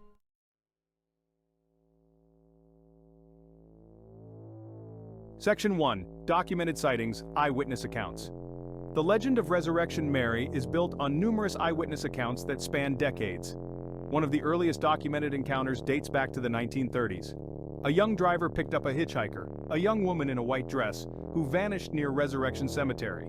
In the 1970s, a cab driver named Ralph claimed to have encountered Mary. He picked up a young woman who directed him towards Resurrection Cemetery and then disappeared. In the 1980s, a local bartender reported seeing Mary at his establishment. She danced alone in a vintage white dress and vanished as she approached Archer Avenue. These documented sightings are personal experiences that have left lasting impressions. The consistency in descriptions adds layers of authenticity to the legend.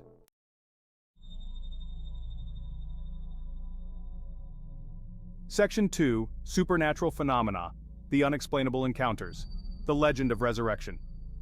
Mary is bolstered by numerous reports of supernatural phenomena. Drivers who have picked up Mary report their vehicle's temperature dropping dramatically. Witnesses describe feeling an inexplicable cold even on warm nights. Another common phenomenon is the appearance of handprints on car windows. Drivers often find foggy handprints on their windows after Mary disappears. Resurrection Cemetery is a hotspot for supernatural activity.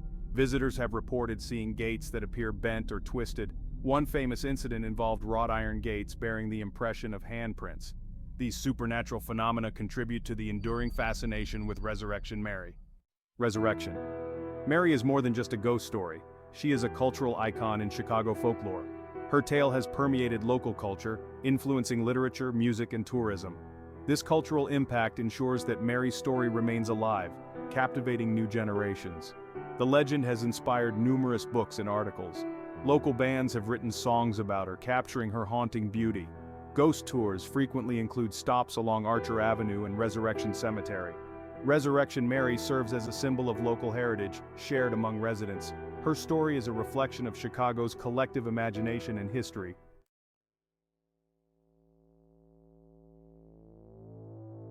Section 4. The Continuing Legend, Modern-Day Sightings and Interpretations. The Legend of Resurrection.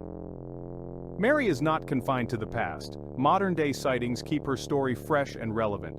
These encounters add new layers to the legend. Numerous reports of Mary's sightings continue to emerge. One such encounter involved teenagers seeing a woman in white on Archer Avenue. She vanished as they neared Resurrection Cemetery. This incident sparked renewed interest in the legend. Technology plays a role in modern interpretations. Paranormal investigators use advanced equipment to detect ghostly activity. EMF meters, thermal cameras, and EVP recorders are employed. Some claim to have recorded unexplained voices. Social media amplifies the legend. Platforms like Instagram and TikTok are filled with posts about encounters. Hashtags like #ResurrectionMary allow people to share their experiences. These digital narratives keep the story alive. Modern interpretations explore new dimensions of the legend. Some view Mary's story through social and psychological analysis. Others see her as a feminist icon. These perspectives enrich the legend. The continuing legend of Resurrection Mary highlights the dynamic nature of folklore.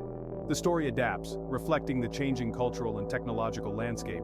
Yet, at its core, the legend remains a poignant reminder of loss and mystery. Resurrection Mary will continue to haunt and captivate.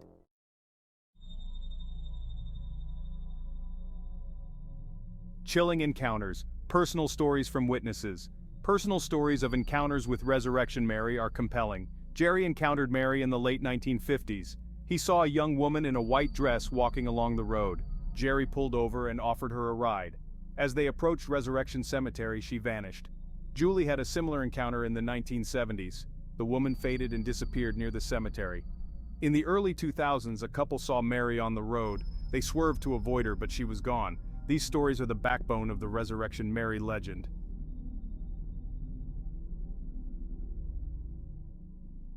Section 2. The Unexplained Vanishings, Mystery and Fear, the hallmark of Resurrection. Mary's encounters is her mysterious vanishing act. This phenomenon is what transforms a simple ghost sighting into an unforgettable, bone-chilling experience. The unexplained vanishings leave witnesses not only bewildered but profoundly disturbed, questioning the nature of reality itself. One of the most striking aspects of these vanishings is their suddenness. Witnesses often describe Mary as being physically present, sometimes even engaging in brief conversations, yet without warning, she disappears. This abruptness is what makes the encounters so terrifying. For instance, a man named Tom shared his experience from the 1980s. After picking up Mary, he noticed her becoming increasingly translucent as they neared the cemetery. Before his very eyes, she vanished, leaving him gripping the steering wheel in a cold sweat. Another notable account comes from a taxi driver who encountered Mary in the 1990s. He picked her up outside a bar, and she asked to be taken to Archer Avenue. As they approached the cemetery, she began to fade. The driver, desperate to understand what was happening, pulled over and turned to look at her, only to find an empty back seat. This experience left him shaken, and he refused to drive down Archer Avenue at night ever again. What makes these vanishings particularly unsettling is the lack of any logical explanation. Cars don't stop, doors don't open, and yet Mary is gone. This defies the natural laws of the physical world, adding a supernatural layer to her legend. People who experience these vanishings are often left with a lingering sense of dread and an unshakable belief in the paranormal. The fear generated by these vanishings is palpable. Witnesses report feeling a cold chill and an overwhelming sense of dread immediately before and after Mary's disappearance. This emotional response underscores the profound impact of these encounters. The unexplained vanishings are more than just ghost stories.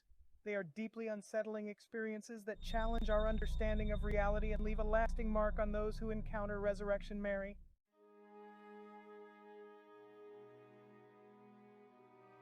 Section 3. Emotional Impact. The haunting legacy on witnesses. The emotional impact of encountering resurrection. Mary cannot be overstated.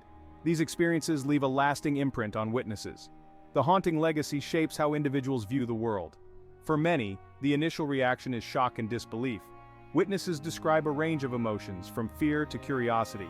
Encounters leave individuals profoundly changed. They often feel unease near Resurrection Cemetery. Encounters make some more open to the supernatural.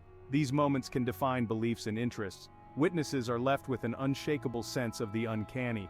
Some develop a lifelong interest in the supernatural. Stories become part of local folklore.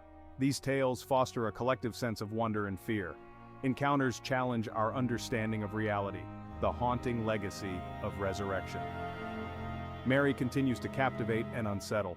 Investigating the legend of resurrection. Mary presents a unique challenge for both amateur ghost hunters and seasoned paranormal investigators. The nature of these encounters, fleeting, inconsistent, and deeply personal, makes it difficult to gather concrete evidence. This dilemma has not deterred those who are determined to uncover the truth behind the ghostly sightings on Archer Avenue. Modern technology has provided new tools for investigation. Paranormal investigators use equipment like EMF meters, thermal cameras, and EVP recorders to detect anomalies. Fluctuations in electromagnetic fields and unexplained voices have been recorded. The detective's dilemma also involves differentiating between genuine encounters and fabricated stories. Each new encounter offers a potential piece of the puzzle, bringing them one step closer to unraveling the mystery. The haunting figure of Resurrection Mary remains a captivating enigma, a symbol of the enduring power of folklore and the relentless quest for truth.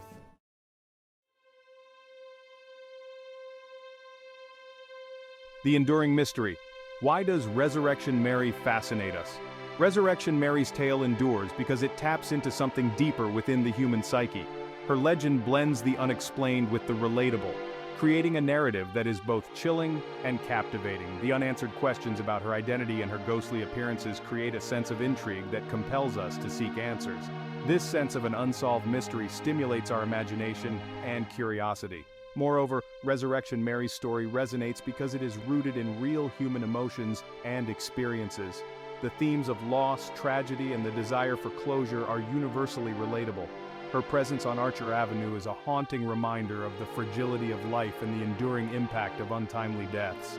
This emotional connection makes her more than just a ghost. She becomes a symbol of our shared fears and fascinations. Another aspect of her enduring appeal is the communal aspect of her legend, resurrection. Mary's story is not just an individual's tale, but a piece of Chicago's collective heritage. It's a story passed down through generations, shared in hushed tones around campfires, and recounted in local bars. This communal storytelling creates a shared experience, binding people together through a common narrative. It's this sense of community and shared history that gives her legend a life of its own. As we reflect on why Resurrection Mary fascinates us, it becomes clear that her story is more than just a series of ghostly sightings. It's a narrative that taps into our deepest emotions and curiosities, a story that challenges our understanding of reality and draws us into a shared experience of mystery and wonder. It's this enduring mystery that ensures resurrection. Mary will continue to haunt and captivate us for generations to come. Urban legends like Resurrection Mary play a crucial role in society. They reflect cultural and social dynamics, process collective anxieties, and foster community identity. Resurrection Mary emerged during significant social change like the Great Depression. Sharing ghost stories helps communities process fears and find catharsis. These legends preserve history and cultural memory, connecting past and present. They foster community identity, creating a common cultural touchstone. Resurrection Mary's legend is a testament to the power of these narratives. The story of Resurrection Mary is a compelling example of how history and folklore intersect to create enduring legends. Rooted in historical events, her tale transforms into folklore through shared narratives. This process offers a glimpse into how we construct and perpetuate cultural myths. Historical context is crucial in understanding the origins of Resurrection Mary. The tragic deaths of young women in car accidents provided the foundation for her legend. These real-life events anchor the story in reality, making it more believable. Each retelling adds new details, ensuring the legend remains relevant and resonant. Folklore shapes our understanding of the past, blending fact and fiction into a cohesive narrative. The intersection of history and folklore highlights the role of community in preserving legends. Legends like Resurrection Mary serve as bridges between the past and the present, enriching our cultural landscape.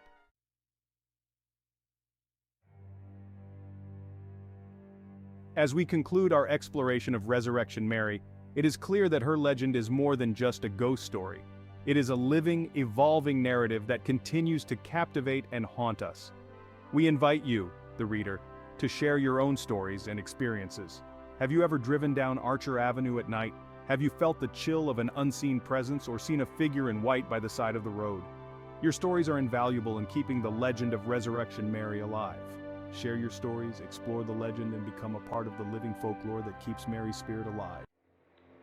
Nestled in the bustling urban jungle of Bonifacio Global City, my townhouse was a cozy haven amidst the chaos. With its typical horizontal setup, the main door opened directly into my living room. A few steps further, and you'd find yourself in the kitchen and dining area. To the right of the kitchen were the stairs leading up to my bedroom on the second floor. The place was compact but comfortable, perfect for someone like me who cherished simplicity.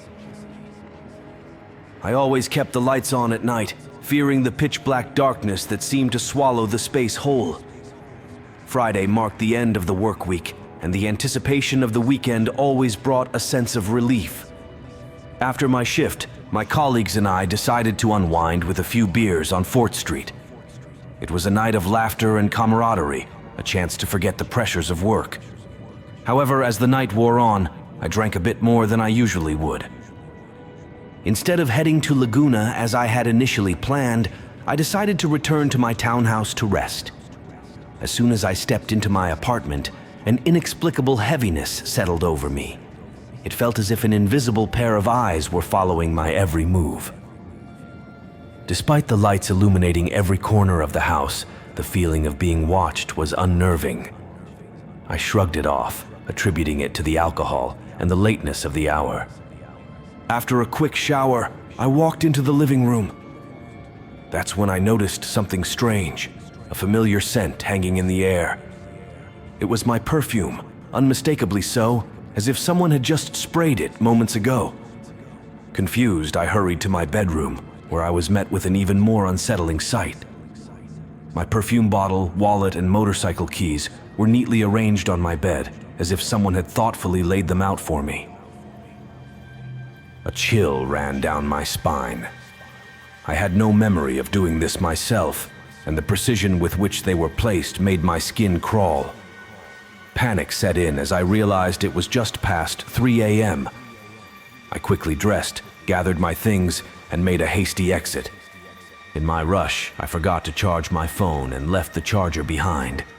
Before leaving, I meticulously turned off all the lights and checked the sockets to ensure nothing was plugged in. I was in the garage, feeling a bit more composed with my motorcycle's engine purring beneath me.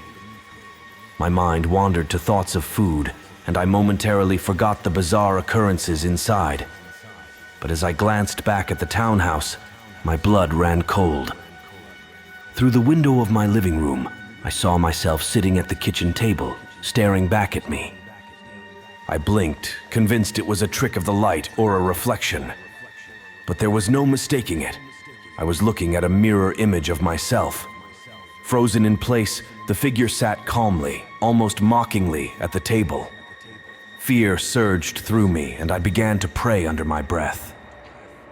Without another thought, I revved my engine and sped off, not daring to look back.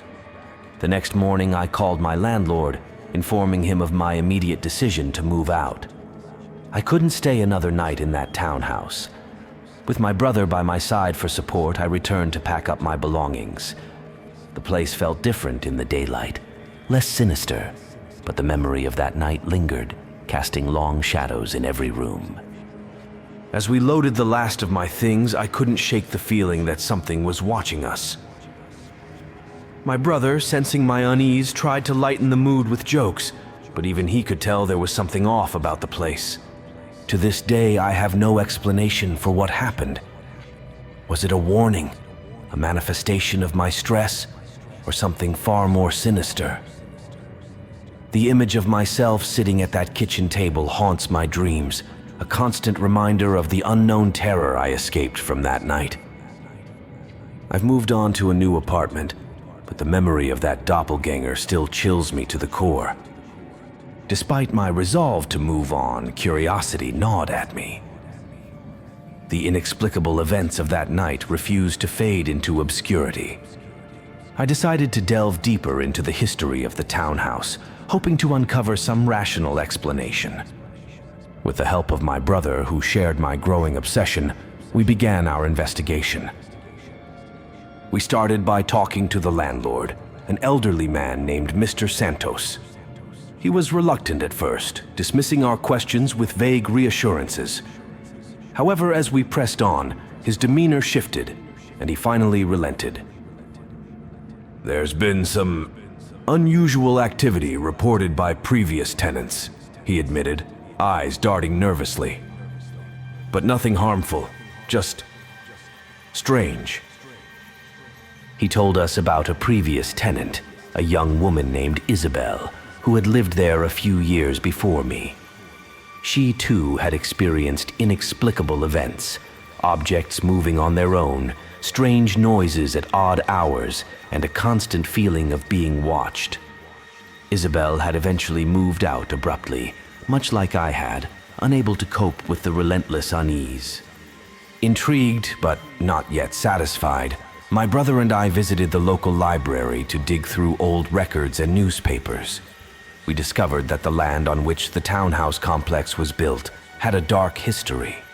Decades ago, it was the site of a series of mysterious disappearances. People reported seeing apparitions and hearing voices calling out in the night. The area was eventually abandoned and remained desolate until the townhouse complex was constructed. Armed with this knowledge, we sought out a local historian, Ms. Delgado, who specialized in urban legends and paranormal activity. She listened intently as we recounted our experiences and shared our findings. "The land itself could be cursed," she explained, her voice grave. "Or it could be that the spirits of those who disappeared are still trapped, trying to communicate with the living. Your encounter with the doppelganger is particularly disturbing. In many cultures, seeing one's double is considered a bad omen, often associated with death or severe misfortune." Her words sent a chill down my spine. Could the doppelganger have been a warning, a premonition of some impending danger? Determined to find closure, we decided to conduct one final investigation. Equipped with a voice recorder, a camera, and a strong resolve, my brother and I returned to the townhouse one last time. The atmosphere was heavy with anticipation as we entered the now empty space. It felt like stepping into a tomb, the silence oppressive and suffocating. We set up the camera in the living room, aiming it toward the kitchen, and placed the voice recorder on the table where I had seen my double. Then we waited. Hours passed with no activity. The tension grew unbearable, but we refused to leave until we had answers. Just as we were about to call it a night, the temperature in the room dropped sharply. The camera flickered and the recorder picked up a faint whisper. We strained to listen, barely daring to breathe. The whisper grew louder, more distinct. It was a voice, raspy and urgent, speaking in a language neither of us understood. Goosebumps prickled our skin as we realized we were not alone. Suddenly, the whisper stopped, replaced by a deafening silence. The temperature plunged further, and we saw it, a shadowy figure standing at the top of the stairs, identical to me in every way. It stared down at us with hollow eyes, its presence exuding malice. My brother and I froze, paralyzed by fear. The doppelganger descended the stairs slowly, its movements deliberate and eerie. As it reached the bottom, it raised a hand, pointing directly at me. The voice recorder crackled to life, repeating the same unintelligible phrase over and over. Panicking, my brother grabbed my arm, and we bolted for the door. We didn't stop running until we were safely outside, gasping for breath under the harsh glare of the streetlights. Back at our new apartment, we played back the recording. The voice was clearer now, repeating the same phrase in a rhythmic cadence. We sent the audio to Ms. Delgado, hoping she could decipher it. The next day, she called us with grim news. The phrase was in an ancient dialect, roughly translating to, "The cycle will continue." She explained that the land might be cursed, trapping those who lived there in a perpetual loop of fear and despair. Unable to shake the sense of dread, I decided to leave Bonifacio Global City altogether. My brother and I moved to a different city, far from the haunted townhouse. Life slowly returned to normal, but the experience left an indelible mark on us both.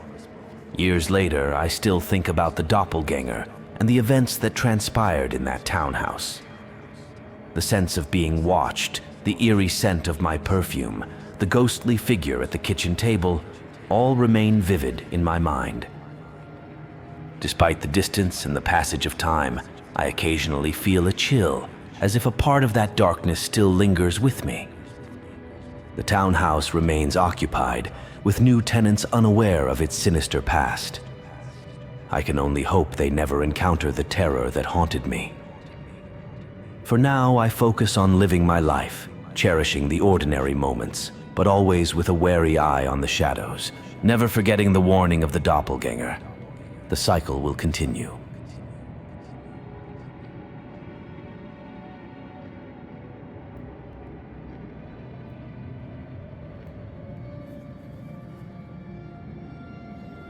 The moon, a pale disk in a black velvet sky, offered little comfort. Its meager light struggled to pierce the dense canopy of ancient oaks lining Hollow Street. Shadows danced and twisted, mimicking the fears taking root in my mind. Just a silly old ghost story, I'd scoffed, dismissing their warnings. Each rustle of leaves, each creak of a branch, sent a shiver down my spine. A lone street lamp flickered, casting grotesque shapes that danced on the edges of my vision. "Don't be a fool," I muttered to myself, trying to shake off the growing unease.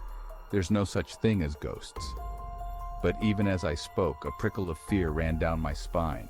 The stillness of the night seemed to amplify every sound. I thought back to the stories told in hushed tones at the tavern, tales of a spectral figure that haunted Hollow Street. My eyes scanned the road ahead, searching for any sign of life. Then, I saw it. A shadow, darker than the surrounding darkness, moving slowly towards me. My heart pounded in my chest, a drumbeat of fear against my ribs. But the shadow remained, lingering like a dark omen in the night. It seemed to glide over the ground, defying gravity, growing larger with each passing second, as if feeding on the very darkness around it. The air around me grew heavy, thick with a presence I couldn't see but felt with every fiber of my being. It was as if the night itself was closing in on me. The wind picked up, swirling around me like a living thing, wrapping me in its cold embrace. It carried whispers to my ears, unintelligible murmurs that seemed to come from everywhere and nowhere at once, filling my mind with a sense of dread.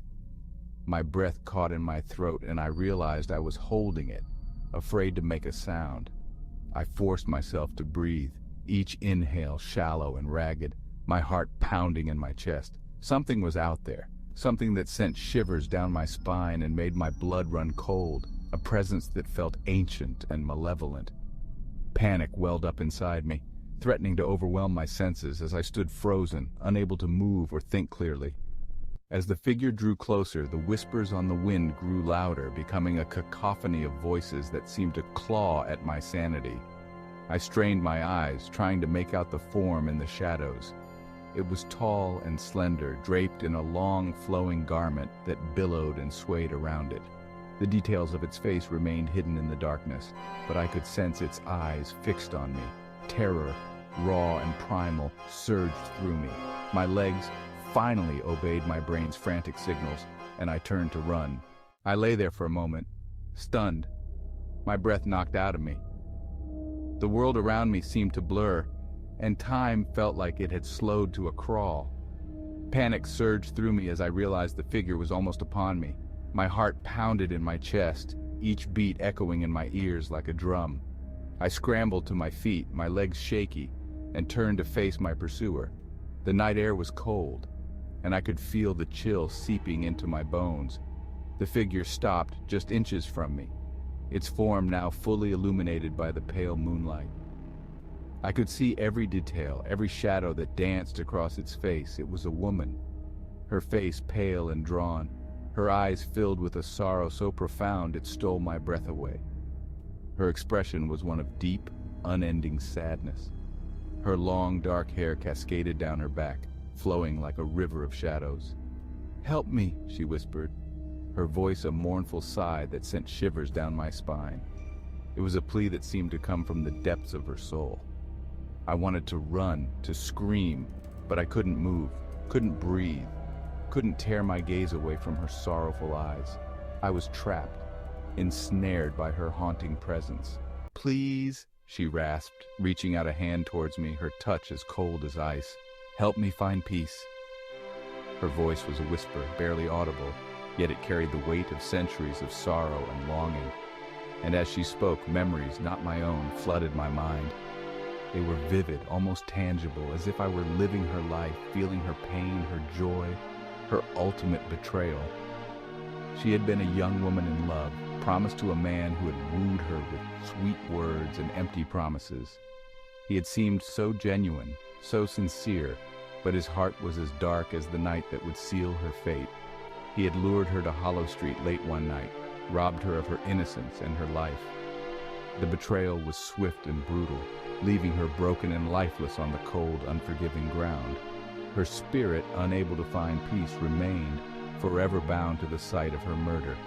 She wandered the desolate street night after night, searching for a way to move on, to find the peace that had been so cruelly taken from her. "Rest in peace," I whispered, my voice trembling with a mix of fear and compassion. I hoped my words could offer her the solace she so desperately sought. As the words left my lips, a look of peace washed over her face. It was as if a heavy burden had been lifted, and for the first time in centuries, she seemed at ease. The ghostly figure shimmered, faded, and then vanished into the night. The air around me grew warmer, and the oppressive weight of her sorrow lifted. The walk home was no less lonely, but now I carried a story, a truth buried for too long, and a chilling encounter that would stay with me long after the sun rose on Hollow Street. The haunting truth of that night would linger in my mind, a reminder of the fragile line between the living and the dead.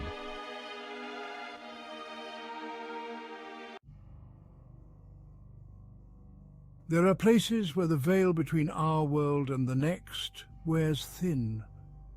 Places where the echoes of past tragedies linger, whispering on the wind. These are the haunted places, the sites of forgotten sorrows and restless spirits. High atop Blackwood Mountain, shrouded in mist and shadowed by ancient trees, stands Cranbrook Mental Asylum. Abandoned and decaying, Cranbrook is more than just a ruin. It is a vessel, overflowing with the tormented energies of its past.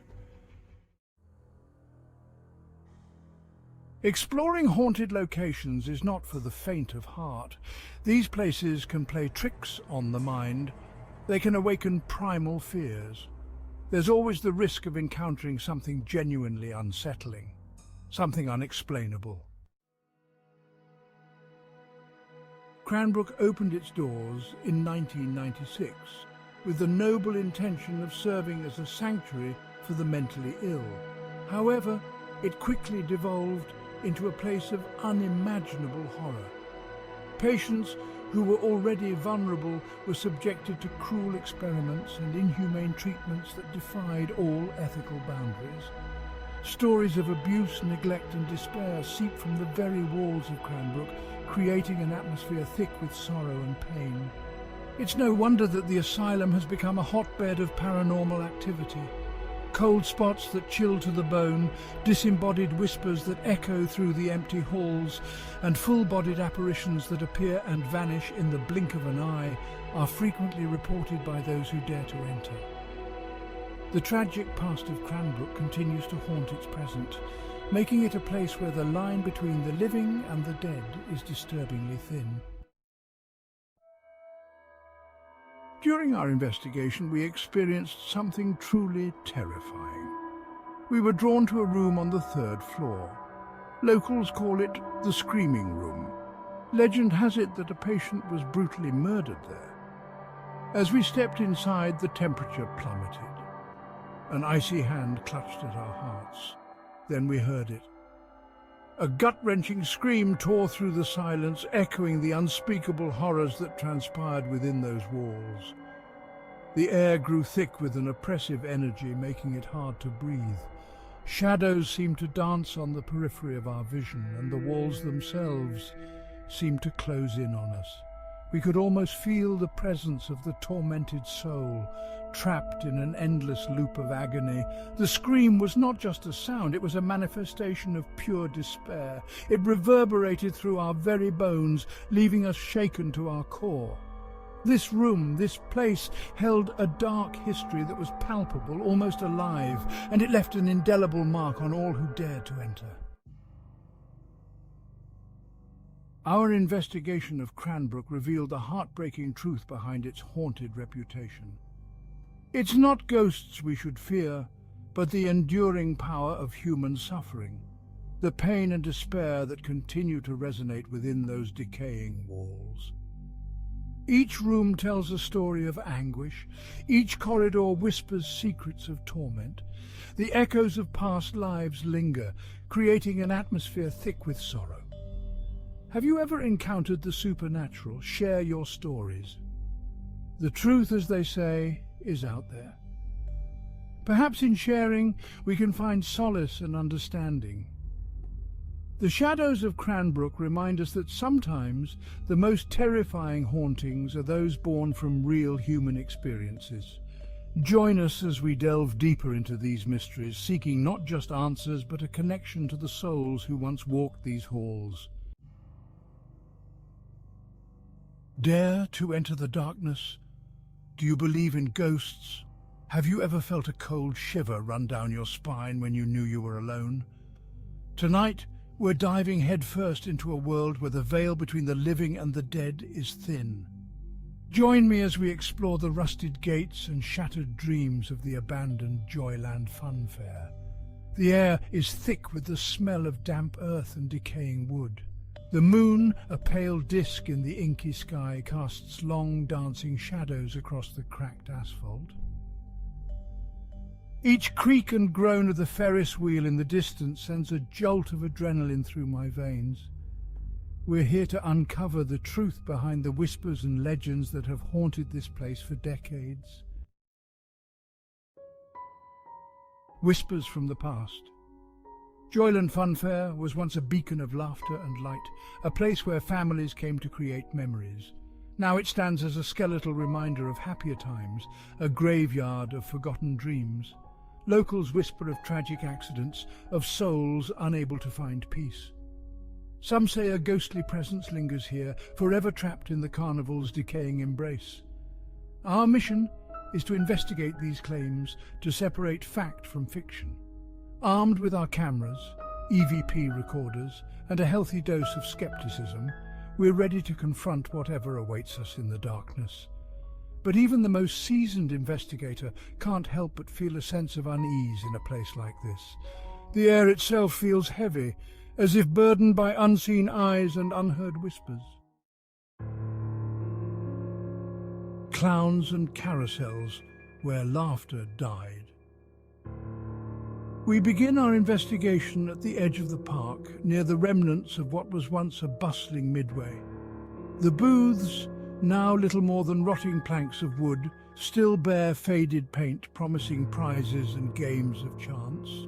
A chill wind whistles through the hollow eye sockets of a discarded clown mask, a haunting reminder of the joy that once filled this space.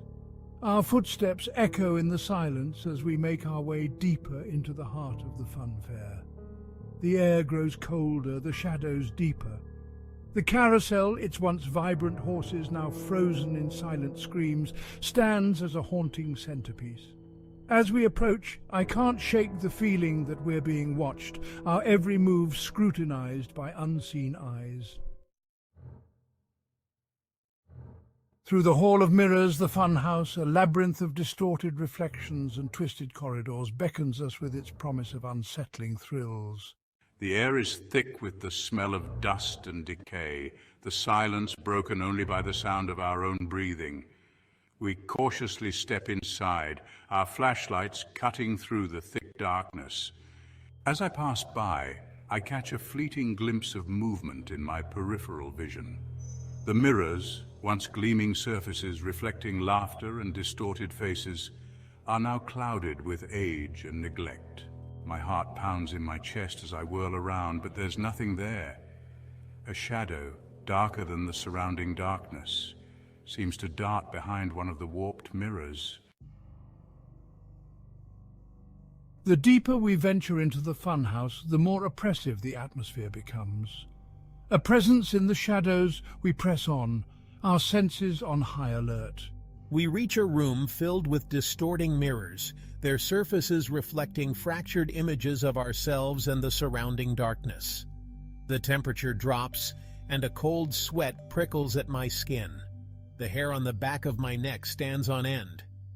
And then it hits us. A wave of cold air washes over us, so intense that it takes our breath away. We strain to make out the words, but they remain tantalizingly out of reach. Our cameras pick up a faint whisper, a disembodied voice that seems to originate from the very air itself. As the sun begins to rise, casting long shadows across the decaying rides, we emerge from the funfair, forever changed by our experience. We may not have found all the answers we were looking for, but we encountered something undeniably eerie within those crumbling walls. The Joyland Funfair, once a place of laughter and light, now holds a darker truth, a chilling reminder that some places never truly let go of the past. Do you have a story about a haunting or unexplained event? Share your experiences in the comments below. The truth is out there, waiting to be uncovered. Whispers of the Fallen, an introduction. The wind whispers through the tall grass, rustling leaves and stirring memories. This is no ordinary breeze. It carries the weight of history, the echoes of battles fought, and the whispers of those who never left. American battlefields are more than just historical landmarks.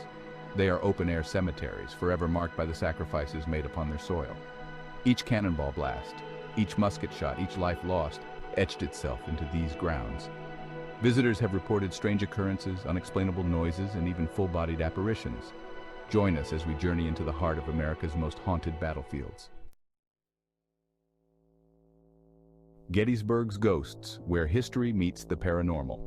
Gettysburg. The Battle of Gettysburg, fought over 3 hot July days in 1863, remains the bloodiest battle ever fought on American soil. Over 50,000 casualties littered the fields and streets, their blood soaking into the very fabric of the town. Little surprise then that Gettysburg ranks among the most haunted places in America. Visitors to Devil's Den report seeing Confederate soldiers still clutching their rifles, their faces frozen in anguish. Others tell of hearing phantom drum beats and bugle calls echoing through the night. One of the most famous stories involves the apparition of a Confederate soldier, often seen limping across the fields, clutching a bloody stump where his leg once was. Others have encountered a phantom ambulance, its spectral lights flickering through the night. Vicksburg's unquiet souls echoes of a brutal siege. On the bluffs overlooking the Mississippi River lies Vicksburg, Mississippi. This strategic stronghold witnessed a brutal 47-day siege in 1863. The constant bombardment, the dwindling supplies, and the ever-present specter of death left an indelible mark on Vicksburg. Visitors and park rangers alike report feeling a heavy, oppressive atmosphere within the Vicksburg National Military Park. The Vicksburg National Cemetery, the final resting place for over 17,000 Union soldiers, is a site of particular paranormal interest. Some have even reported hearing their names being whispered, as if the dead are trying to communicate with the living. The Cairo, now a museum ship, is said to be haunted by the ghost of a young sailor who perished when the vessel went down. The specters of Shiloh hauntings amidst the peach orchard, Shiloh, Tennessee. This peaceful name belies the horrific battle that raged here in April 1862. The Battle of Shiloh shocked the nation with its ferocity and high casualty count. Today, Shiloh National Military Park is a place of quiet reflection. But the peace is often broken by strange and unsettling occurrences. Visitors report seeing apparitions of soldiers, both Union and Confederate, wandering through the woods and fields. The eerie sounds of battle gunfire, shouts, and screams have also been reported, particularly around the anniversary of the battle. One of the most well-known stories from Shiloh involves the apparition of a Confederate general, seen riding his horse through the fog that often settles over the battlefield. Cold Harbor's restless spirits, the unending anguish. Just a short distance from the Confederate capital of Richmond, Virginia, lies Cold Harbor. This otherwise unremarkable location was the scene of one of the Civil War's most one-sided and horrific battles. In June 1864, Union forces under General Ulysses S. Grant launched a series of futile assaults against entrenched Confederate positions. The result was a massacre. Thousands of Union soldiers were cut down in a matter of hours, their bodies littering the landscape.